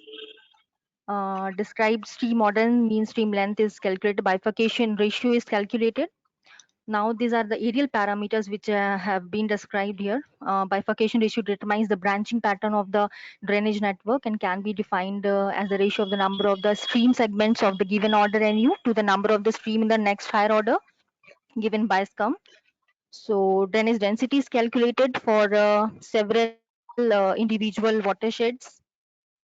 Drainage density has been introduced by Houghton 1932, and it is an expression which introduces the closeness of the spacing between channels. Generally, drainage density helps us in determining numerical measurements of landscapes, dissection and runoff potential. High drainage density leads to the fine drainage structure, and drainage density is calculated for each sub-watershed of the Banne River watershed. Ranges from 2.16 to 2.16 to next. This is drainage texture, which is calculated for individual sub-watershed. Stream frequency is calculated. Form factor is calculated for individual watershed. Shape factor, compactness constant, circulatory ratio, elongation ratio, these all are calculated using ArcGIS software. Further, you can see in the table, the formula you have, you can see in the table. And these are the sub-watersheds individual parameters like linear and aerial parameters are calculated using ArcGIS software, using digital elevation model separately. Then again, aerial aspects is calculated like basin relief. Basin relief can be defined as the actual difference between highest and the lowest point of the basin. Relief ratio is calculated, which is defined as the ratio between the basin relief and length of the basin. And for watershed, the sub-watershed 1 to 5, it is calculated 4.49 to 9.93. Gradient ratio is calculated. Again, now after calculation of these morphometric parameters, the prioritization process we will consider this. So the morphometric parameters are also termed as erosion risk assessment parameters and are used for prioritizing sub-watershed. So prioritization of watershed includes ranking of different sub-watersheds within the basin, and the linear parameters such as drainage density, stream frequency, bifurcation ratio, drainage texture, all these parameters are have direct relation with the erodibility. Higher the value, more will be the erodibility. Hence, for prioritization of sub-watershed, the lower value of the linear parameters is rated as rank 5, and second lowest value is rated as rank 4, and so on. So compound values are calculated, in which least value of the compound value is taken as first rank in the priority for management of watershed, while highest compound value is kept at low priority. So thus an index of high, medium and low priority was produced. These are the map of the study area, where we have prioritized water conservation, the area for water conservation. So we found that this red color, that is sub-watershed number 1, is shown highly prioritized for conservation process for water conservation, and we can incorporate development of artificial recharge structures in these zones, which is shown in this map. These map shows the check dams and percolation dams, percolation tanks. The site selection, suitable site selection has been done after morphometric parameter analysis. We have decided that check dams are incorporated in this zone, and these two sub-watershed is in a high priority zone for water conservation.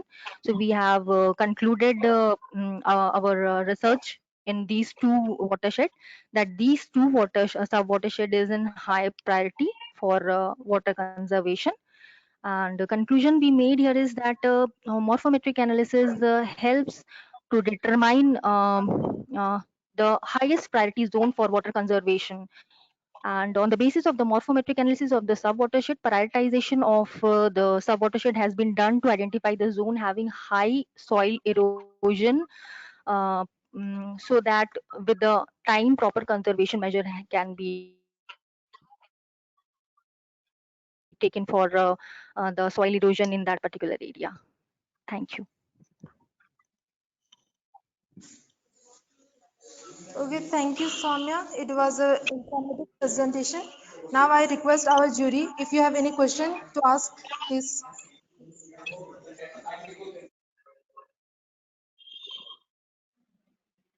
Uh,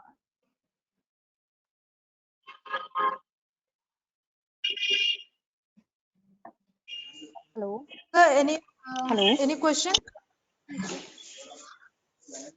No. Okay, thank you, Soumya. Now we are proceeding to our next participant, that is Aditya Verma from IISER Kolkata. Hello. Yeah, hope I am audible. Hello.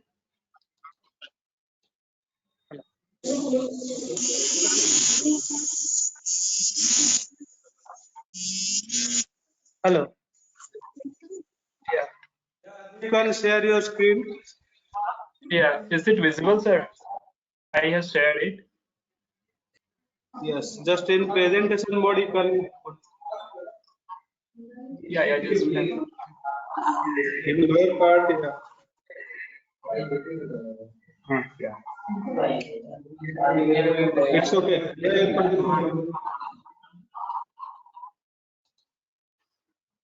Yeah. Is it fine, sir? Is it changing? Yes, Sir? it's audible and it's fine. Yeah. Okay. Thank you so much, dear jury members, all the other dignitaries and friends.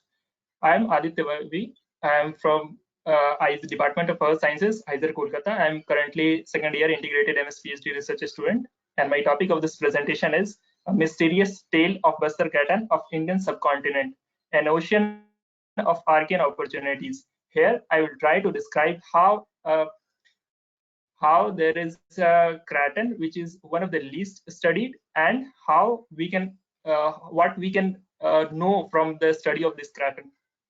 So, okay.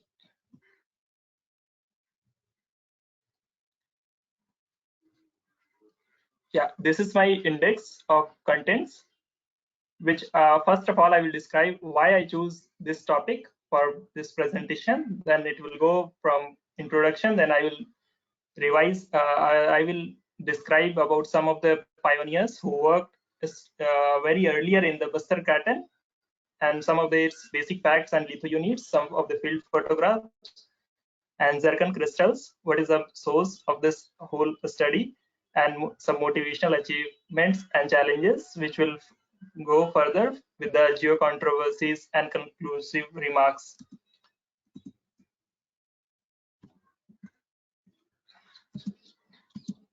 Oh.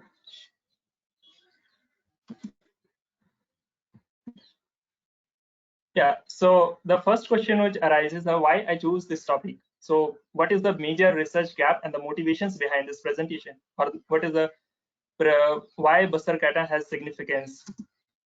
So it is the first of all, it is one of the least studied craton in India. Not only in India, if we compare as much, it is a large across the globe, very less, almost so many cratons have a studied, even if we see in the Greenland and some other remote areas, but it is still in India, but still not so much studied.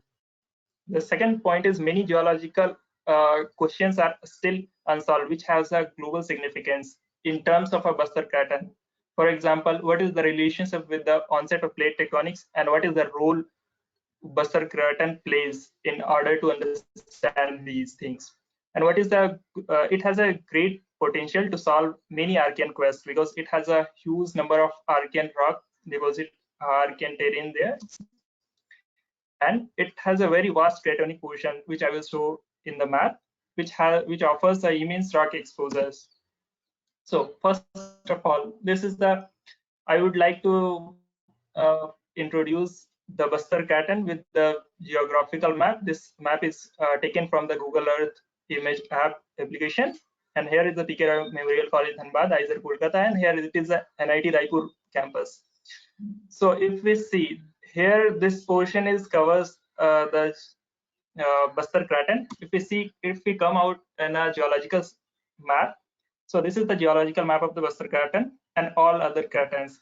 As we know, in India, there are 5 cratons: Western Craton, Eastern Craton, and which is separated by the close-fit granite, Bastar Craton, Singham Craton, Bundelkhand Craton, and Aravalli Craton. So if we see and compare the Bastar Craton, it has a huge number of rock exposures available there, and it covers an area of about 130,000 square kilometers, but it's still not well studied.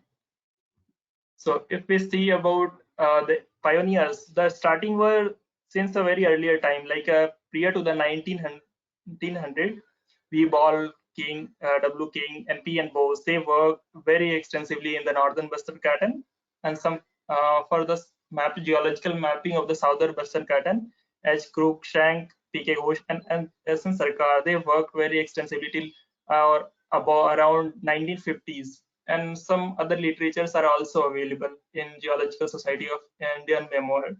But still, if we compare, there are not so much significant amount of literatures are available. So if we see, this is the geological map of India, where if we see, this is the Bastar Craton, which is covered by the Eastern Ghat Mobile Belt, and the CIT, the Central India Tectonic Zone. It is the western portion of the southern Singhum granite and the northwestern and the northeastern portion of the Dharwad Craton. If we see the Deccan basalt covers the western portion, and if we see its lithological units, that it has a plenty of Archean granitoids. These all red portions are showing the Archean granitoids, and all the saffron portions, the scattered saffron portions, are the orthogneisses and undeformed granite, undeformed or granitoid rocks, and the gneisses. It has several intracratonic basins. That is those are proterozoic basins like a Chhattisgarh basin, Abu Jumar basin, and the and Indravati basin. It is covered by the in a marginal portion by the Godavari Rift and Mahanadi Rift basin here.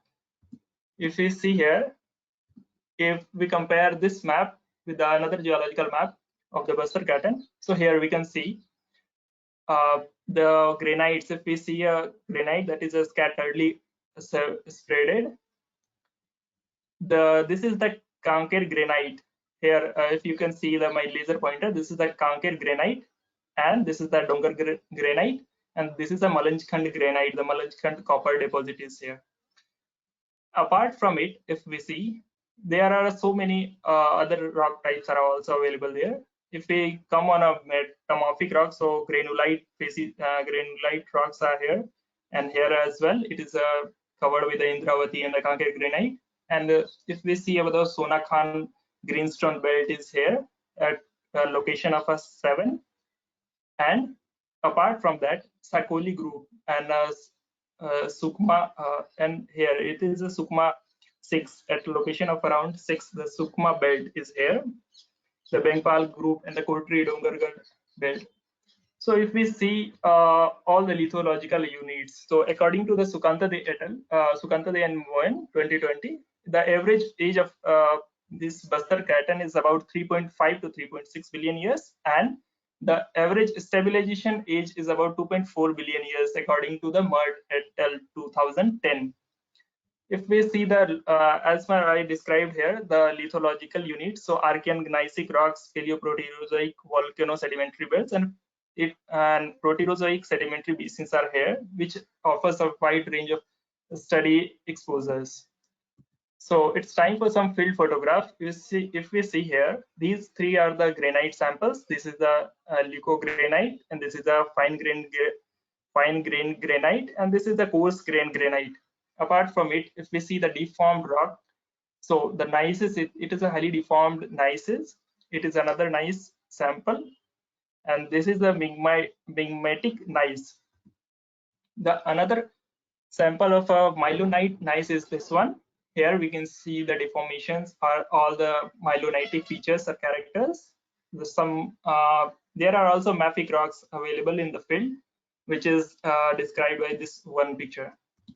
So all the things comes out about the ages, how the oldest age is defined and all. So we know about the basics of a zircon. So I will not describe here so much things. Just I will show here how we from these earlier rock samples, how we separated the zircon crystal. This is the technique we use, the standard crushing and grinding techniques, which is followed by the separation of heavy separation using the heavy liquid like bromoform, and some magnetic techniques like a France separator or some rare earth magnets. So this is the one major challenge which is here is the altered zircons.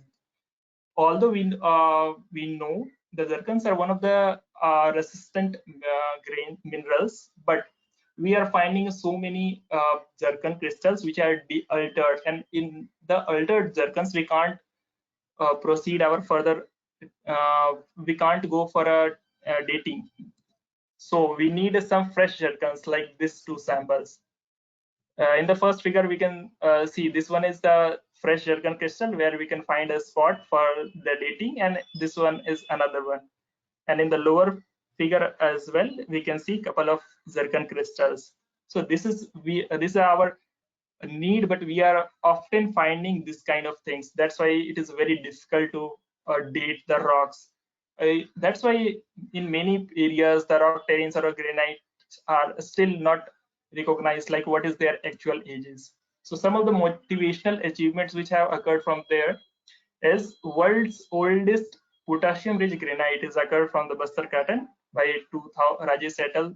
2009, and another one is according to the same group, it is mentioned that it is one of the earliest known stabilized cratonic fragment on the earth. So there are also some challenges associated with it. For example, the exposures available in very remote and unhostile locations. We can't go very easily, and especially during the pandemic time, it goes very, very tough to go in those locations. The another thing is it is densely covered by the forest. So it's not an easy task to go in a forest without, many times we are not finding some sources like where to go and how to go. If we see about the geological map, earlier geological map, there are several locations where there is no any availability of geological maps and all. So these are some of the challenges and opportunities as well. So some of the big geo controversies which are associated with it is, so there are different types of a crustal evolution for of Bastar Craton, but still we are not sure about what is their ages, exact ages, and whether the Bastar Craton is a juvenile crust or a product of a reworking of the older crust. And what were the geodynamic significance in the earlier crust formation events? If we compare it with the other cratons, then what is their significance? And exact, as I told earlier as well, the exact age of many rock bodies or rock terrains are still not well known. So the conclusion of this presentation is it has the Bastar Craton has attained enough thickness to permit intracrustal melting at about 3.6 billion years. And the details of a geologic or tectonic settings are still so sketchy. It's not so clear. It offers a very difficult working condition due to its remoteness. That's why the work is very hard, and we are not finding so much literatures and all about it. It offers a wide range of rock exposures like granite, gneiss, basic and acidic volcanics, metasedimentary rocks, and greenstone belts of different ages, etc.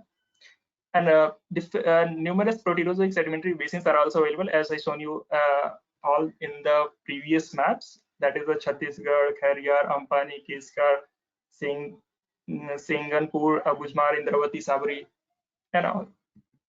So acknowledgement, I would like to express my heartiest thanks to either Kolkata and Ministry of Education, Government of India for providing me the research fellowship. And I sincerely acknowledge our lab mates, Samyanda, Kapil Bhai, and Chabi Bhai for their kind, constructive criticism and guidance and valuable supports. These are some of the references. And thank you all. This is, I'm just leaving here for your questions. If you have, this is the world's oldest zircon crystal from Australia.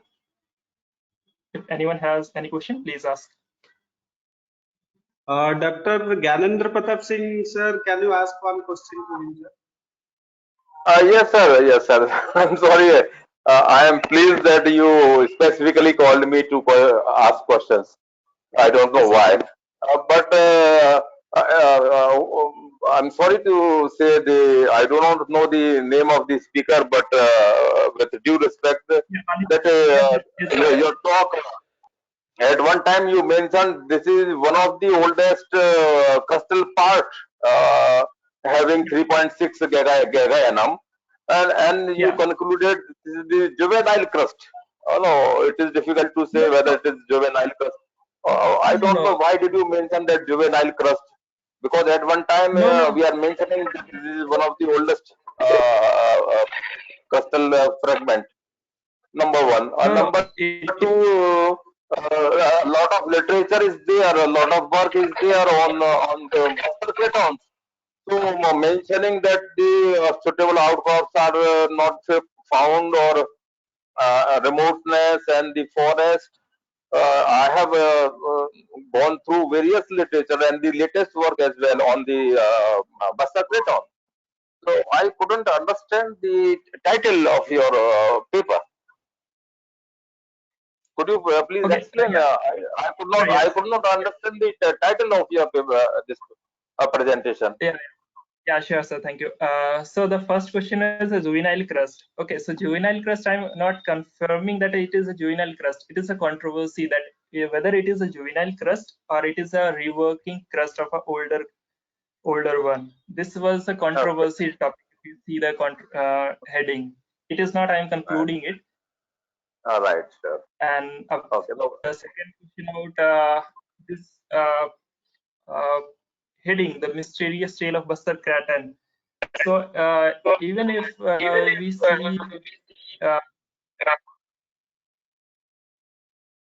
okay. Now because I joined it late.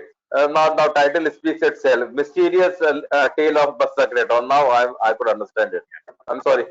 yeah. I joined it late because I did not. Okay. Thank you very much. And welcome. You presented well.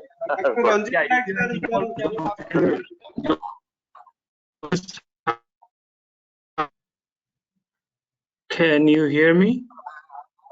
Yeah. Hello. Yeah, you are audible. Yeah. Yes. Mr. Aditya, very good presentation, quite informative. Just I want to ask you one thing. You said there is a not much, okay, but we see of work is going on. So how are you contributing? The age only, your research is only about the age factor, or something else also is there? Because your presentation, I can make out you're talking about more of an age. Yeah, thank you, sir. Actually, our my aim is to develop some kind of a geological evolutionary model, a crustal evolution model of the Buster Craton. It is not about the age. Age is the major factor, because still, if we see the geological map of some certain localities, then it is not so clear till now. So age is a very significant factor, because until we don't know the age of the localities or the regions, we cannot find anything, or we cannot conclude anything. So age, that's why the age is mandatory things, because until we don't know the age, if we know there is a subduction through geochemical or other studies, but if we don't know the age at which time it happened, we can't conclude, or we can't say that this is the duration, or at this duration it happened. If we suppose, let me show you one thing as I described here.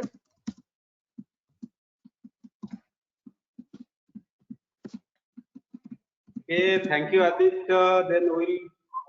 Yeah, here, if we see, this one is the practical approach, and yeah, here the Rajesh et al, what they showed, without the age, without the recognizing the age, how they can say like it was the oldest granite. So these were the challenges.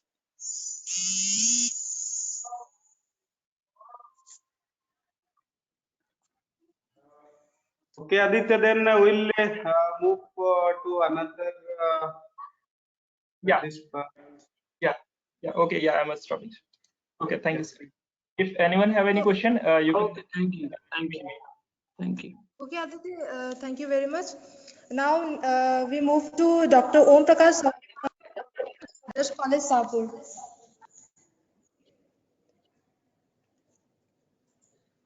So, sir, share your screen, sir.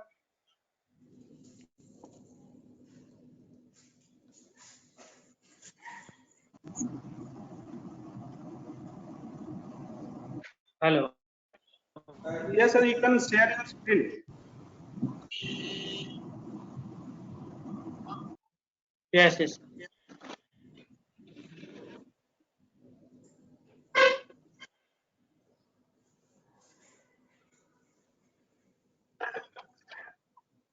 Okay, sir.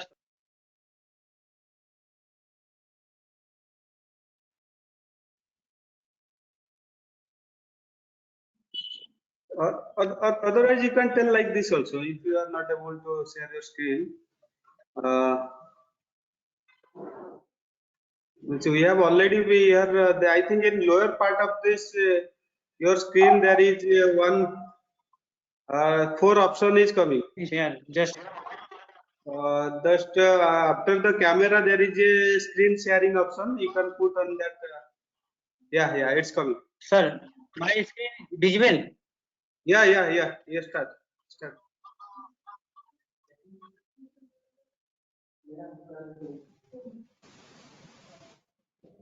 Acha, it's now it's gone. Why that screen is black? Sir, my screen is visual. Yeah, it's coming. Yeah, you can start. Sure. Good afternoon, all of you. My climate change detection using machine learning program studio.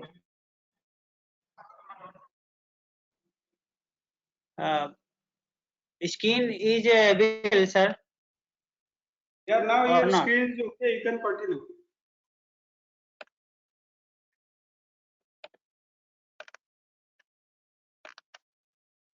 Sir. Okay.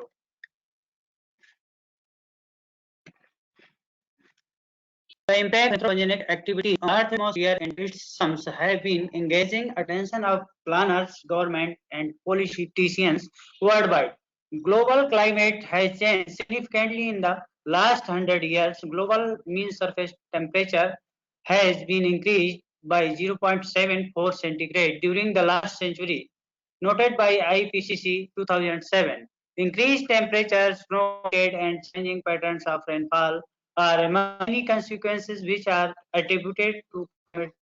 It is now widely accepted that change in rain patterns can be associated with changes in frequency of rainfall and amount of rainfall per events. Geostatistical techniques used many researchers during the period of research work as a methodological approach or methods taking more times to achieve studies. Machine learning program are with us in earth sciences nowadays.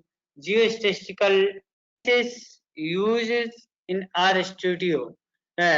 Some geostatistical techniques are there.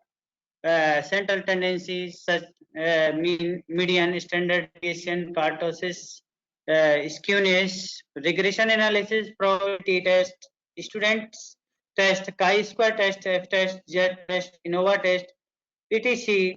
are more appropriate analytical tools are using in our studio and our machine learning programs.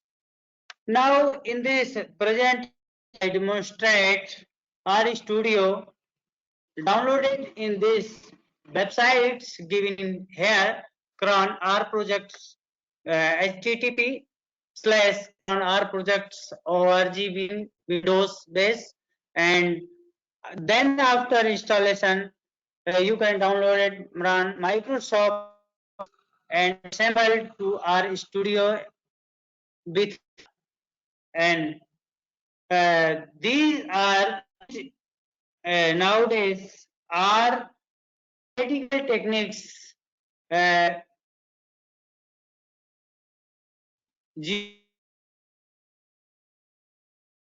Geostatistics and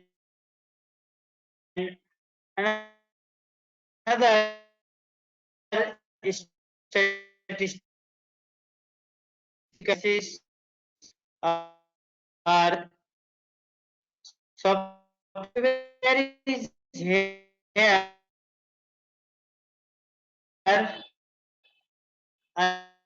I presented now. Actually, it's okay. Your screen has left. I think so. Your screen is not visible. I think so. I think we'll. Sir, is there any questions from Anyone can. Statisticians, and geostatisticians are also used in climate change programs generated by some researchers. In this our studio assembling programs. So my desktop is clear here. See of windows. There are 4 windows. Two windows are opening in right side. So we are Two windows moving. are opening in left. These some data analytical tools are here. Data prepared by Excel, SPSS, any data assembled machine learning programs, and many statistical techniques in here. Just like I import my Excel long-term data, and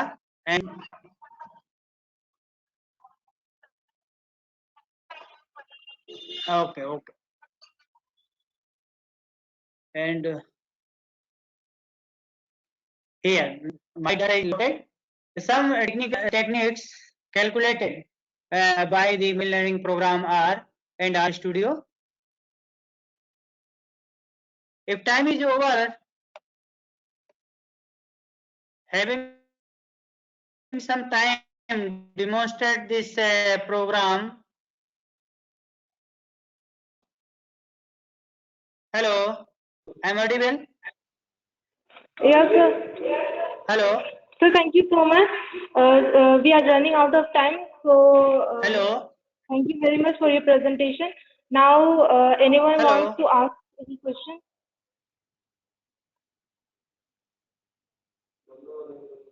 Hello. Hello. Yes, sir. Hello. Okay, okay, madam.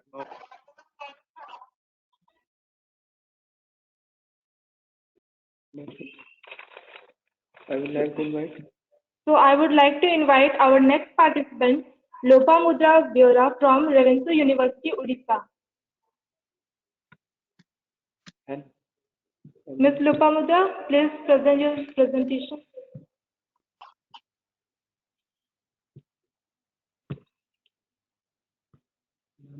Yeah, Lopamudra, you can continue with your presentation. Please share your screen. You are present.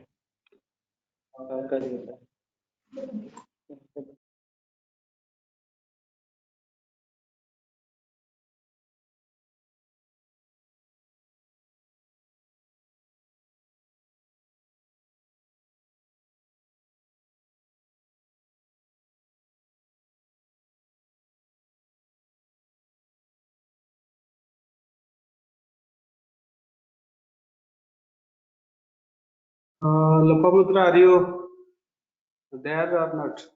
Your sound is not audible. Just you can unmute your mic.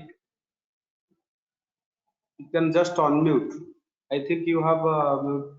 You have okay. But why your sound is not coming? Your sound is not audible.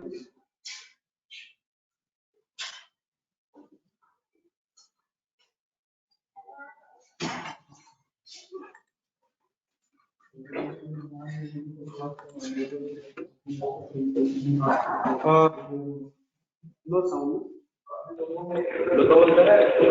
Ms. Lopa, I think you are not audible.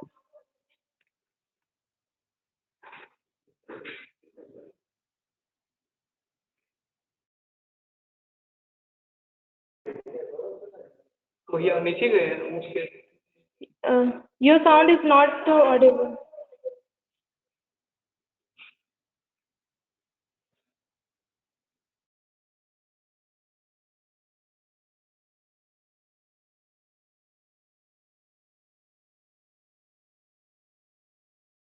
Lopamudra, why your okay, it's coming. Yeah. Now your screen is visible. Now your screen is visible. Now you can continue with audio.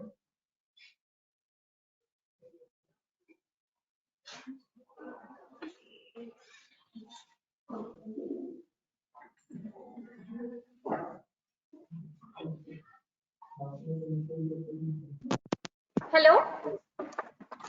Yeah, you are audible now. Yeah. Hello, sir.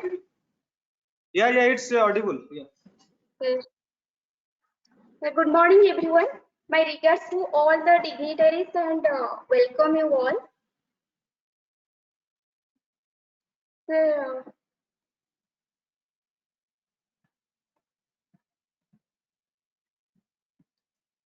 good morning, everyone. My regards to all the dignitaries and welcome you all. My name is Lopamuja Vivra. I am continuing MPhil in Applied Geology at Devasheeshree University.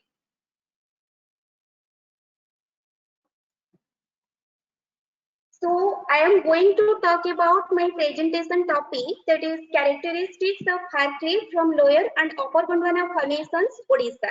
A comparative study, and it will be a brief presentation of 4 to 5 minutes. So my contents contain 5 main points, that is introduction, objectives, matters method, result and discussions and conclusion. Then comes to the next. It is the what is Hartley? Hartleys are refractory clay deposits rich in hydroxy-aluminum silicates and withstand very high temperatures of more than 1600 degrees Celsius.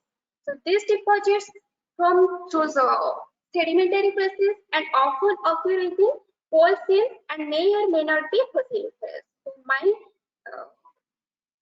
in India, high clay deposits occur in lower and upper Gondwana formations associated or not associated with coal. So location of my study area here, it is the locational map of my study area from 2 different locations. That is, first one is Talavasta fire clay, that is FC1 fire clay, and the second one is from Vasundhara regions from Odisha. So location of fire clay deposits associated with coal seams are Andhra Pradesh, Madhya Pradesh, Jharkhand, West Bengal, Odisha and Tamil Nadu.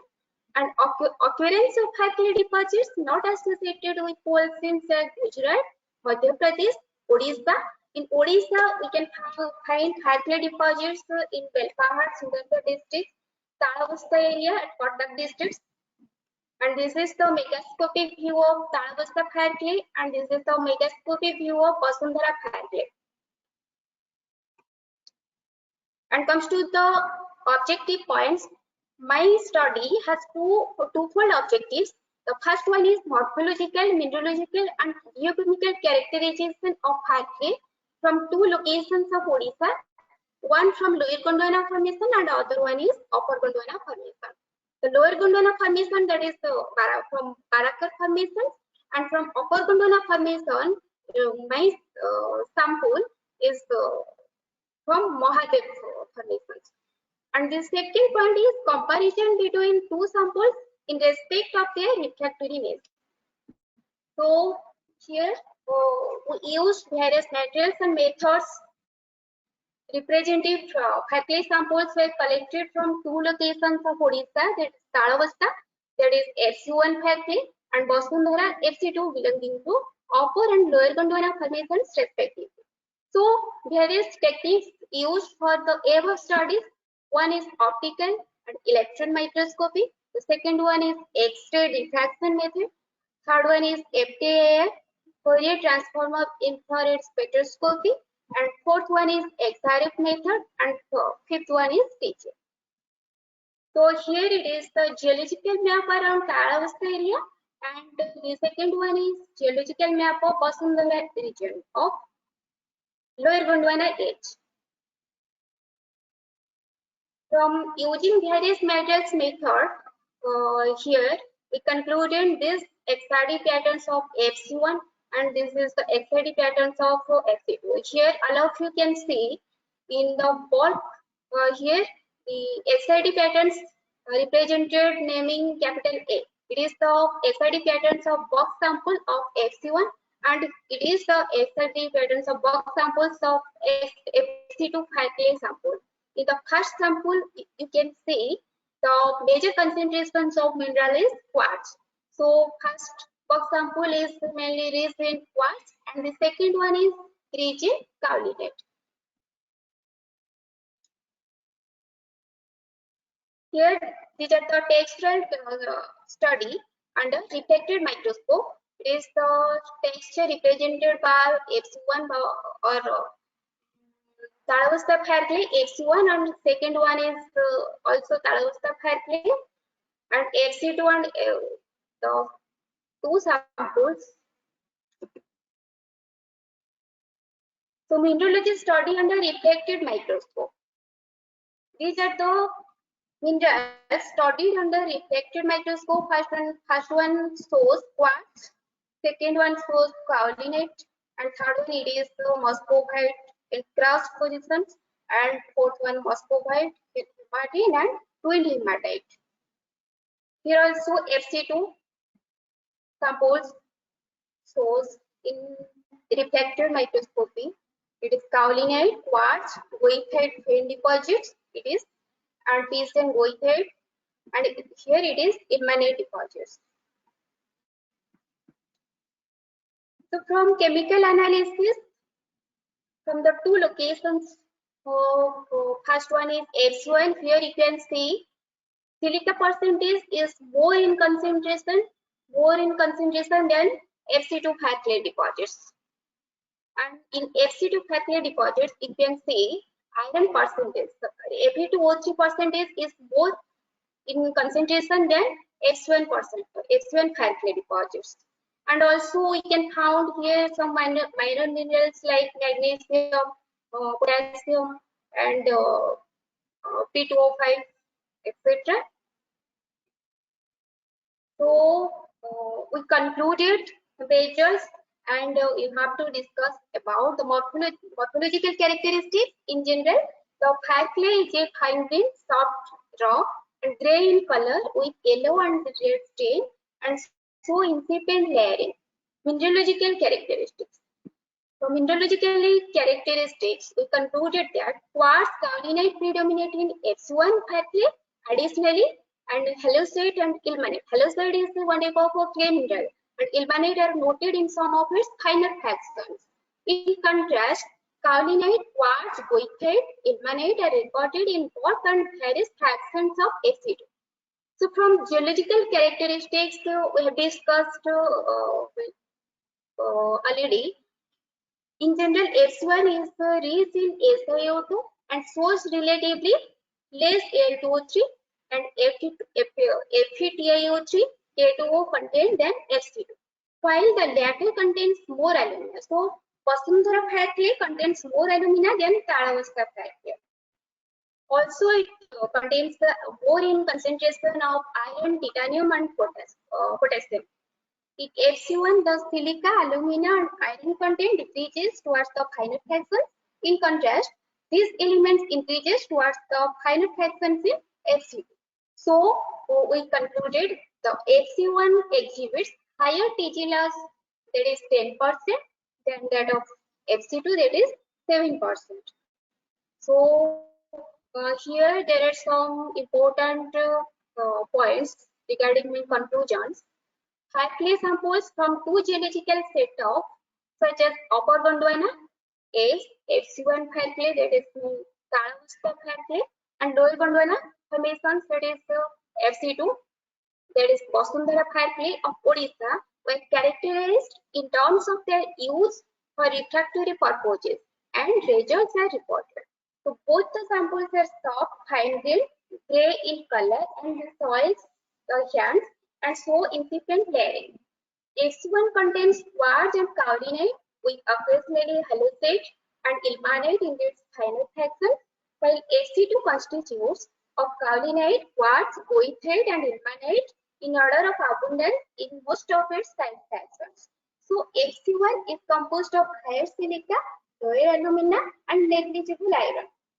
In contrast, FC2 shows relatively higher alumina, iron, potassium, and lower silica content. So this study demonstrated that FC1 can be used as a suitable candidate for refractory purposes, while presence of iron greater than 6% contributed by goethite inhibits refractory use of FC2.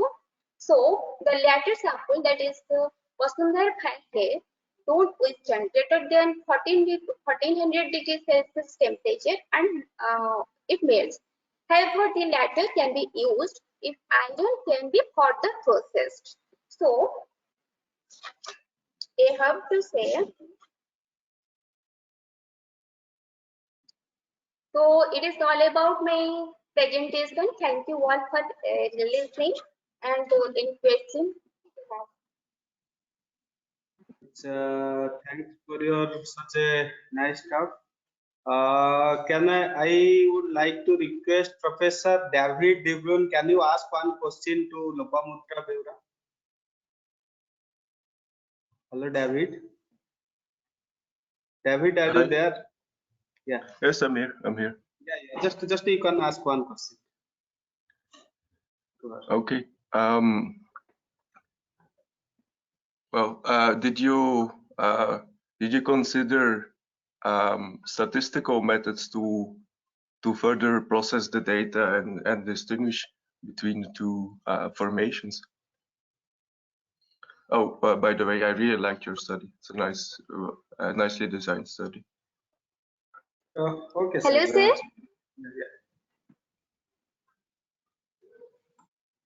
Hello, sir. Your sound is not audible to me. Okay, I'll type it in chat maybe. Please ask me again. Hello, sir. Please ask me the same question again. Your sound is not audible to me. No, it's okay. It's okay, no problem. Actually, Dr. Gyanendra sir, can you ask one question? Yes, sir. Yes, sir. Congratulations, congratulations, Lopa. But it was a very, you have taken two samples or samples from two nearby localities, one from Upper Gondwana and the other from Lower Gondwana, fire clay samples, and you have simply geochemically analyzed for various major elements and concluded that this is higher in Al23 and that is higher in Fe2O3.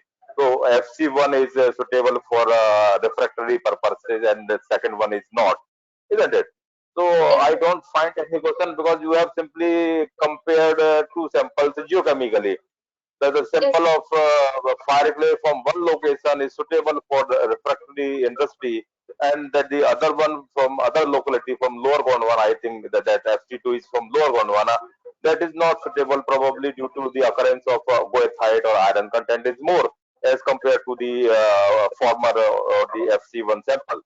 So congratulations, I don't find any question to ask. It was simply nice. Great. Yes, sir. Thank you. Okay, sir. Thank you, sir. From Professor David De Bruin, he is asking, did you consider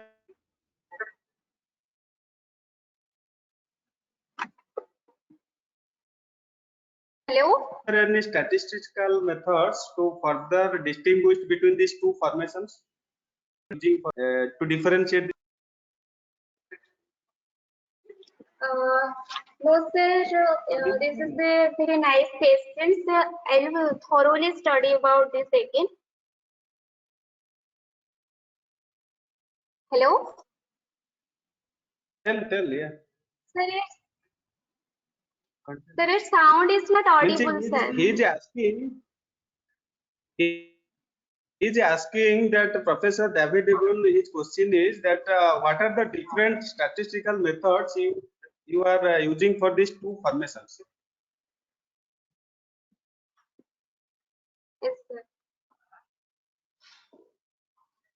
Okay, then no problem. Okay, then I am not sure about it. Okay. Thank you for such a nice presentations. I think is there anyone? I think here any of you, if you want to ask any questions, then also anyone can ask just one question, not more than that. May I interrupt? Professor David is asking, Lopa, Professor David is asking that you should have undertaken some other statistical methods in this analysis. because this is merely a comparison, geochemical comparison of two samples. So he wants to suggest you to add certain other statistical parameters to elaborate things in detail. Sir, I have used the discussed methods that I have already discussed about it, except those No problem, methods. no problem. No problem. It is not a question. It was a suggestion that you should have undertaken some other statistical parameters into the study. So in order to make it more impressive, he is not asking question. He is just suggesting to you that you should have taken some other statistical parameters to make it more effective or make it more meaningful. These are the basic parameters that I have already discussed about it. So I'll No problem. thoroughly Congratulations. Okay, study no about problem, it. Lopa. Good. It was nice. Okay. Good. Congratulations.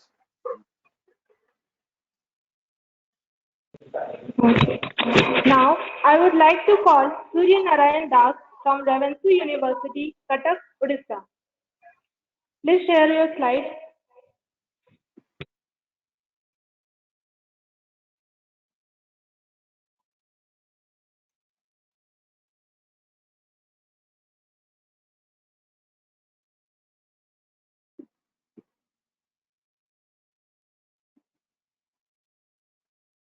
Yeah, Surya Narayan, you can share your screen. Okay, it's coming, but I think you are using your mobile phone. I think so.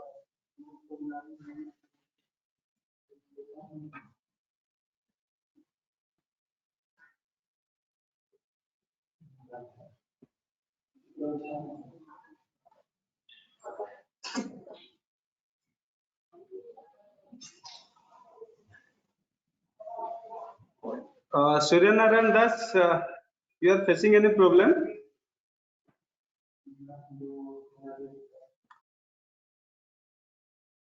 Yes, sir.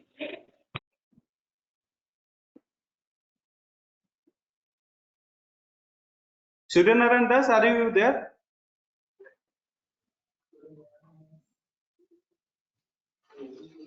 Your just voice is not audible. Which you can unmute your mic. Now your mic is mute. You can you unmute your mic, please.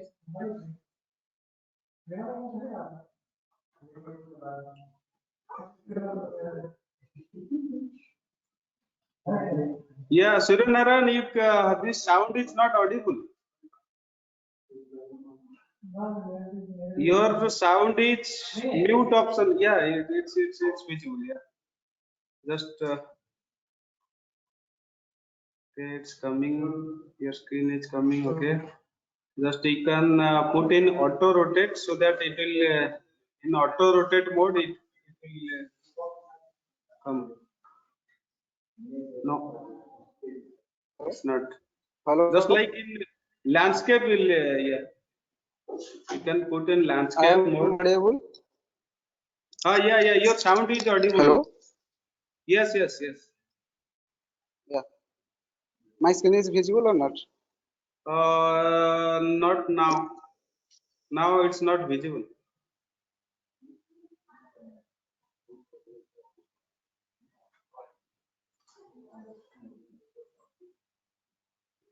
Again, you will share your screen. I think your screen has not shared.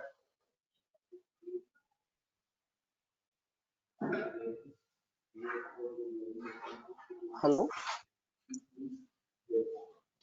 Hello. Hello, Yeah, sir. tell.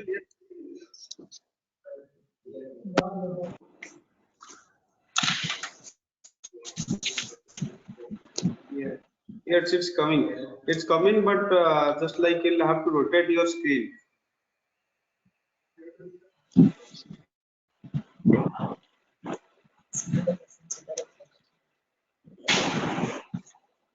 So wait for a minute.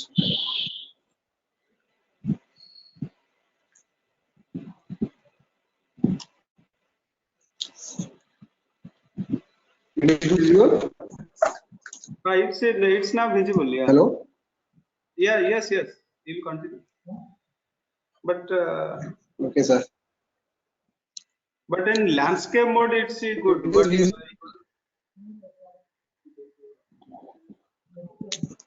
okay, sir.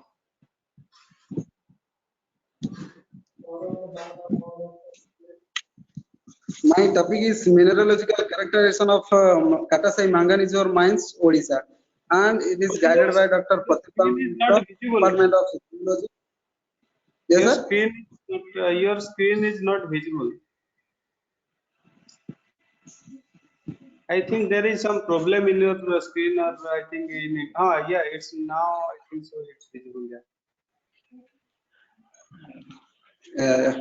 My topic is mineralogical characterization of Katasai manganese ore mines, Odisha, and it is guided by Dr. Patitavan Misra from Revansa University.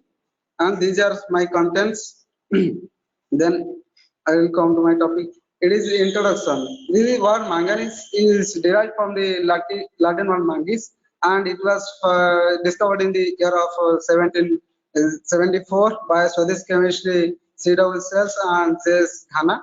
And manganese occur both on continents and present day marine and lacustrine basin.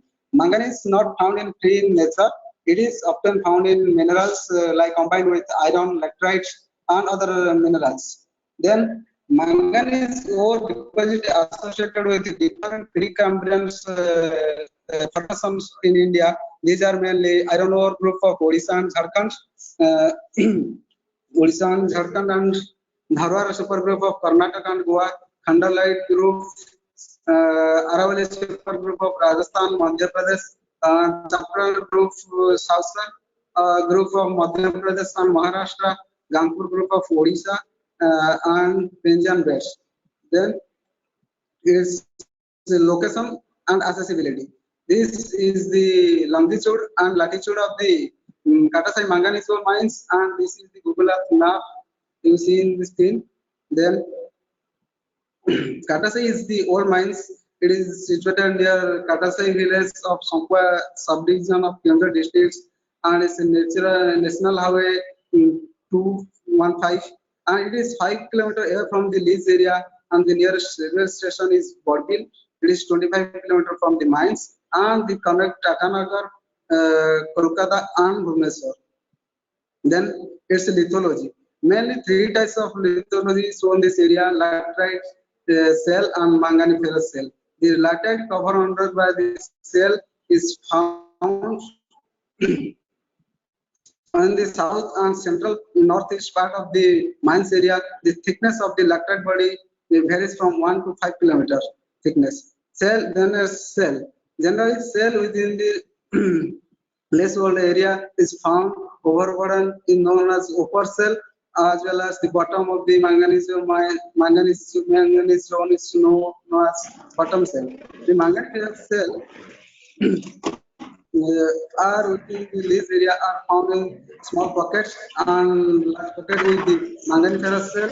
This is overland by this side. Then its structural feature. The general strike of the formation is not east, south, west, but the strike of the ore body within the lease area is found northeast and southwest. The strata generally show southerly dip about 25 to 35 degree. Then there is faulting is also prominent in this area because of silken side is present. Then it's the regional geology. This manganese deposit of this area is part of horseshoe shaped belt, or otherwise known as Singhum Banai Keonjhar belts.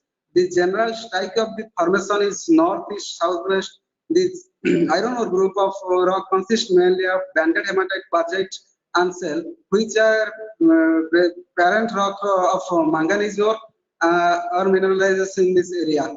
And shale is the main lithoids of this area. Manganese ore, which is found associated with the iron ore group. This region mainly undergo the banded iron formation 3, and it is not metamorphosed yet. Then it's deep stratigraphy. There is two type of formation. One is mixed facies formation and one is volcanic formation.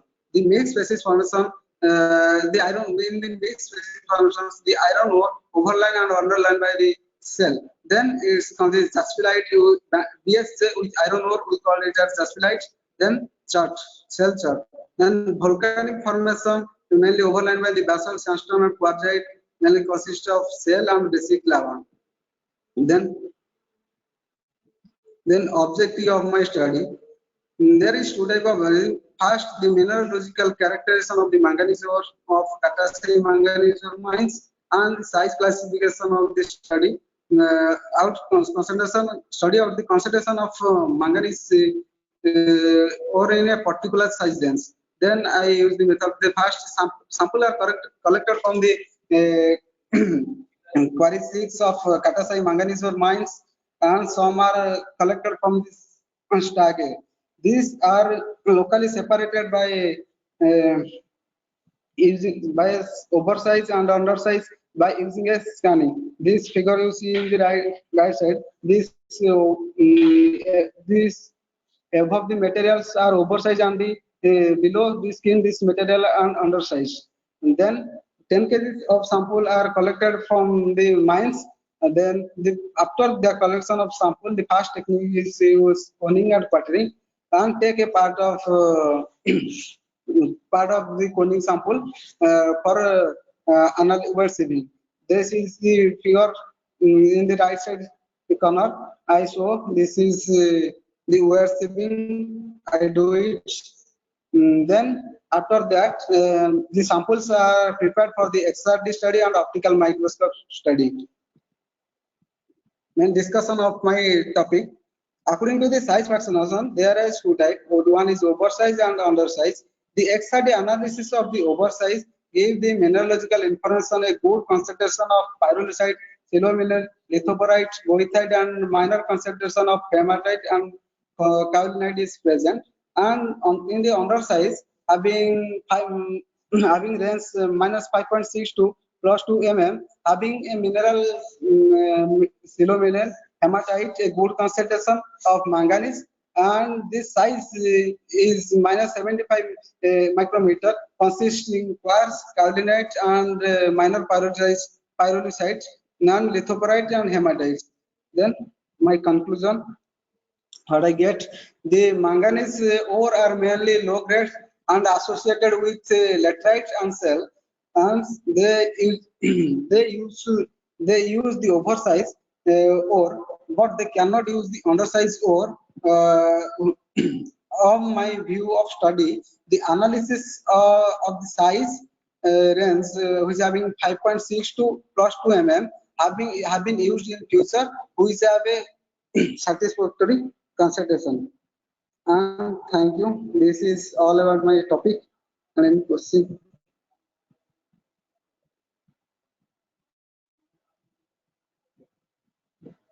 Thank you. Hello. Thank you, Surya Narayan Das. I think Dr. Philip, can you ask one question, Dr. Philip? I'm not sure. It's not my field of expertise. I'm sorry. Okay, okay. Yes. Yes. Then ask.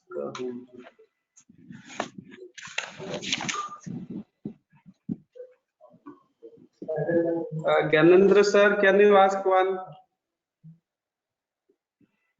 Oh, okay, Sagar sir. Okay, no problem. Just in order to make this discussion lively, no, I am there to put forth some questions so that the speaker may feel good. Nothing that was serious, but I have come across the very unusual association of manganese deposits, that too in shale. This I find very unusual. Secondly, these manganiferous sediments, are they volcanic shales or they are sedimentary shales? You have mentioned both. volcanic shales are also there, and the sedimentary shales are overlain by are overlying the volcanic shales. So this manganiferous sediments containing pyrrolosite of solomillion and other manganese minerals, are they occurring in volcanic shales or in sedimentary shales? But this is the question.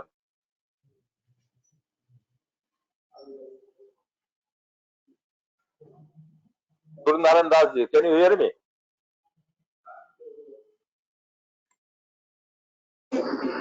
Yeah, Suryanarayan Das, are you there or not? Present here. Yeah. Hello. Yeah. Did you listen to my question? Suryanarayan Das ji, did you listen to my question? Or should I repeat it? Please ask the question. Yes, my question is not that much serious. Question is that you have mentioned the lithology of that area, that the on the lower side volcanic shales are there, and which are overlain by the sedimentary shale and other lithology as well. So the magniferous sediments, these manganese minerals, that is pyrrolosite or solomillion, are they occurring in the volcanic shale or in the sedimentary shale? Yes, a sedimentary shale here present. This is mainly undergo the horseshoe belt banded formation 3. This area is not metamorphosed yet, and these minerals are mainly sedimentary origin. Yes, because I find it very unusual to find manganese minerals in shales. So this is very unusual to me because I have never heard such a association of manganese minerals in shales. These might have been derived because they are overlain by laterites. So this area having lower concentration of manganese. There is one, I think I say, oversize and undersize. They use the oversize in proper manner, but they cannot use the undersize in a proper manner. So my study is the undersize can be used in future. This is my study. No problem. Great. Congratulations. Thank you, sir. Then thank you, Suryanarayan. Yes, sir. Sagar sir, please do share your mobile number at the end of this discussion because I will talk to you later. Okay, sir. So thank you, Surya Narayan, for your presentation. Now our next participant is Nikita Daima from IISER. I request her to present her presentation.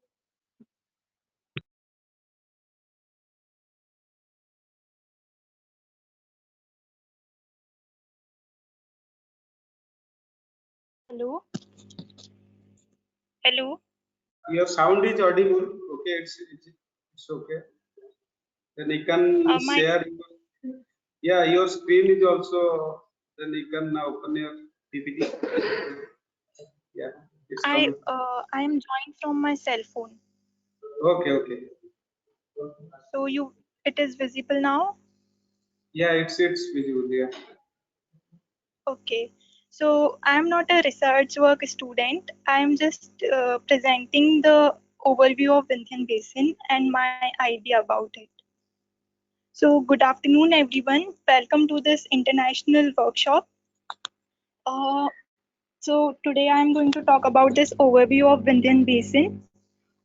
For centuries, rocks such as sandstone, shale, limestone has been used not only in India but all over the world for several purposes. Wide-scale application of these rocks can be seen in different monuments, building that you can see here, that is the Taj Mahal, Red Fort, White House, Cliff Castle Museum.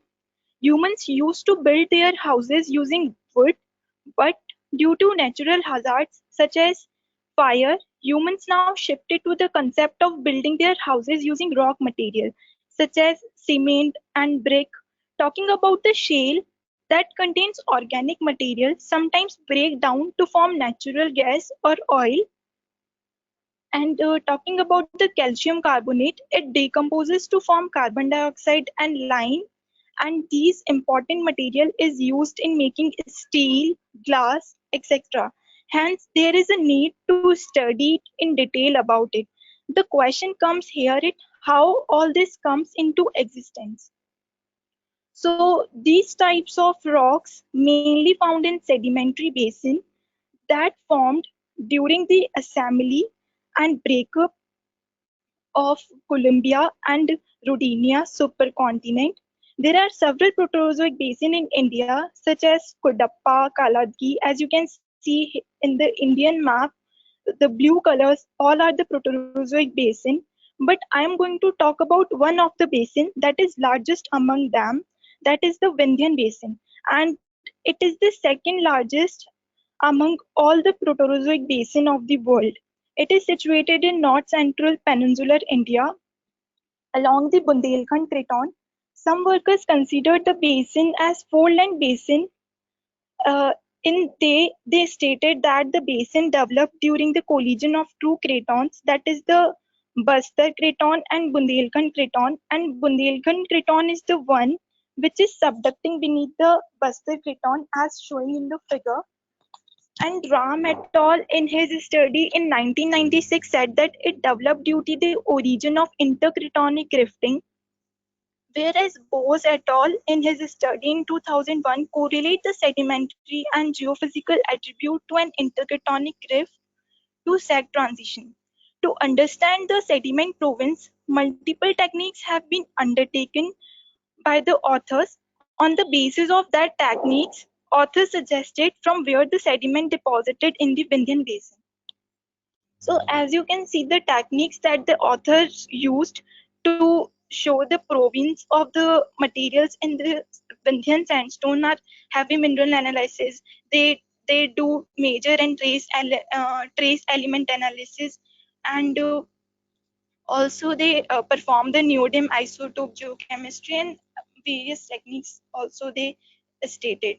So talking about its geologic setting, so it is the sickle-shaped basin that outcrops between the Archean Aravali and Bundelkhand granite to the north and west, and the Cretaceous Deccan Trap to the south.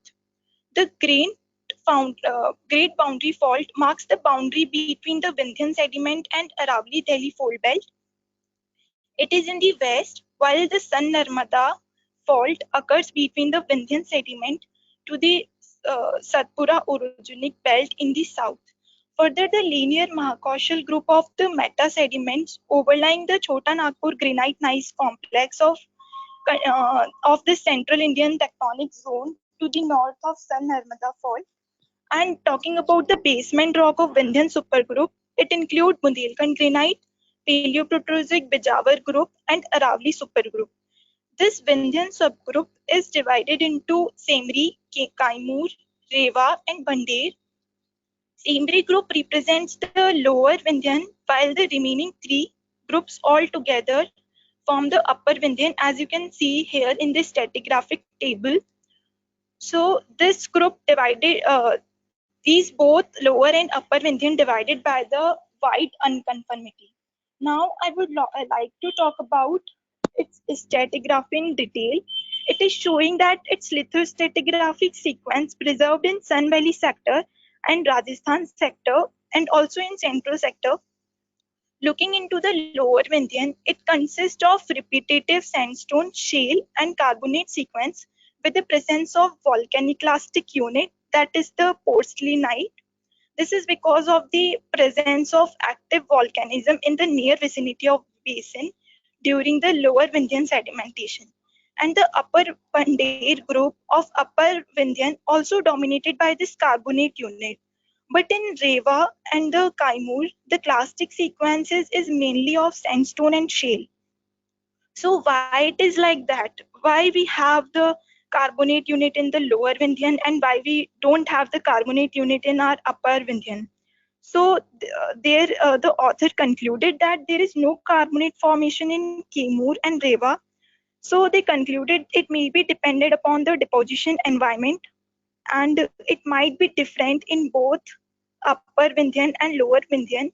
In upper Vindhyan, we have the siliclastic sequence, which may be formed under the fluvial to shallow marine conditions or lagoonal conditions, but formation of limestone and conglomerate may be formed under the subtidal transgression and regression environment. So in this way, we can say that the sediments, the sandstone, shale, limestones comes into existence. This is all about my presentation, and thank you. If you have any questions, I would like to answer. Yeah, thank you, Dr. Sagar. Yes, sir. I don't know the name of this candidate. Nikita. I would like to see the slide that you had the map. Like, can you hear me? Yes, yes. Can you hear me? Yes, I can hear you. Can I see your map? Here it is. Yes. Somebody might have guided you in this presentation, right? You're an MSc student, I believe. Yeah. Okay. So yes. You are an Indian. Then how comes the map of India? First of all, the map of India that are using is it's a wrong map, and it's quite controversial map you are presenting. I strongly object to this kind of work that you are carrying forward. Can you see where your mistake is? Being an Indian, if you do such things, then how can we expect others to use this kind of map? Sorry, I don't know about it. I strongly object, and please, you should know. You're an MSc student. You see the northern part of India. You should know. Yes, sir. Please correct it, and in future, please don't use such kind of controversial maps. Your presentation was good. Everything was good. I liked your presentation, but this part, it has really annoyed me, because you should not use such kind of controversial things in your presentation. And please correct it in future if you are going to use these maps. Okay, sir. Thank you so much. Thank you. Okay, Nikita, you can rectify this one. Okay, you are a MSc students. Okay, and I'll ask what are the new things you are telling me? According to just in one sentence, you will tell. According to your point, what are the new things you are telling? What are the new evidences you are telling?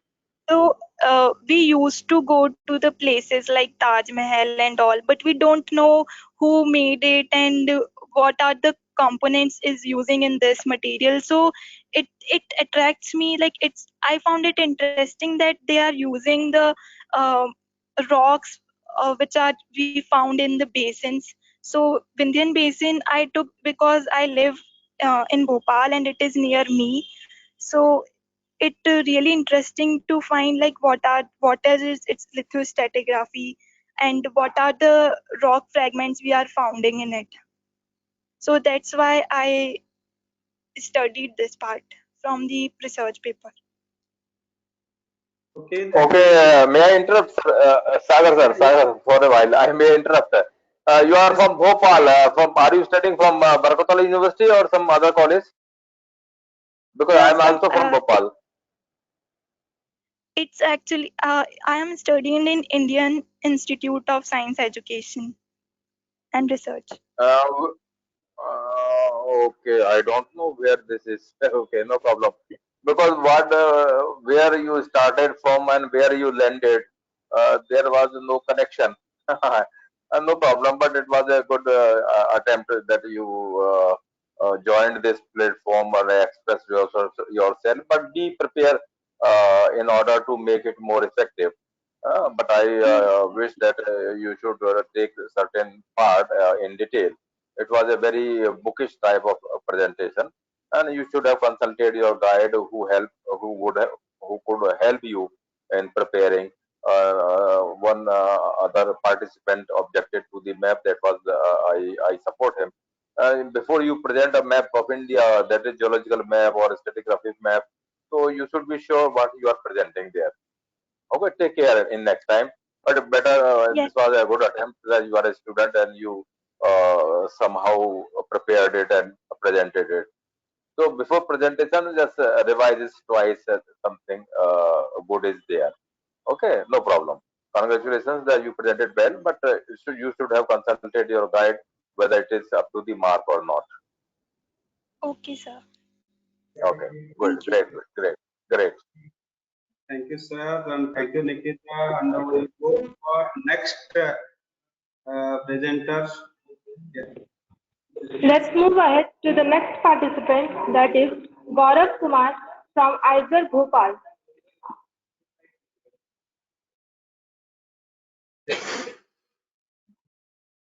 Gaurav, you can continue.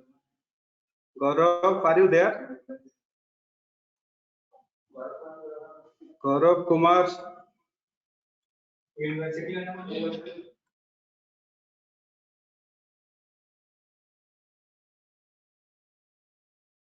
Gaurav Kumar, are you there? Is it? Your sound is not audible and you have not shared your screen.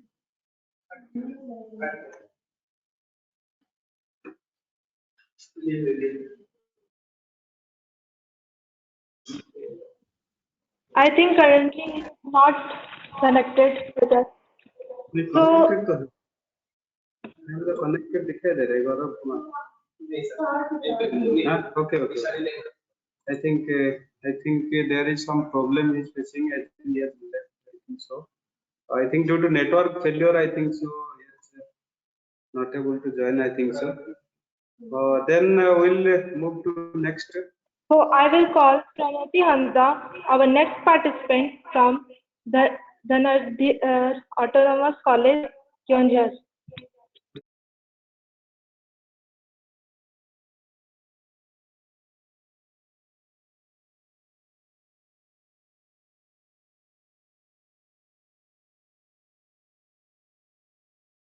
Yeah, Pranati Hansada. You can unmute your mic. Pranati Hansada, you can unmute your mic. Pranati Hansada. I think you are in online, I think so. Now you can share your screen.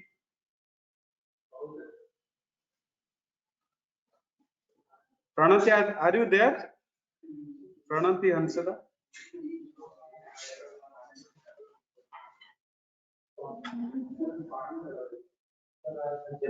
Your sound is not audible.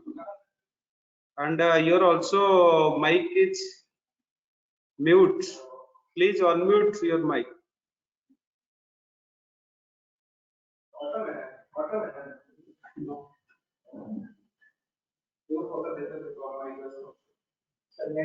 Okay, we'll proceed to next. Huh? Okay. So moving ahead, I would like to call Ved Prakash Lenka from Revenue University, Cuttack, to present the presentation.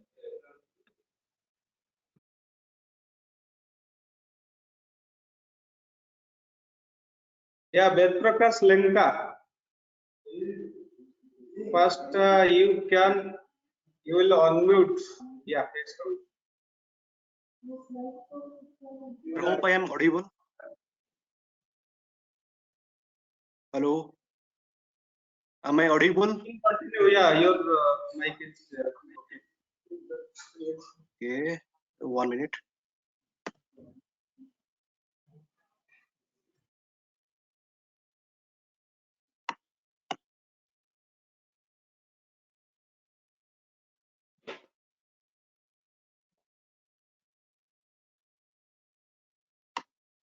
Okay.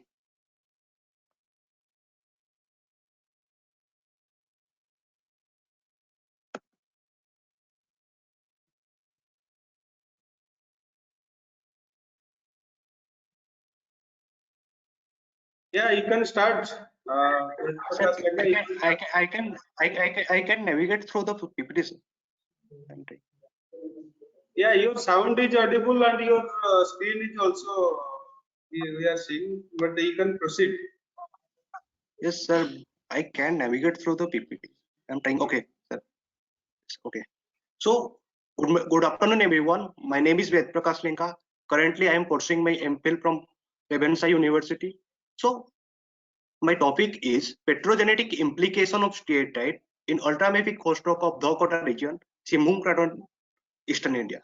So, I am going to talk about the objective of my study, what is steatite, about my study area, regional and local stratigraphy, methodology, and in last, I will talk about the result. So the objective of my study is to study the geology of the area, to study the petrographic and mineralogical aspect of steatite in the host rock, and to decipher the genesis of the steatite. So what is steatite? So steatite is a talc schist, a type of metamorphic rock with the chemical formula Mg3Si4O10OH2. So what are the uses of steatite? So people are using steatite from a long time, be it the people of Harappan civilization or Native Americans or Vikings. They are using to make seals, beads, ornament, figurines, cooking slabs, or various cooking wares using this. But however, the uses of steatite has increased manifold just after the Industrial Revolution because it is a low-cost material, have high mechanical strength and high heat capacity. So nowadays, these are using in various industries such as paper and textile industries, cosmetic industries, and mostly in the electronics and ceramic industries. So how this steatite forms? So steatite can be formed from various processes or can be associated with several geological environments. But most deposits of the world are of two types. One, where the steatites are formed from the alteration of entire ultrabasic bodies. In India, this is present in the state of Karnataka and Kerala. And another one in which around 40 to 60% of the world production are associated is with magnesium rich carbonates that have undergone decarbonization or silicification process. The magnesium rich carbonates are generally magnesite and dolomite, magnesite or dolomite in nature. So the steatite deposits of Kumar, that is Lesser Himalaya, is one of the best known deposits of this type where the steatite is produced from the silicification of magnesites. According to National Mineral Index, the Indian contains a total of 316 million tons of steatite, out of which 106 million steatites are in reserve category, and the remaining 210 millions are in the resource category. The steatite deposits of Odisha are generally in the resource category, which need extensive explorations. So coming to the study area, my study area is around the Dhokota region of Keonjhar district of Odisha, which is present around 50 km from the district headquarters and around 150 km from the state capital.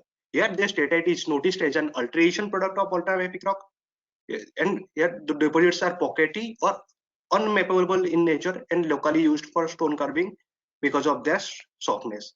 However, the quality of the steatite here deteriorates down the depth. So this area comes under the Singhbhum North Odisha Cratonic Complex. The structure, stratigraphy, and tectonic of this area is extensively studied by Sagar and Saha. The stratigraphy of the region, according to them, is given in this table. According to them, this region is represented by the granite and granitic gneiss rock. The intrusive in this region includes dolerites, gabbro-gabbroic anorthosites, and quartz vein. The local study, according to the field study and the report given by DMG Odisha, the local study of this region is given in this box, where here the Singhbhum granite forms the base, followed by gabbroic anthracite, then dolerite, then quartz vein, and at the top soil and alluvium is present. So following the preliminary investigations, sampling and laboratory study has been carried out. In total, 17 number of samples were collected, including both stated and that of host rocks. Due precautions have been taken to collect samples from exposures that are relatively fresh and less weathered for mineralogical studies. So laboratory studies include microscopic studies, XRD, and FTS spectroscopy. Based on the microscopic studies, the litho unit of this area is classified into three types. One is chloride muscovite rock, one is talc tremolite and chloride rock, and third one is ultramafic rocks. In chloride muscovite rock, chloride is slightly fluorochloric in nature. Under PPL, it is generally greenish in color, and under crust-Nichols, it is generally brownish to bluish in nature. And the muscovite occurs in radiating aggregates. In this image, you can see this is the image of a talc tremolite chloride rock, where you can see the talc is generally fibrous and grayish in color. The tremolite is occurring as a acicular aggregates, and you can see here and here the calcifications of tremolite have occurred along the cleavage and the grain boundary of the tremolite. The ultramafic rock comprises the magnesium hornblende plagioclase. Here, in this image, extensive socialization of the plagioclase have occurred, and the magnesium are generally blended in characteristics. This is the polished section of the ultramafic rock, where you can see skeletal hematite that can be possibly expelled from the hornblende. Okay. The XRD, based on the XRD data, the samples are classified into 6 different varieties based on the dominance of the mineral. Here, the chloride muscovite rock is sub-classified into 2. One is where chlorite is dominant than the muscovite, and another one, muscovite is dominant than the chlorite. The samples where statate is present is subjected to XRD analysis, and the data is given in the table here. So in these samples, the talc can be identified from the D value of 9.35 and 4.5. The chloride can be identified from the D value of 7.1, 4.5, 3.5, and tremolite can be identified from the D value of 8.35. The XRD value and the microscopic studies are in close compliance with each other. We strongly endorse that the statate here are generally formed from the alteration of chloride and tremolite rocks. The FTIR study has been carried out to characterize the tetrahedral and octahedral composition of the statite, distortion of bond length, or any minor structure is present or not. Here you can see that there is a strong absorption peak in the 6.4 and 6.325.4 regions. According to Wilkins and Ido, the high frequency absorption peaks at 3675 centimeter inverse region indicates the MJ3OH in a pseudo tetragonal arrangement, and similarly, the peaks at 3660 centimeter inverse is due to the incorporation of iron into the magnesium hydroxide, which suggests that here the statite is generally derived from the alteration of chloride and tremolite. So, coming to the discussion, according to Hess has been carried out studies in the statite formation of Virginia, USA. He found out that the statite formation are associated with two processes with ultramafic rocks. In one, the original olivine or pyroxene of the rocks are converted into serpentine, then with dehydration reaction, it directly converts into talc. But here in this case, or what we have seen in the Virginia, the original olivine or pyroxene in the rocks in the presence of plagioclase generally converts into magnesium hornblende, which then alter into tremolite. Then in presence of sufficient aluminum, it replaces by chloride, then it forms talc. So presence of alumina facilitates the formation of chloride instead of serpentinite, in the present study area. So here the stated deposits are from the ultramafic rocks. By alteration involves little chemical changes, as the chemical composition of the primary rocks is relatively similar with the stated. So going to the conclusion, we can say that microscopic study of the sample reveals that the stated is associated with talc, tremolite, chloride rocks. Thus, microscopic studies and X-ray studies suggest that the chloride, the stated is generally converted, is formed from the alteration of tremolite and chloride of the rock, and this is similar to the results we have found, get from the FDR spectroscopy. So this is it.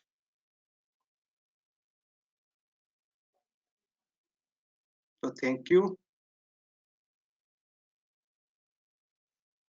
Hello.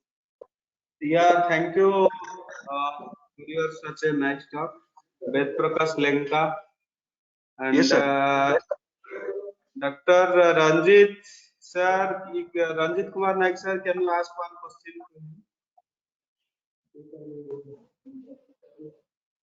me? Dr. Ranjit Kumar Naik, AST University from Ethiopia. Sir, can you ask one question, sir?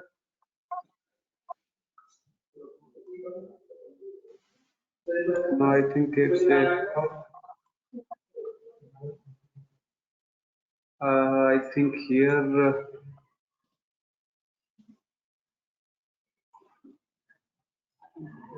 there is nothing. Okay, just I'll ask one question. Okay, just tell me, means in your work, what is the significance of your work? Just tell in one sentence, not more than that. So before in Singhum pattern, in that region, the stated is not like haven't discovered.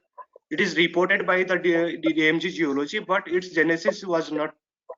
Its genesis work has been done. So this is the first time I am doing the genesis work of stated in that region. Yeah, for the genesis, what are the different techniques you will use?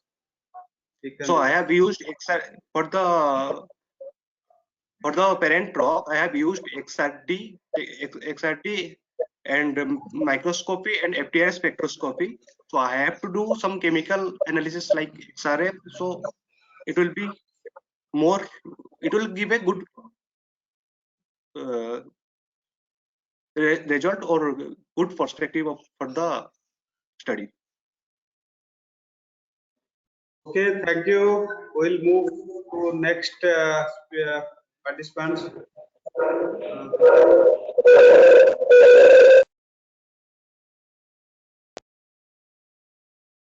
Thank you, Ved Prakash. Thank you very much.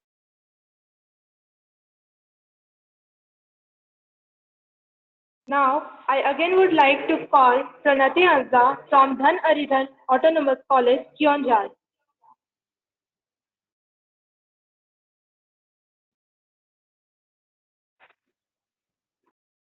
Yes, Pranati Hansada, you can continue with your slides. First, you will share your screen. Hello, sir. It's audible, yeah. Sir, wait, I'm not able to share my screen. So. Already I have done that things. Already I did. Now you can share. Now you can share your screen. No.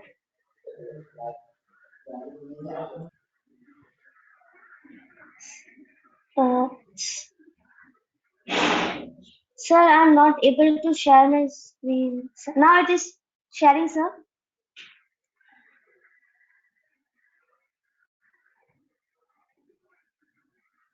But you'll see that 4 options is there. One is for mic, another one is for camera, then another one is for screen. Just you put on screen. Sir, is it sharing now, sir? You can share, yeah.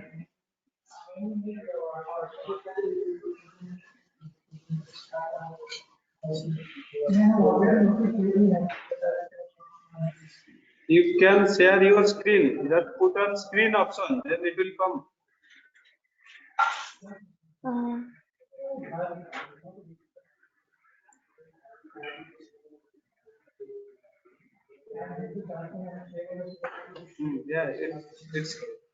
Yeah, it's coming. Is it? It's sharing, sir. It's coming here. Yeah. Okay. So sorry, sir, for the earlier that I couldn't connect that time. Okay, no. Thank you. Continue. Okay. So good evening, everyone. And my name is Pranati Hasda. I am from Dharmeder Autonomous College, Kenjur, and I'm a BSc Geology student. And for today's topic presentation, my topic is remote sensing. It's a worldwide topic nowadays, very famous topic. Moving on to the topic introduction, it's just a simple introduction. I'll Just go you through. can do this on full screen. Can you do this like a full screen? I think it will come. Yes, sir. Yeah, it's coming. Yeah, continue. So now it's. No, that time that was okay. Whatever you did, that was. Okay, it's okay. Yeah. Now you can continue. Okay. Now, so for my topic introduction, it's basically its definition. It's a process of measurement that taking some information of some things or phenomenon happening around in the world or inside the world or something which is phenomenally activities happening.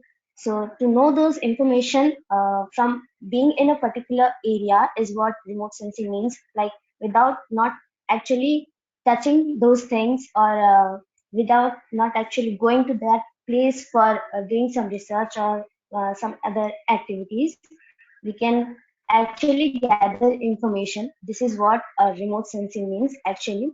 And this term was generally coined by Elvin Alfred.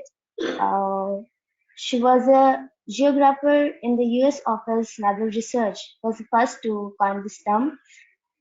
She decided it because there was a need to define the science and the art of identifying, observing, and measuring an object without coming in actual direct contact. There is a large history of remote sensing, which begins with photography. There are two types of photography, basically, that is aerial photography or it's digital photography, where it shows a clear picture view of a place. Here in the down corner, I have digital photography, whereas in the left of the corner, I have an aerial photography of this remote sensing. Then it shows how we detect places from around using satellites, and the satellite remote sensing is nowadays very famous around the world. Recently, remote sensing is included in bringing systems together, such as light detecting and ranging, like LIDAR, which is actually called LIDAR.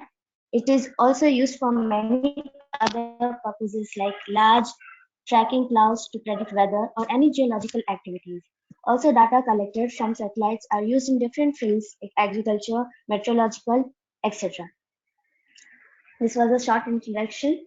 Then moving on to the next is what is the innovative approach of the remote sensing.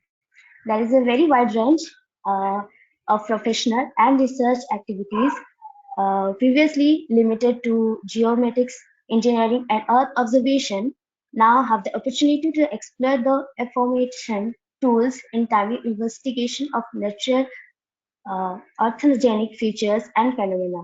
More flexible and automated approaches are also required by market-related or space economics, which is now promoted by various countries around the world. New opportunities are arising for using sensors in different design in different satellites to monitoring and varying terrestrial services. The interest of research is now moving towards the use of very dense point clouds to derive surface properties at desired spatial space. Morgan, Iniku, and Barons, they were some scientists who gave a comprehensive overview of opportunities use remote sense images in precision agriculture, which is now widely followed for ground management, and some future opportunities for space-based drought monitoring includes soil moisture is active surface water topography, visible or infrared image radio waves. ISR is in India is one of the most worldwide spread remote sensing uh, program, and it has launched many satellites during in early 1987 to now, presently, and it is now moving on to some further researches, uh, including many satellites to go and approach to have a great ahead of a wide expansion of remote sensing. Here I have some pictures like how they send lidar or they use sonar for navigation by using like sending lights, and basically it's when we send those informations we get information which is related required for a particular field like agriculture or like any phenomenon activities like geological activities includes any earthquake or any volcanic activities. These gives resources to us that what is actually happening in that place, and we also receive information regarding the economic values like in agriculture field they used to detect the crop, how much they are yielding, how much the soil is providing things, or how much the soil is productive, which is also very economically profitable, and remote sensing is widely used in that field. And we get some aerial views or digital views to represent like some particular area or space from a far away place, not actually going to that place, which is very useful nowadays. From one place you can know or see a place which is very far away to you, which is actually the remote sensing. And that was a short introduction and innovative approach. Now moving on to the conclusion, there are many over the past decades, the remote sensing communities has made tremendous strides in advancing the application of satellite information for operational various Earth science projects. And physical fundamentals of remote sensing will help satellite specialists and various geophysical disciplines like meteorologists, geologists, etc. Many electronic remote sensing acquire data using scanning systems which employ a sensor with a narrow field of view that sweeps over the terrain to build up and produce a 2D image of the space. At last, promoting remote sensing proves itself as a boom in economic growth all over the world. Various applications in the field of agriculture, forest, satellite, radars, search and rescue operations helps in the development of economics over the world. Hence, it promises a great future, and still now it is moving into a great advancement, and we are looking forward to it. So, thank you. That's all for my presentation. If you have any questions, you can ask me.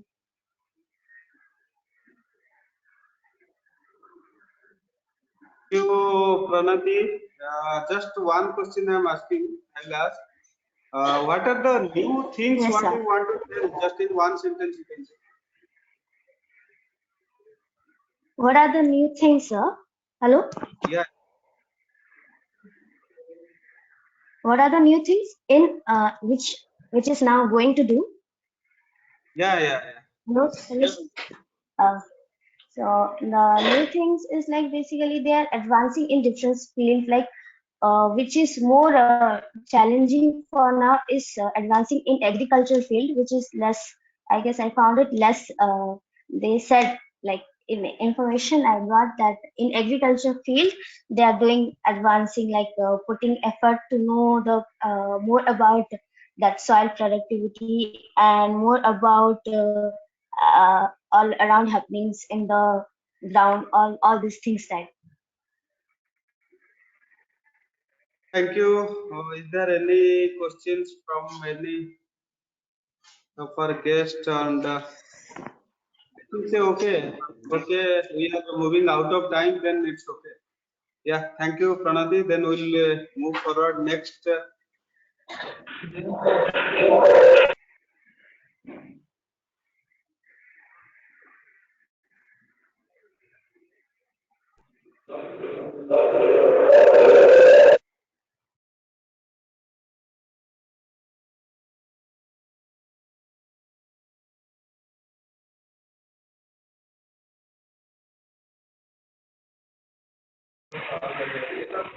Next, I would like to call our next participant, Jain Kumar from Ravenshaw University, Cuttack.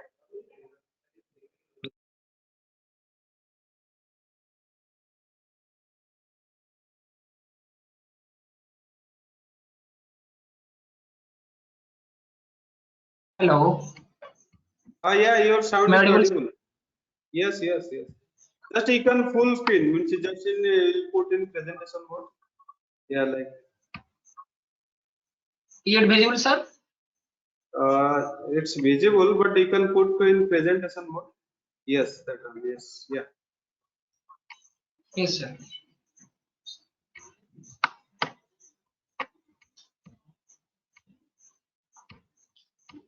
Am I audible, sir?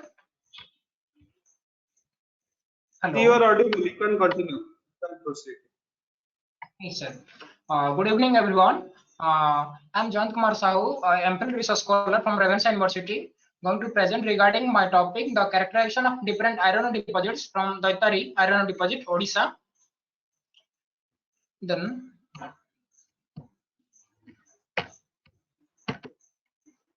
my main objective is to describe the geology of the different of the Daitari iron ore deposit and the characterization of different iron ore deposits. This is my content.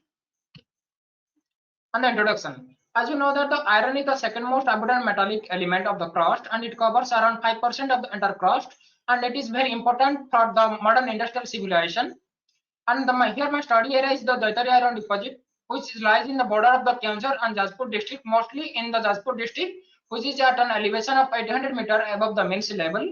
Here the Daitari hills is present around the Daitari hills. Here the latitude and longitude is present, and it is covered the deposit number 73 G/16 of the Survey of India, and the current reserve is around 163.687 million tons as of the 1st January 21, and the average iron grade is about 60.59. Here is my the study area of the map. Here the deposit number of the Survey of India 73 G/16 of my study area. And the methodology, first of all, for the study, the graph samples are collected and the SEM study is done. In the regional geology, the Daitari iron deposit forms the part of the Daitari-Tamka belt, is considered to be older than the Bonai iron horse, according to John Sandul and Professor Satyananda Acharya in 1976 and 1984, considered the Daitari-Tamka as the banded iron formation 2 of the iron ore supergroup of the Odisha. And the iron formation, it overlies the granite, overlies the unconfirmed above of the granite basement. Then this is the regional geological map of the my study area, and it shows the Daitari-Tamka basin. Here it is presented as the banded iron formation of 2. This is the geological map of the Daitari-Tamka area given by Professor Satyananda Acharya. Then the structure. The iron formation of the Daitari-Tamka represent an overturned anticline, where the Talpada Valley forms the core of the anticlinal structure, and the Daitari along with the Sindirmundi makes the southern limb, while the Bhagavati ridge makes the northern limb of the anticline. Both the limbs strike almost east-west and dip between 62 to 72 degrees southward, and two major faults cutting the ore body along the minus 1100 north and minus 700 north have been interpreted. And this is the stratigraphy of my study area. Here we can see that the base, the Singham granite complex is present with an unconformity, and it's divided into three different divisions: the lower metapilates, metavolcanics and shales. The middle one is the banded iron formation, and the upper one is the upper metapilates, metavolcanics and phyllites. And at the top we can see the laterite and alluvium or colluvium deposits. And here the respective lithology is also present. I will describe it later. The major lithoids of the my study area is the basalt quartzite at the base, then the banded iron formation, the meta-arenates, and different ultra-basic intrusives such as nucleides, quartz veins, granophyres. Then it consists of phyllites or tract tremolocytes and the soil cover. This is the lithoids in this succession. Then the mineralogy. In the Etheretumka belt, the magnetite and hematite, that is the martite, coexist in the banded iron formation of 2. Negligible amount of manganese ore is found as pocket deposits. As we can see in the figure, the martite magnetite is predominant mineral in this belt. You can see that of the this red marks indicate the white mark indicate the martite, and the little dark grayish color indicate the magnetite. Then the metamorphism. The banded iron formation of the Etheretumka belt shows the metamorphism of two green schist phases, and it's evident from the banded phyllite and chloride schist. Due to the effect of such metamorphism, iron minerals exhibit elongate habit as shown in the figure. We can see the elongated iron minerals in this figure. This is the SEM analysis. Then the varieties of iron ore. There are different kinds of iron ores are present in the Etheretumka basin. I have categorized into 4 different varieties. That is the primary iron containing rock and iron ore, primary modified and reworked iron ore, third one is the secondary iron ores, and last one is the iron manganese ore and tufaceous cells.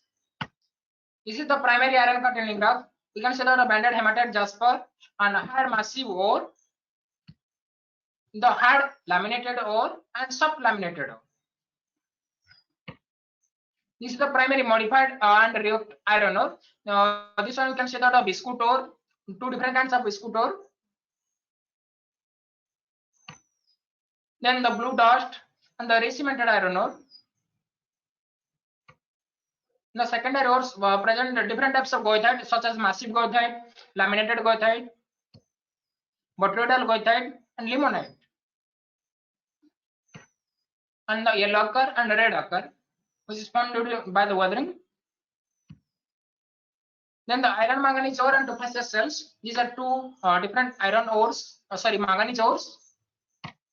And this one is a combined iron manganese ore, which is found in the Ethereum. And the last one is a tufaceous cell.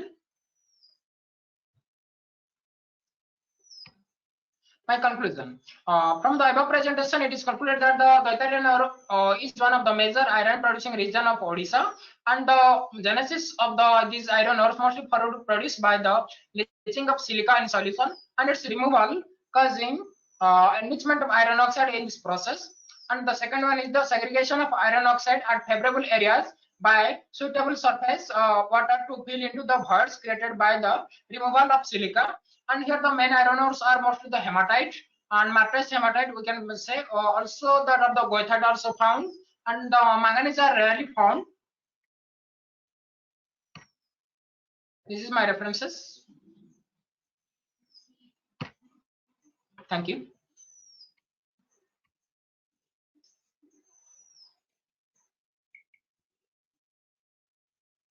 Thank you, Jain, for such a nice talk.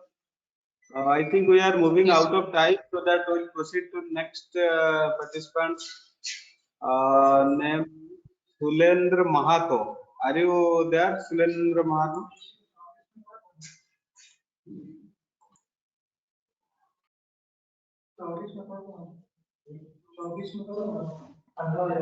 Sulendra Mahato. Yes, sir, I am here.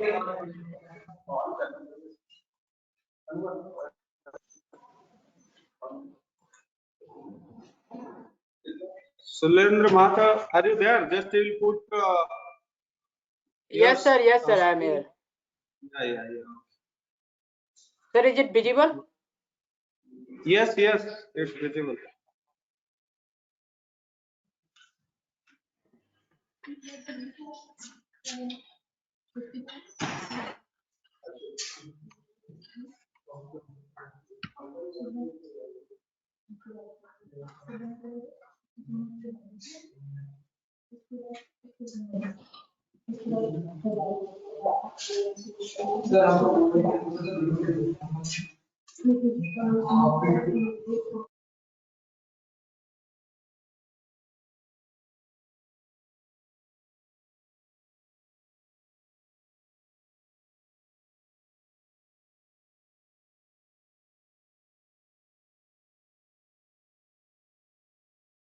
So good evening everyone.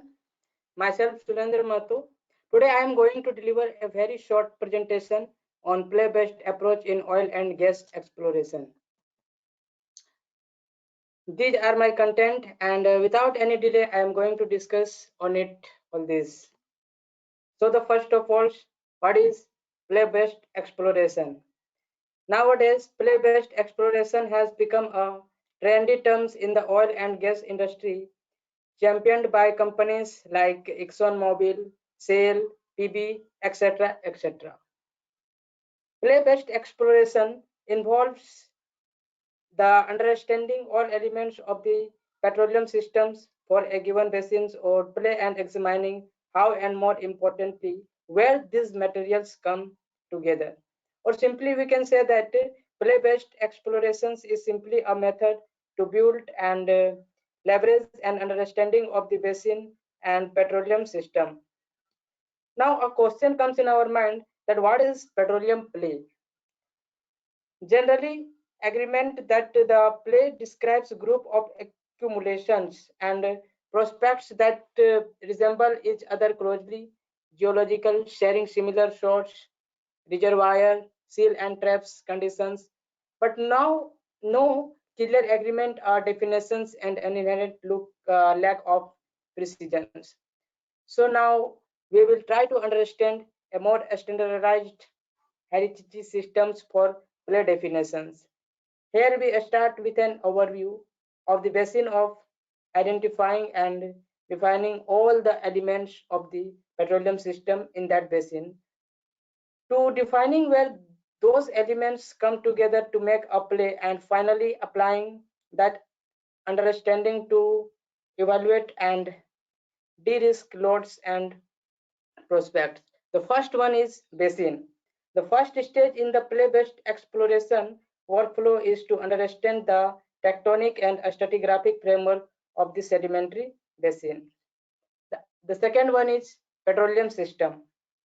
Petroleum systems, the second stage in the play-based exploration workflow is to identify and delineate each element of the petroleum system. In that, basins include source rocks, migration path, waste, reservoir distribution, and quantity. The reservoir quantity is generally a function of the post-depositional process. For carbonate reservoir, the fundamental control on reservoir quality is diagenesis, and in case of clastic reservoir, the fundamental control on reservoir quality is compaction.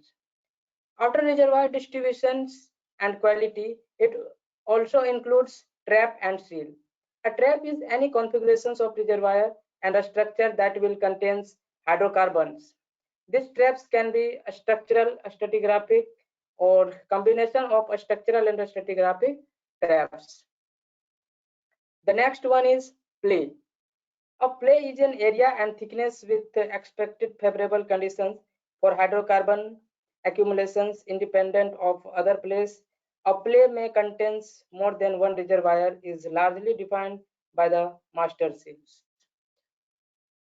Play are defined both in time vertical or stratigraphic and a spatial map, which include common risk segment mapping, that is CRS. CRS maps needs to be constructed for each element of a petroleum system. Here you can see that traffic light colors are used to indicate the risk of the various elements of the petroleum in CRS map. The red one is, we all know that red is the indicator of danger, so it indicates the relatively high risks for the particular element of petroleum systems, and yellow one is risk for that petroleum system is moderate, and green one is low risk. Now the last and final one is prospect. A prospect is a potential hydrocarbon accumulations that is sufficient, well defined to represent a visible drilling target and that has a reasonable expectations of being profitable. These are all my references. Thank you.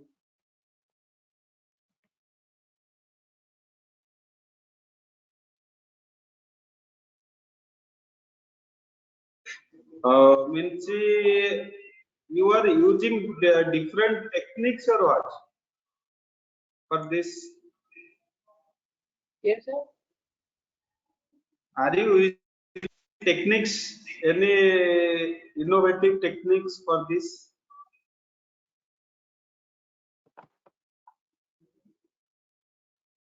Sir, What it's are a the technique different... to Continue. Yes, sir. This is the technique to find out the means to find out the resource of oil and petroleum in the industry for. Means it will help to find out the new oil and gas deposits or reservoir. In India, where you want to apply this method? Sir, generally in India we generally found oil and gas in the Assam regions and in the western side in the Kutch basins, in the Gujarat area we have find oil and gases. So for Thank you, Surendra Mahato. Then we will proceed for our next speaker, next participants. Now, I would like to Kumar Pandey from BBMK University. Very good evening to everyone. Myself, Sumant Kumar Pandey. I am a third year student of PK Roy Memorial College, Dhanbad. My topic of presentation is biomining, that is using of biotechnology in mineral extraction and metal recovery. So let me share my screen. Screen is not visible. You can share your screen. Yes, sir. Actually, okay, sir. Now it is visible, sir. Yes, now it's visible. Yes, sir. Just wait 2 or 3 seconds.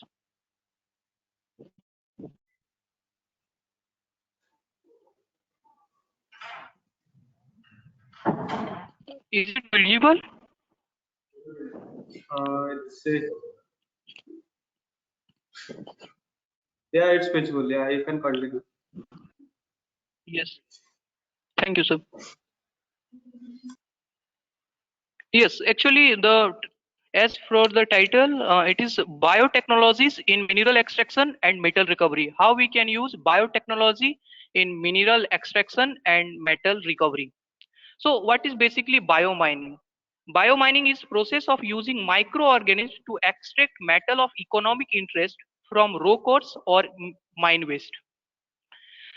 So biomining can also be used to clean up sites that have polluted with metals. As we know, it is also known as this process is bioremediation. The common metals that generally extracted from biomining and bioremediations are nickel, copper, zinc, cobalt, manganese, uranium, mercury, gold, silver, and more. So now the question is, how is this done and can be understood through this schematic diagram that is here, that mineral ore, and we will further learn about this. So what is biomining? Biomining is justly minerals processed by microbes. So there are two steps in biomining. First is bioleaching and second is biooxidation. So bioleaching is nothing. It is the process of extracting metal from ores or waste by using microorganisms to oxidize the metals, producing soluble compounds, and later we get that valuable metals from that. So you can see, yeah, one can see from this image what is biomining. This is an ore mine waste, that is mineral processing waste.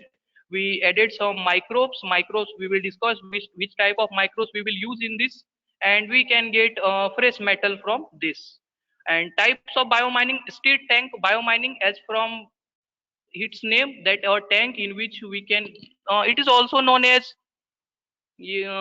bio reactor. Yes, steel tank biomining is also known as bioreactor. We will discuss about that. And second is bioheaps, in situ bioleaching. So actually those type of bioleaching are done.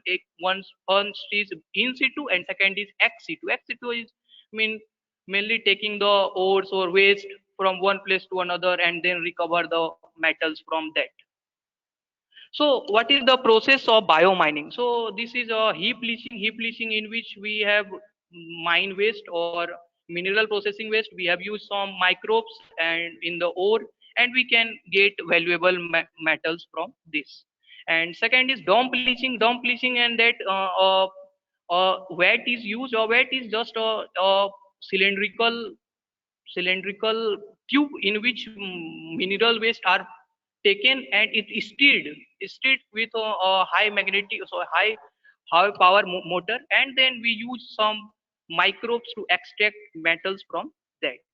So this is how. And or this is an also an example of industrial tank bioleaching, in which industrial how bioleaching is done. This is an ore in one tank, so second tank contains some amount of air, so microbes can grow, can oxidize the metals, or like sulfide ores, oxide ores, and later we can after a chemical filtration we can get fresh metals. So this is also an schematic diagram, that the raw regolith which we used in process regolith, and then bacteria converts in by at later last we use electrolytes techniques to purify them. So bioleaching of various metals, let me discuss about some procedure. For example, the bioleaching of gold and silver. Gold is obtained through bioleaching of acinopyrite. So basically all of you know that what is acinopyrite. Acinopyrite is the ore of iron, sulfur, and arsenic for its name, but it contains some amount of gold, some amount in very low amount. So if we use any industrial technique to recover that metal, so it will be not economically beneficial, as it contains very low amount of gold and silver. So we use this type of mining which do not require any cost or any efficiency labor. So silver is also obtained from this acinopyrite. And similarly, uranium extraction, it is also a very complex extraction method, and completely it is it is done in some American parts. So uranium is extracted when insoluble tetravalent uranium oxide, that U2O, is treated with FeSO4, H2SO4. We just fused with it solution to make hexagonal sulfide, and that after a chemical treatment and bioleaching, that is processing with microbes, some microbes, it will give uranium. So this is the process. This is to process which in the diagram can be shown, that how biomining can be done.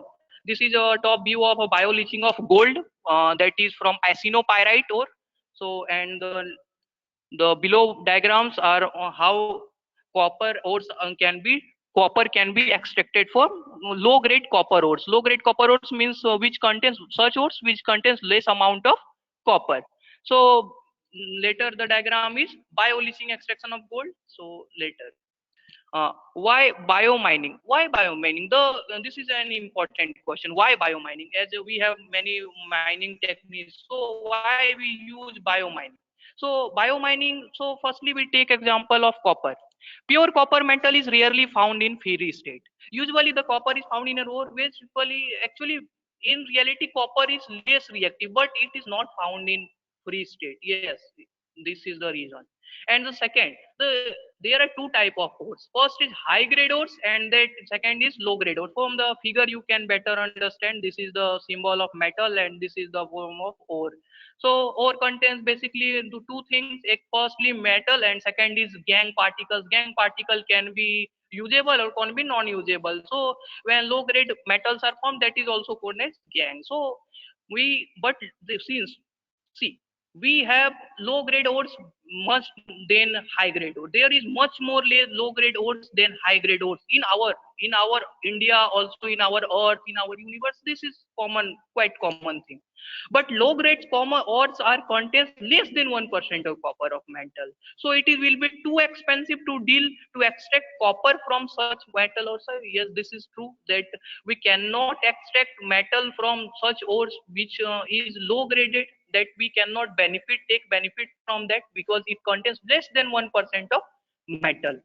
So we have a time technique, but metals and ore is finite. That metals or ore is finite, and human needs are infinite. We daily needs copper tubes for microchips, for iPhone phones, which also use some amount of gold, silver. So which we use in micrograms. So microgram metal is also usable. Microgram has a value that it cannot be negotiated.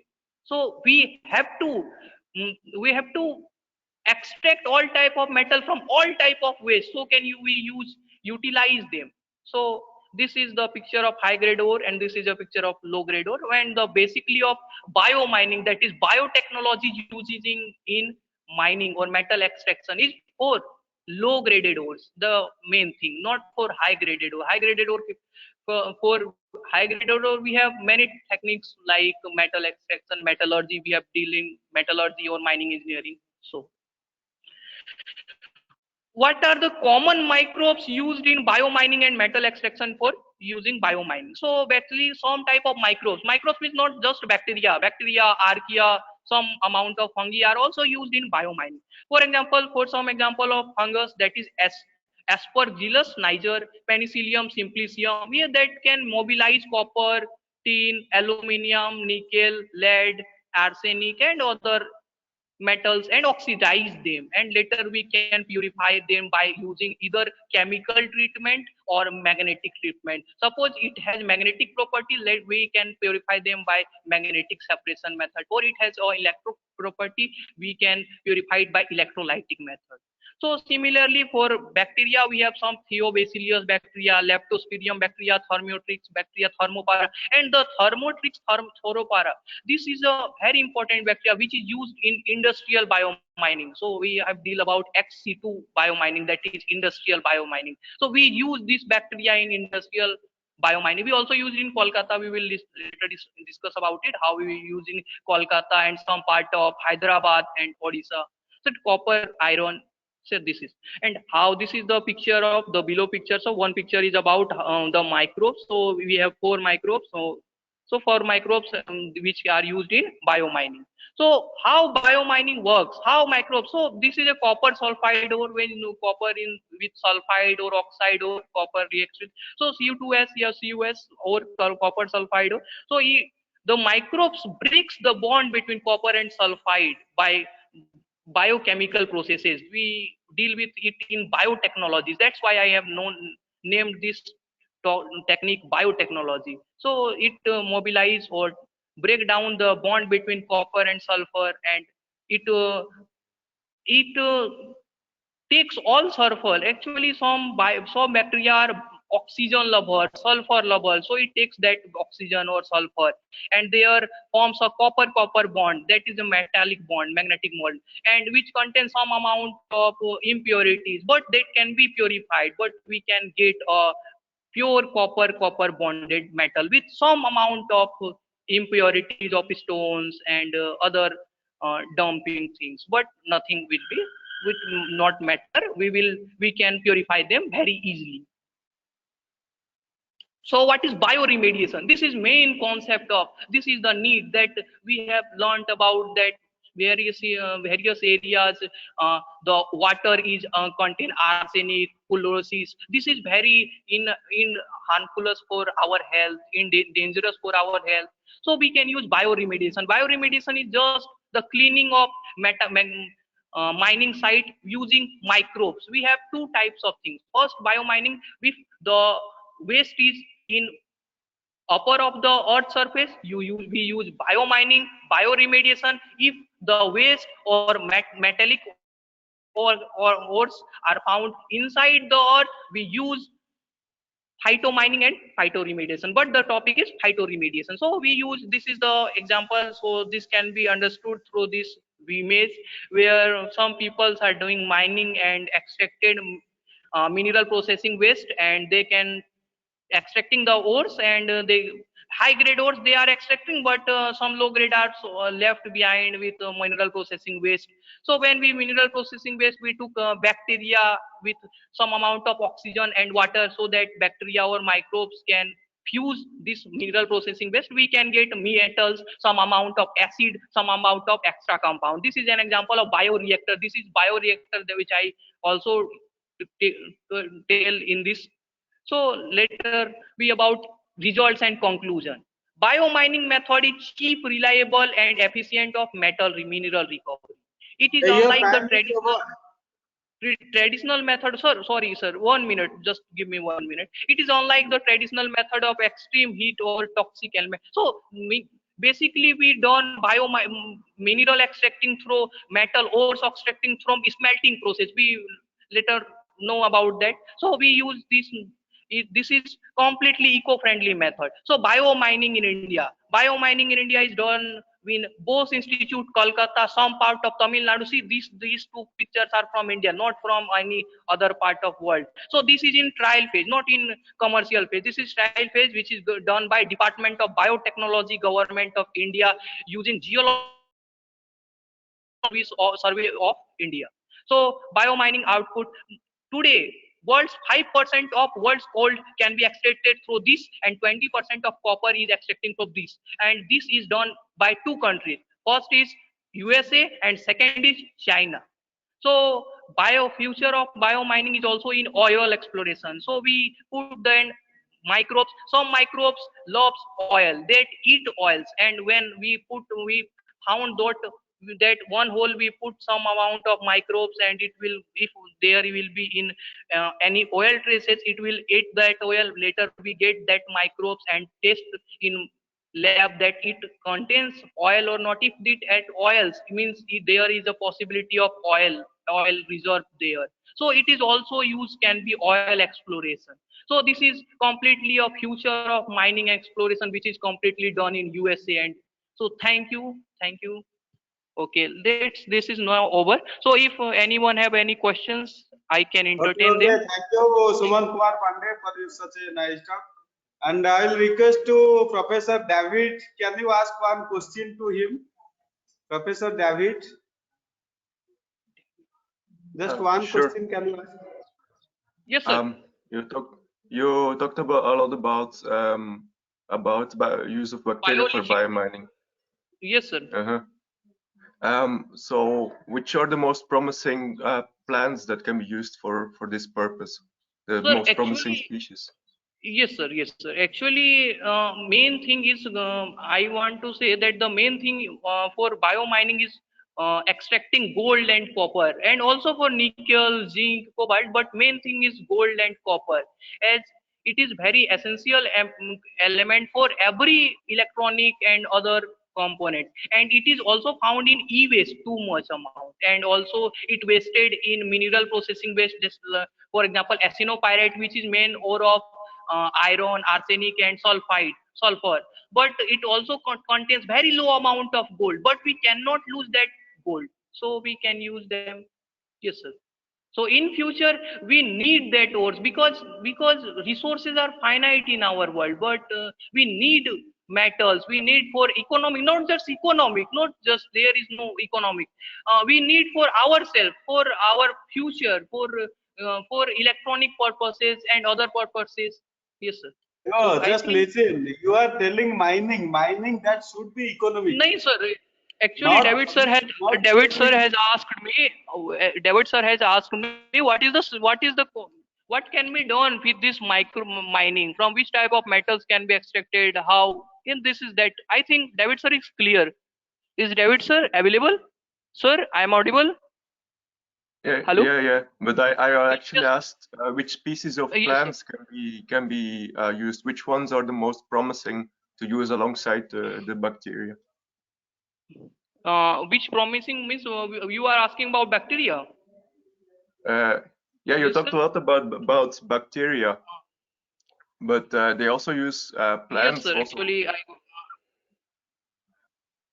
Yes, sir. Actually, India is also planning on that. We have certain plans on that.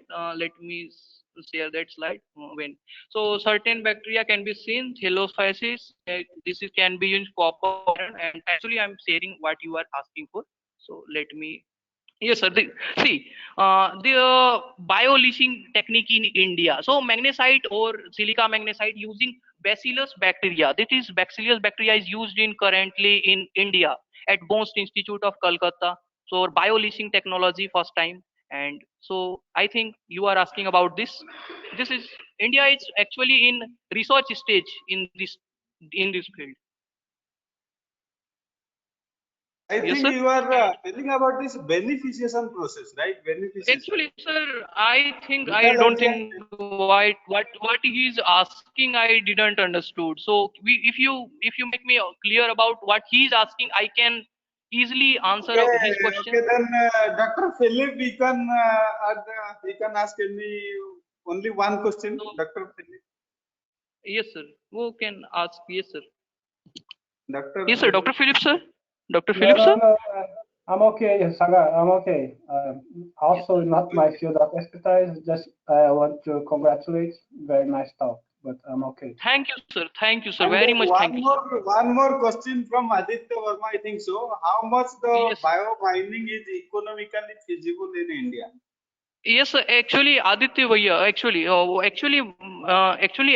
Aditya Bhaiya, currently in India, biomining is not done in such an amount. Recently, it has got permission with government of India that it extract bio leaching from bio dumps, metallic dumps, bio processing waste where are collected in Tamil Nadu, and it is done by Salem Works of Burn Standford or Cooperative Limited. This is a private company which is currently doing biomining in India, Tamil Nadu.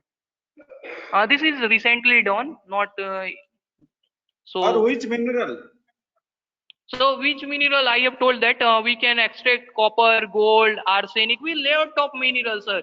Actually, various type of bacteria and virus are various type of minerals. We can get oil from this. We can track about where oil reserves I are. am asking in Tamil Nadu, which minerals they are going for this extraction?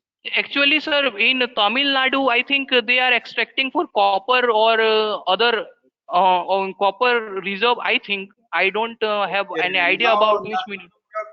Okay, yeah. Thank you. Your time is over. Then we'll Yeah, proceed thank to you, sir. Very thank you, sir. Okay, sir. Yeah, hello. Yes, Yes, Sumant. sir. Yes, sir. Yeah, How are you? one thing. Yeah, it's Aditya here. Yeah, one thing what I Yes, want to add, you are presenting so many models, but you are putting your name instead of references. It's a very No, sir. wrong way to No. Actually, most of things where I have put my name. Let me aware about that. all the Let pictures me. everywhere you have shown, even if Actually, you most go. of Yeah, pictures just are replace I it. have collected from various sites and not from any You should mention that. any Yeah, I got it. You should scientific mention that. You organization. mentioned your name. Actually, that is not any scientific. You can imagine from these pictures that they are not scientific pictures. So Okay, thank I you, have Sumant. collected from. Okay, your time is over. Okay, no problem. Okay. Then we'll Okay, proceed for thank you. our next participant, Ranjit Kumar Tiwari. Okay, Are you thank you, there, sir. Ranjit Kumar Tiwari? Actually, we are running out of time. So, Ranjit Kumar Tiwari, are you there? I don't think he is there. Then next participant, Acha, you are here. Okay. Hello, sir. Hello, sir. Yeah, it's audible. You can continue. Okay, sir.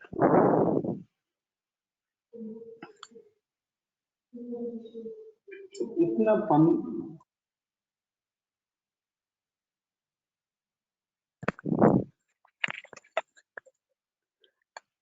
Hello and good afternoon, everyone. I am Ranjit Kumar Tiwari from CSIR Simfar, Dhanbad. I'm going to present a study of shale gas prospects in Damodar Valley region in India. Am I audible, sir? Hello? Sir, audible, you can continue. Yeah. Contents are as follows: objective, introduction, methodology, that is the location prospects, and shale gas reservoir characterization, total organic carbon content, absorption of gases by shale, organic phases and kerosene type, then between night reflectance, then thermal maturity of kerogens, then discussion, then after conclusion. Here is our objective. The objective is to prospect the possibility of shale gas in Damodar Valley regions. Second is since the burden of fossil fuels is increasing day by day, and to find a possibility of non-conventional energy resources. Third is the skill enhancement in the field of research and development to meet the sustainable development goals. Here is a brief introduction. That is increasing requirement and diminishing resources of the fossil fuels in the last 2 decades have triggered the need for alternate energy resources. This means that if you are capable of extracting the shale gases, then we can move towards non-conventional energy resources. Here, shale gas contains about 90% methane gas and 10% remaining gases like ethane, butane, and propane. The shale gas is generated and stored in situ as absorbed gas in organic matter, as a free gas in fractures, and such as gas shales and sources of reservoirs. Shales have a large amount of non-conventional oil and gas. Shale formation rich in organic material, thick in if with a thickness of 100 meters, allow a hydraulic fracturing, which is essential to extract the gas out of the shale. The generation of gas is stored in the intergranular porosity. It is also stored as absorbed to the clay particles. Based on the geology and geochemistry, the various shale formations will be alternate source of energy. The organic, rich, and thermally mature Gondwana shales of the Damodar Valley have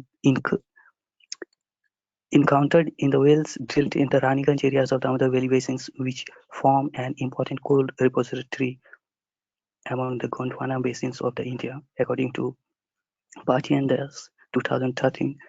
Barakar and Raniganj are the main coal-bearing formations of the basins, and marine lacustrine succession that got deposited between these continental depositions resulted in the coal-devoid barren measure formations. And this barren measure is mainly composed of the shales, and this might be a site for the shale gas deposits.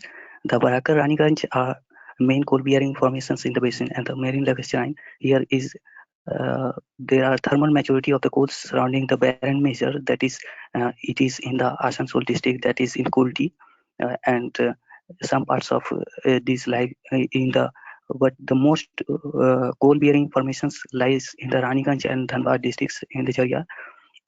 The barren measure shale formation suggests it to be within the gas window, and making it potential shale gas targets, according to Mani et al. 2015. The organic matter in shale from the Jharkhand sub-basin of Damodar Valley shows excellent organic richness. The total organic content ranges between 2.86% and 23.09%. The organic matter is characterized by type 2 and type 3 kerogens and type 3 kerogens. The thermal maturity span between the mature oil window gas condensate and the post-mature dry gas zone for hydrocarbon generation, Mani et al. 2015. These facts suggest that the shale formation of the Damodar Valley region might contain a large amount of shale gas. The present study tries to prospect the possibility for the same. Here is the location where I'm. Here it is it is a map of India having different basins. We can locate this Damodar Valley basin region. Yeah, it lies in the Jharkhand and West Bengal, and here is the location. Particularly, we can see that in India it is in Jharkhand, and that in Dhanbad we can see here Jaria coalfields and nearby places where these locations of prospecting areas are located. And Here, sedimentary organic matter were exposed to different temperatures and pressures over geological time in the surface cracks gives oil and gases. The gaseous hydrocarbons in the gas cells are generated and stored in the organic rich finger-grained matrix in the shale rocks. Here, the next is shale gas reservoir characterization. How can we characterize the shale gas reservoir so that it may be whether it contains shale gas or not? This can be generally done with various methods. That is, shale gas characterization involves geochemical, petrophysical, geomechanical, and geophysical analysis. The properties need to be evaluated for the identification of the shale with production potential and thermal maturity. The relationship and the organic carbon content. The relationship with the organic carbon content and reservoir potential is given in the table. Here we can see that in the organic carbon content, we can see that if the total organic carbon content is 0.5, it is hydrocarbon generation potential is very poor. And if it's TOC, that is total organic carbon content in weight percentage 0.5 to 1, it is poor. If 1 to 2, that is fair. 2 to 4, it is good. And if 4 to 12, it is very good. And if greater than 12, it is excellent. Here it is a table containing the carbon content. Absorption of gases by shale. How shale absorbs the gas? The shale gas is absorbed on the surface of both organic matter and the inorganic clay minerals. However, absorption of the gas is by clay is an interesting phenomenon. Here, absorption of CO2 is dependent on the cationic exchange in clay crystals and structures and pressure, whereas the methane absorption is almost entirely function of the clay surface area. It is given by the in 2013. Absorption isotherms along with the Monte Carlo simulation experiments exhibit that the CO2 molecule cation exchange causes significant intensification of the CO2 gas absorption within the non-pore network of the clays, particularly at low pressure. However, in the absence of the cationic exchange, the absorption of the CO2 largely increases with the rise in pressure and reaches its maximum because of the dense packing of the gas molecule in the pores. The reason for the high absorption of the CO2 gas in non-pore may be explained by the strong electrostatic interactions and the correlation between the clay surfaces. Here, if I'm going to show you organic phases and the kerosene type, how the organic phases and kerosene types are related and is going to contribute towards the reservoir characterization of shale gas. The majority of organic matter in sedimentary rock sources in the macromolecular form of kerosene, which is the precursor of the generation of the hydrocarbon. Its concern, tradition, composition, and the properties in the rock are vital for the resource assessment. These properties help in understanding the origin of petroleum and natural gases, thermal history of sedimentary basin, and the depositional environment of the source rock. Here, table 2 is showing the depositional environment, that is aquatic and terrestrial, and the kerosene type. Type 1 is purely aquatic origin, and the mesoral type is alginite, and the origin is algal bodies, and the structural is debris of the algal bodies. And type 2 kerosene type lies in the aquatic and the thermal, terrestrial, both the depositional environment. And the type 2 kerosenes are amorphous organic matters either or exenite, and that is origin of structuralist and some may be planktonic materials and primarily of the marine origin. And exenite are the skins of the spores of pollens and cuticles of the leaves and herbaceous plants. So these aquatic, that is type 1 kerosene and type 2 both contains aquatic as well as terrestrial. So kerosene type 1 and 2 are the hydrocarbon potential for the oil generation. And if we look into the type 3, which is of terrestrial environment, type 3 kerosene contains vitrinite, that is the fibrous and the woody plants, fragments, and the structureless colloidal humic matter. And that is the type 3 kerosene type, that is vitrinite, is responsible for the gas and some oil content. This means that the gas, if we get type 3, that is vitrinite, type 3 kerosene, which lies in the terrestrial, then it suggests that it might contain some hydrocarbon potential for the gas generation. Yeah, and if we look into the terrestrial sails, if it contains the type 3 kerosene, and if we look into the vitrinite reflectance of that sail, if it suggests something regarding type 3 kerosene and its maturity, then it might be a source for shale gas formation or shale gas deposits. So this is the concern of the study. Here is the vitrinite reflectance. How the vitrinite reflectance is used as to assess the prospect of shale gases.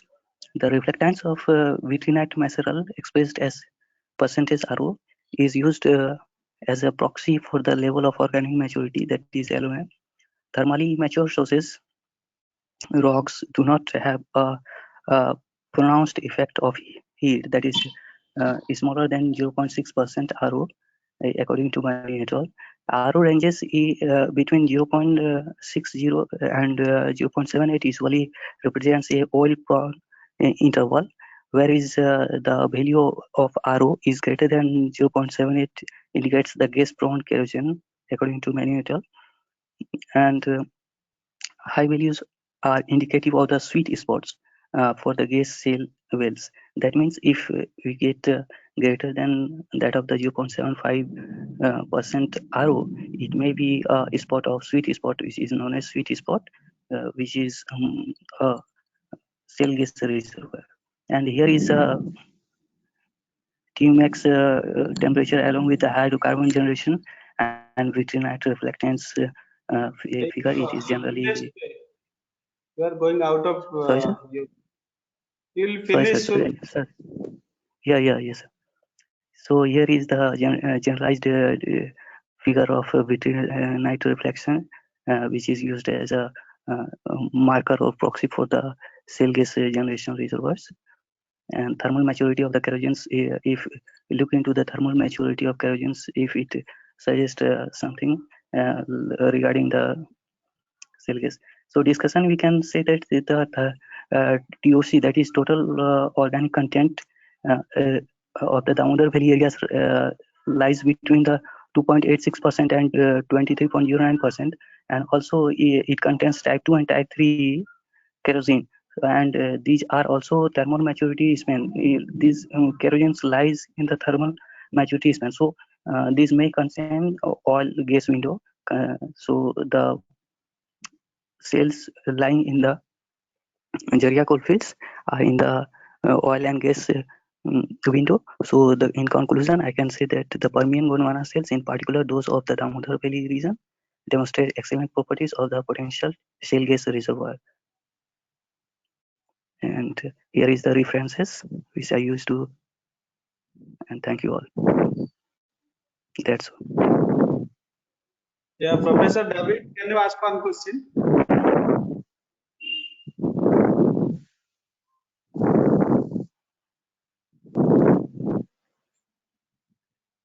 Not my area of expertise, sorry. Thank you. Then Ranjit, just what is the significance of your work? Sir, yeah, it's yes, sir. So significance is that how can we contribute towards prospecting the shale gas deposits in Jharia regions. Yeah, means what are the new things you are doing? Means these are already there, right? Yeah, sir. These are already there. I tries to input that facts and things to characterize the sales of the Jharia coalfields. Sir. This is the new things. Earlier studies have taken place in other sales. Okay. For characterization, what are the different techniques you are using?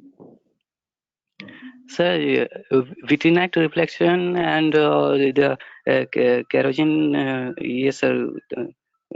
Geochemistry of the kerosene, sir. Main sales, yeah.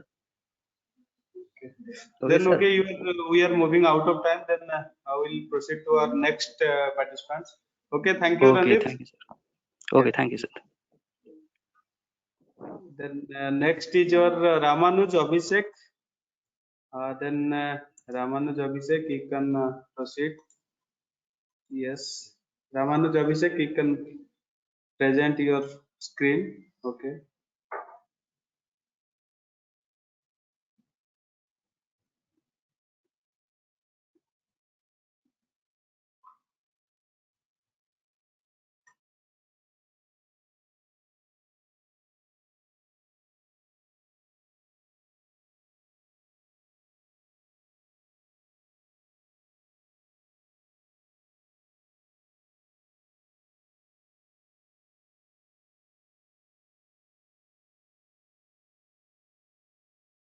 Hello.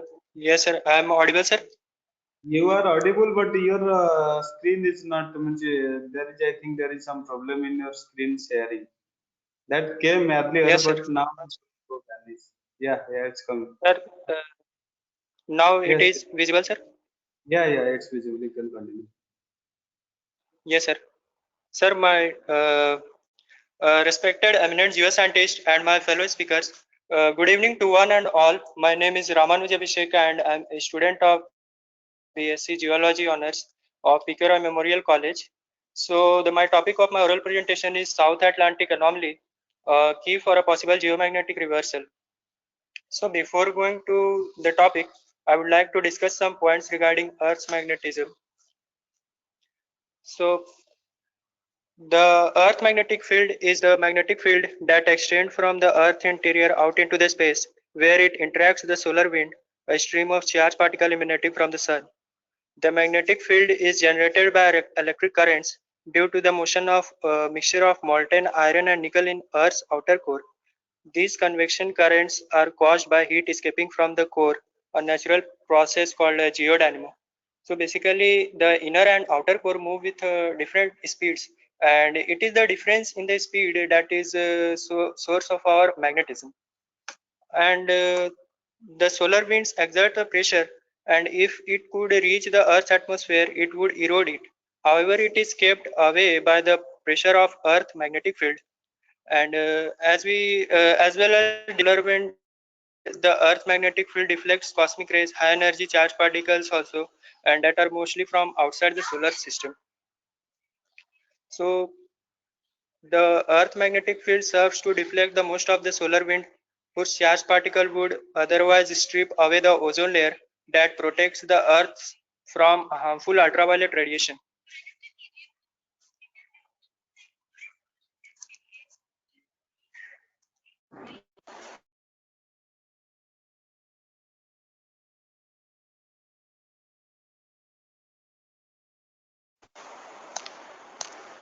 The South Atlantic anomaly is also called as dent in Earth magnetic field, is unusually weak spot in Earth magnetic field that allows charged particle from Sun to dip closer to Earth's surface than normal.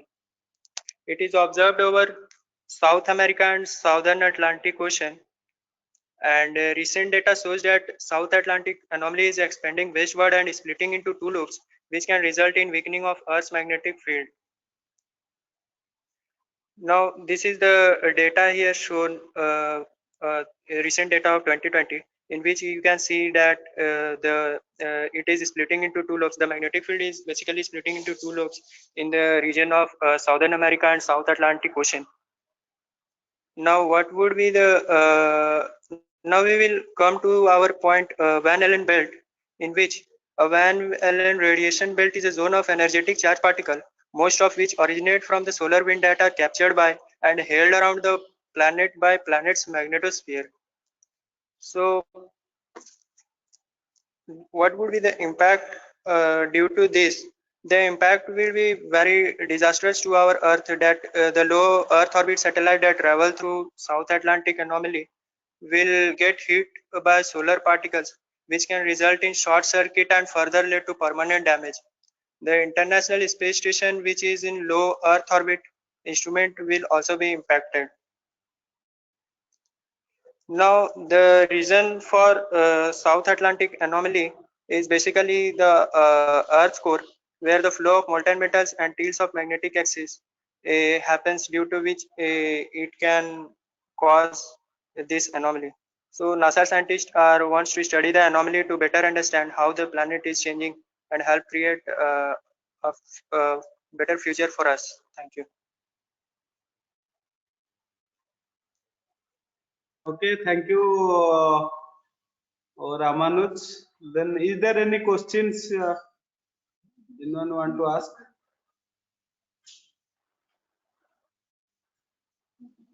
Yes, sir. Okay, then okay. No question, I think so. Okay, then we will proceed to next. Which next? Adas Pandey. Okay. Adas Pandey. Where is Adas Pandey? The next participant will be Adas Pandey. Okay. Next presenter. Then Adas Pandey, you will share your screen.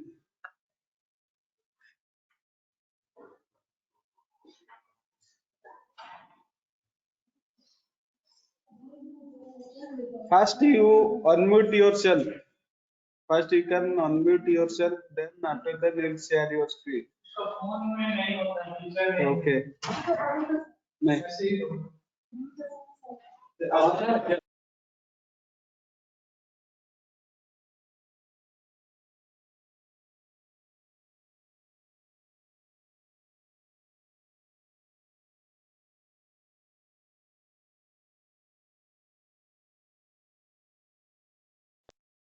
Okay, I think so. There is some problem in your screen sharing, Others Pandey. I don't think you'll be able to tell. Okay, then I think there is some problem in your screen sharing. That is what that some message is coming that the feature is not available.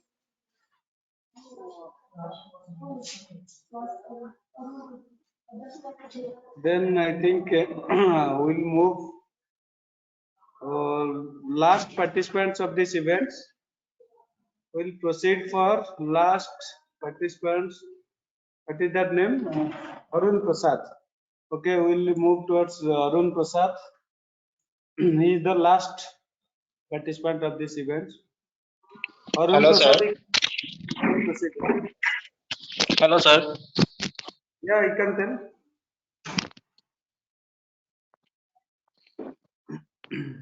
Hi, sir. Your sound is audible and you will share your screen.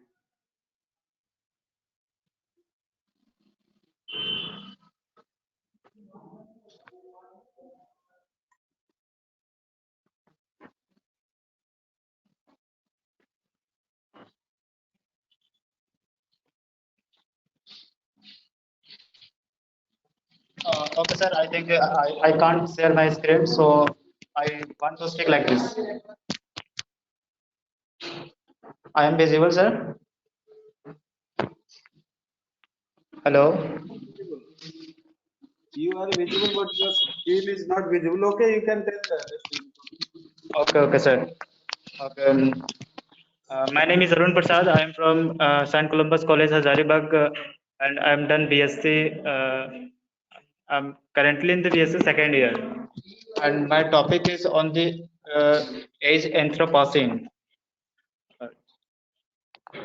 The Anthropocene epoch is actually I'm dealing with this topic because our Earth has a limit or finite resources, so we have to generate. We have to develop a method from we can sustain these minerals for longer uh, uses.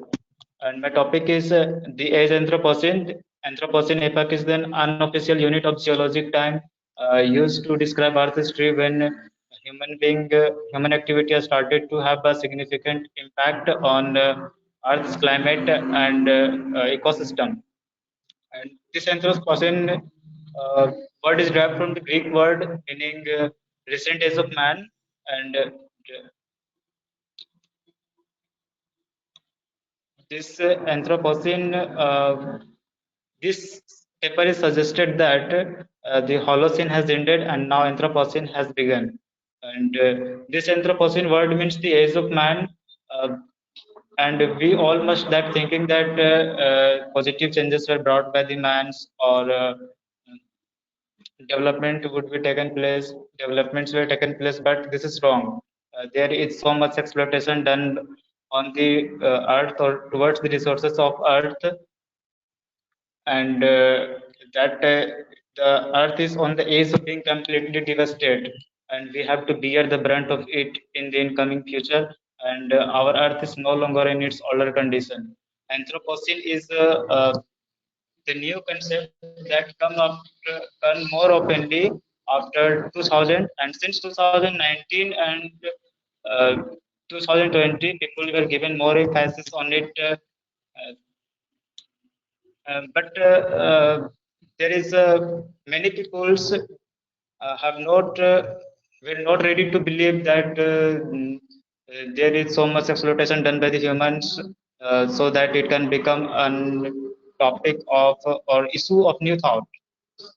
Mm, Now it is the matter that when this was started, then it is believed that since 1750 when industrial revolution was started, or we can say that more CO2 was released since, and our Earth's becoming warming, and due to this climate change started happening, and global warming has started. Most significant impact taken place when in 1950 when human being when technologies were arrived. Now human being started to considering themselves as a god, and they become in short span of time they become a big reason for the changing of Earth's morphology. And now we think that if we talk about the respected geological eras, then these eras were lasted for millions of years. But why did this Anthropocene age come in short time? Then we can say that a speed of human being in changing of Earth's morphology is much more faster than any other geological or natural agencies like asteroid meteoroids or volcanic eruptions. Um, this is really a new starting because radiations were found in the rocks, soils, and glacier in this era. And man had made older things disappear from the earth, and made the mother earth as a slave as he changes the earth's morphologies as a bond. Mm, so now the thing is that if this is a serious issue, then why there is no serious action were taken place? Uh, by the way, there is a many climate summits or many such gatherings were made on comes and it comes in 2 or 3 times in a year. Well, the things are that well the things are keep bigger in this, but work are very less because this issue never becomes an issue from the governments were made, and on the name of environment, on the name of earth, and on the name of climate, never elections were fought, mm, and also second one is our media. He never talks about this issue. There is comes more TV shows and mm, film industries newses. So my ultimate aim is to say that now we are living in the Anthropocene epoch, which is newer than Holocene, and we have to aware that we have a very few time to sustain our resources. Thank you very much.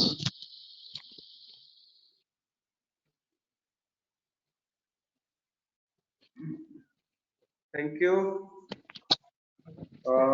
Then I think we'll end this session here. And I will request to Professor David and Pradeep, please can you suggest 3 names? Just you can personally email me just 3 names from this best 3, so that we'll give some prize distributions for them. if we'll send 3 lists, which is 3 different names from these oral presentations, then I think it will be helpful for us to name this first, second, and third prize in the oral presentations. Okay, in order then. Just 3 names or 3 names in order? Yeah, just 3 names in order also. Yeah, that will be good. Okay. Yeah, just I think you can personally email me in that my email, and also Dr. Okay. Philip also you can. Yeah. Then I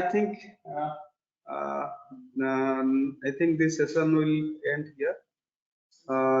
Then